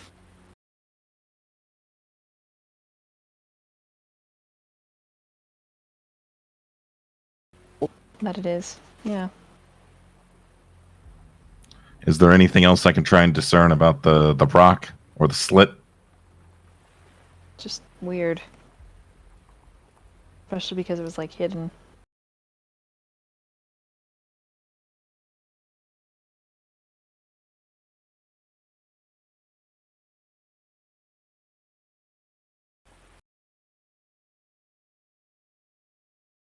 Whoa.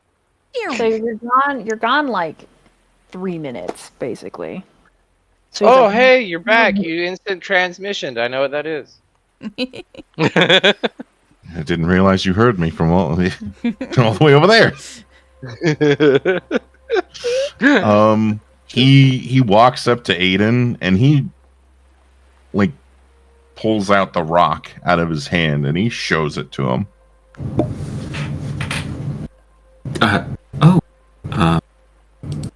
All right. Let me give this a look. Aiden looks over the rock.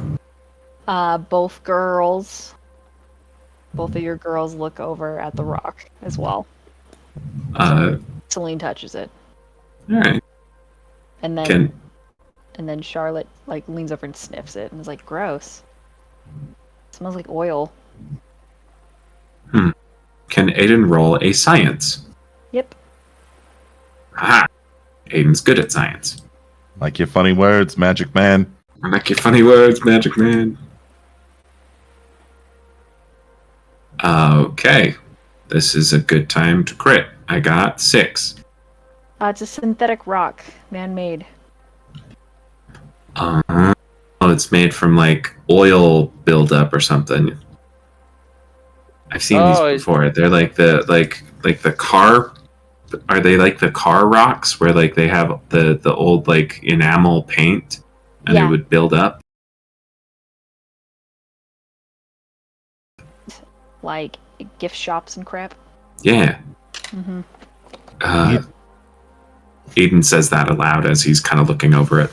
Celine's like, yeah. Right next to your shop, you can buy these. She's looking at Chase. Farhad will say to him, Eddie? Eddie sells these. Dude, Eddie sells those things. Yeah, he's a ghoul to that one Toreador. Farhad will mention that he was hidden. Don't know why. Didn't seem horribly remarkable. Aiden nods his head.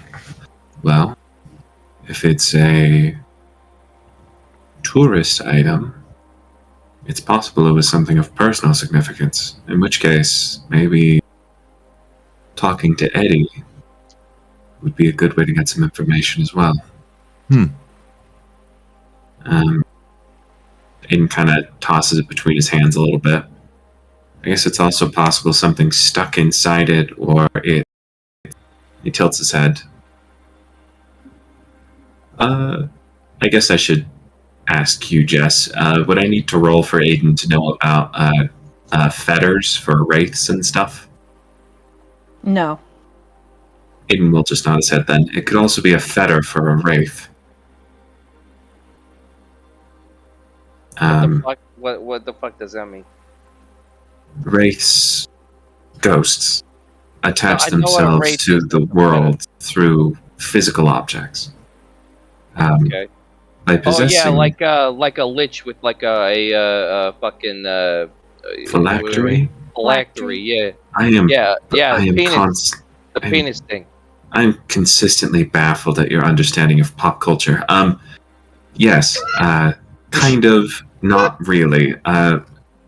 Charlotte's like, oh, my D&D party's killing one of those. Oh. I could talk about pause, but Lou don't has, turn my head. Lou has very different. Yeah, he's been around, but it's just he's been a weird way around, you know. No, it's just I just like I like very much that Lou is just like this man's man is from The Sopranos. Yeah. Also knows every pop culture reference possibly dropped. He watches Even a the lot most of obscure TV shit. and reads a lot of books, and he listens to a lot. He looks at Reddit. He looks at Reddit. I love Lou as a character because it's just the most interesting character trait for what would otherwise just be an angry, shut-in, middle-aged man. Right. Like doesn't like what he doesn't understand. Except when it comes to cultural references, he just gets everything. Anyway, so It's a little too close to who I am in real life, to be honest. just a little. That's pretty accurate. It's pretty- Aiden just keeps talking then. I mean, for wraiths, it's not like they are immortal until they're destroyed. Fetters are more like, well, a fetter, like a shackle, a chain, An anchor, locking right? them. Holds you Yeah. down, right? Yeah, Yeah. locking them to the material world. It's Okay. You know how we have touchstones as kindred. Yeah. Think of a fetter as their touchstone. Okay, so if you destroy the fetter, right? Like you. They go a little crazy. What goes from a rational thinking creature becomes a very dangerous, vindictive monster. Of course, it Okay, wouldn't. Pause. Eve, finish your statement, and then NPC is going to say something. Oh, I was just gonna say, of course, it wouldn't be as easy as destroying it and then being able to move on. Okay. If only. So, Aiden, to your surprise, Celine is the one that speaks. She says, yeah, and if you're really lucky, you'll get something that's Like a mutated wraith. can't cross the veil, so it attaches itself to decomposers. Decomposers. Yeah. Flesh-eating things. Ah, Usually bugs. oh. And she doesn't... Celine, this is like the first time she's ever said anything like considerably like intelligent to you. So there's kind of like a moment of like, Yeah, Aiden definitely gives her an impressed look. I hate to be blunt, but I don't know everyone here. Could we get some introductions for my notes, please? Right? Oh. Like I literally haven't talked to. And this is Eve. I mean, Eve Yeah. is. Yeah, No. this- Yeah, this she's. is main This character. is Lou. I mean, yeah, I'm using my voice I was because gonna I'm say, lazy. No worries. I But- just wanted to make sure. And I think I know more or less everybody except for Yeah. Hey, oh no, I'll do it. Hey, so Eve, everybody, hey, this is Eve. She's fucking amazing. Okay, she's powerful, and my brother, I mean, I trust her. Hey, okay, this is Aiden. Actually, Hi. don't know shit about him. And You don't know shit about. I'll do the introductions. Proceeds to no, be hold the on. worst No, I got this. introductions ever. This guy over here, this Chase, fucking, I don't know shit about him.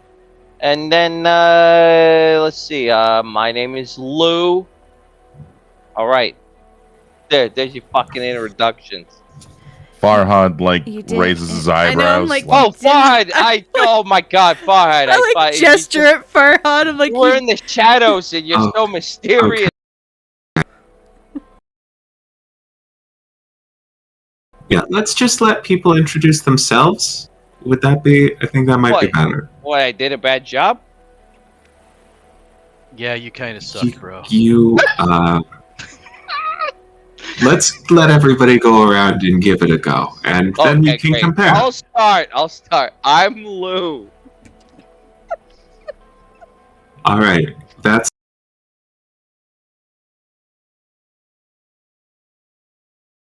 So I'm not. Just, Okay, I think I'm names are Lou. good. I love fishing, and yeah, I'm a kid. Okay, all right. do So you why love is the fishing? fisherman looking into my brother's death? Oh, this You guy was said your your name he is brother. Lou. said and he you're loves like to fish. fishing, not I that said I that's love his fishing. profession. I'm so sorry. I This still was your don't know brother? anyone's profession here. Like, who All are right. you Hey, people? look. You're okay, all poking at my brother's body, and I don't know who the fuck any Oh of you are. yeah. Sorry. Oh, I'm so sorry. You must be his brother. Yeah. Okay. I'm also I'm somebody. Okay. Like if something needs to get done, I'm the guy that does it. Okay. You don't need to know exactly what I do because it's so complicated. Don't worry about it too much, huh? Just know Aiden I'm here just to like help. Aiden just like runs a finger across his throat and like sticks his tongue out. Like Chase looks at him And like Aiden nervous, like what the fuck? I've got this like disingenuous, friendly earnestness, like it's just I'm here to help you, Oh, that car car salesman like pitch? what I think normal people would want to hear, except he's bad at it. I'm not very charismatic, but I'm trying to be friendly. So. It comes across as profoundly intimidating, mostly. Yeah, it sounds like I'm threatening you when I'm really trying to tell you I'm here to help. So that's Gotcha. do with it what you will. Right. Hey, so... no, I'm here. Now, hey, look, here, help you out. Hey, that's my boy, huh? All right. I'm gonna look around, huh? Okay. All right. All right. So who's that soft-spoken one over there? Oh, that guy over there. Yeah. I He points at Aiden. That's Aiden. Oh. You know what? Go talk to him. Actually, he's pretty nice. He's kind of weird. He's kind of fucking. Go talk to him. You know what? I think I will talk to him, bro. Thanks. Yeah. No, thank you. I'm gonna go snoop around. Chase approaches Aiden. Hey. So you're Celine's friend, right, bro? Yeah. Me and Celine go way back. Yeah.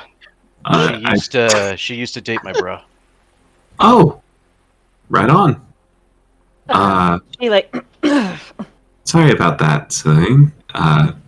He says, looking. I look at the Chase. corpse. Oh, was that supposed to be a secret? Oh my god. That's my Fucking bad. idiot. I don't know. It's all right. Anyway, I just feel bad for everybody involved.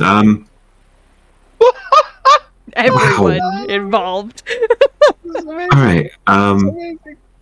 Anyway, Yeah, my name's Aiden, and I think Chase, you at this point, seeing Aiden up close, would recognize the distinct look of a Lord of the Rings elf that fell backwards out of Middle Earth and into the Middle Eastern United States. Oh, Guy. That's amazing. What an Oh. amazing description. I thought I knew what he looked like before, but now I really fucking know. oh, okay. I thought you looked familiar, bro. Yeah. What? What? Oh, don't You worry guys about like it. need to wear jean shorts together and shit, you know? Like We totally should. straight up. Straight up. All right. Anyway, it seems like you're going through kind of a hard time. So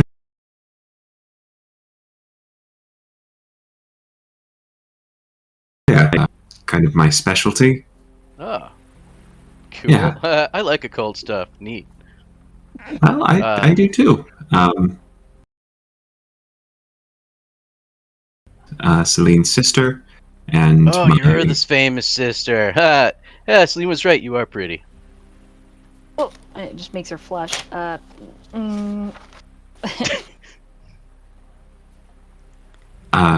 And then I guess to kind of give everybody a chance to introduce themselves. This is Farhad. Pleasure. Oh, like the movie?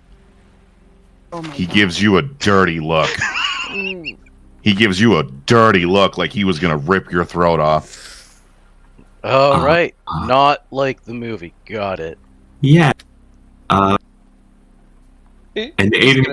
Aiden gives Farhad a look like he's trying to decide if he's going to make Farhad angry by saying this, but then he just says it anyway. Yeah, Farhad is very good at killing people. Oh, that's why he's scary. Got it. All right. Yeah, Phew, yeah. I thought he was actually gonna hurt me. All right. You are people. Okay, so long as you know the risks. Okay, moving on. We also have Eve. Eve is, I'll let Eve introduce herself. Far be it for me to give away anybody's information. You know. By the way, I have taken over grilling the meat. What? I'm You barbecuing. just have a barbecue set up. Yeah, I'm making fucking sausages and burger patties and shit. What the fuck? Okay. We just grilling. Thank you, what I'm my good. Like the near my area. brother's. I Just just, a I bloody mean, door. I've got, I got a few kids at home, and like, I'm used to this. Like, we're just grilling now. Okay. I got Anyway. kids.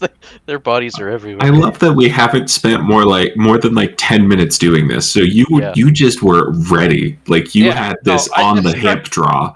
Like, I mean, you guys started. You haven't even gotten the socializing. grill I warmed went up yet. right. Yeah, I went right for. I was like, oh, there's a grill, and I started it up.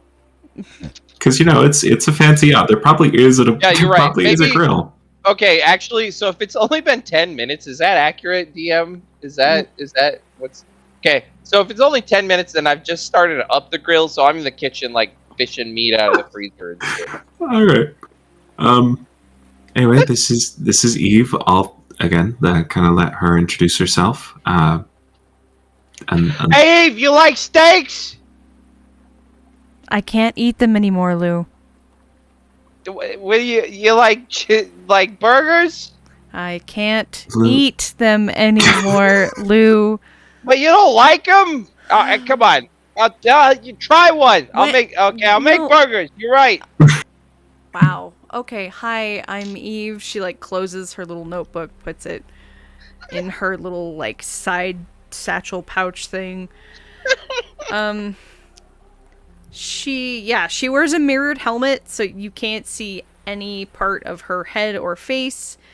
But she's pretty big. She's like 6'3", really broad, muscly shoulders and chest, like Oh, we're the same height then. Cool. yeah, All she's right. she's a big girl. You I should like call how it me. I like how you tower over Farhad. Let me. Right? Can we actually just say I trust her already pretty heavily? Like, I'm all okay. She actually puts her hand out for, like, to shake yours. She says, "Yeah, I'm Eve. I'm really sorry about your brother." You know, I appreciate someone other than Celine finally saying that. Thank No, you. like, You know, he shakes her hand. for real. And she gives him a good firm, not like I'm trying to make myself look strong, but a good firm, genuine Hey, handshake. Eve! Yeah, a professional shake. Eve, you want ketchup? God. I just, Hey, tell that guy I'm sorry about his brother, will you? Farhad will like look at Eve and then kind of just take her notebook and write in there, "I I want to guess I punch that could man." I guess I could just yell it. Hey, sorry about your brother, man. Aiden is just like staring at a spot on the floor with a look on his face that says, Hey, what do you This want is your my life. burger? "This is what Huh? I'm This is my actually life, doing." exactly. Anything you want. Your brother's dead. What do you want? After that, I'm good, thanks. after that, Farhad will turn to both of the ladies and introduce them, and Are we gonna do politely something about the bow. body? Politely have bow and to- say, "My name is Farhad." Both of Charlotte's like, "Hi, yeah, I'm Charlotte. Hi." And then Celine's like, "Yo." Oh, Just smiles and nods at them both. yeah. Sorry, I forgot that we didn't really get the chance to introduce each other before we walked in. Charlotte, Celine, this is Farhad. He's agent for the Prince. Experienced and good at fighting, near as I can tell. This is Eve, also working for the Prince.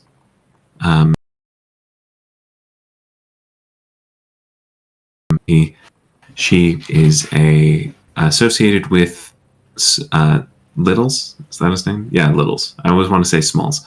She's associated with Littles.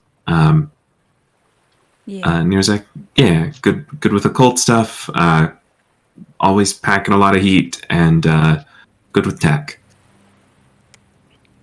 And to make you feel a little bit better, you said your name was Chase. You said, "Who the heck are these Yeah. people that are trying, investigating my brother's death?" I was a detective. Homicide. So this is not my first I rodeo. fucking knew I loved you. Yeah. I'm a Well, that wizard. does make me feel a little better. I'm a wizard. You're Yeah. a wizard, Eve. Aiden looks like a elf and is a wizard. So there we go. I look like an elf? I mean, You you look- look like you came straight out of a movie, dude. Celine's like, "You're probably the most beautiful creature on the planet." And Charlotte just looks at her like, I look at Celine when she says that. Dude, my bro is like in the other room, dead. "Yeah, Oh my god. no, I don't." Right. Huh. Speaking of, now that I've Thank written you. all the details, I'm gonna go take some photos. If you guys need me, I'm Yeah, not far. Is he Hey. actually cooking in there? Aiden like goes to He's not investigate. cooking my brother, is he? I hope not. All right, Eve. Fantastic. Oh shit. Oh, god damn it! This isn't wired to my helmet! This is the best thing Son ever. of a bitch! This is the best thing ever. I leave the Is room. that like I leave the room and remove my helmet and answer my phone This is so fucking good. because I can't. I haven't heard that ringtone in like years. Yeah, I'm in the other room, so I don't reply to you. Hello? Eve. Sorry. Yeah. The Littles. Where'd you go?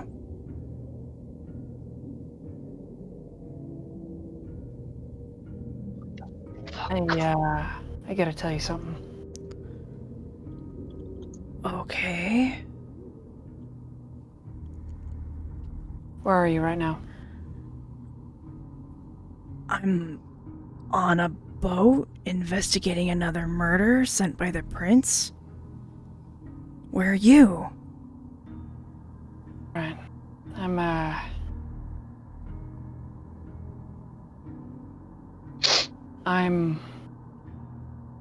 We're gonna end there for tonight. Are you kidding me? Oh! Mid phone call? Oh! Mid phone call? That was so good.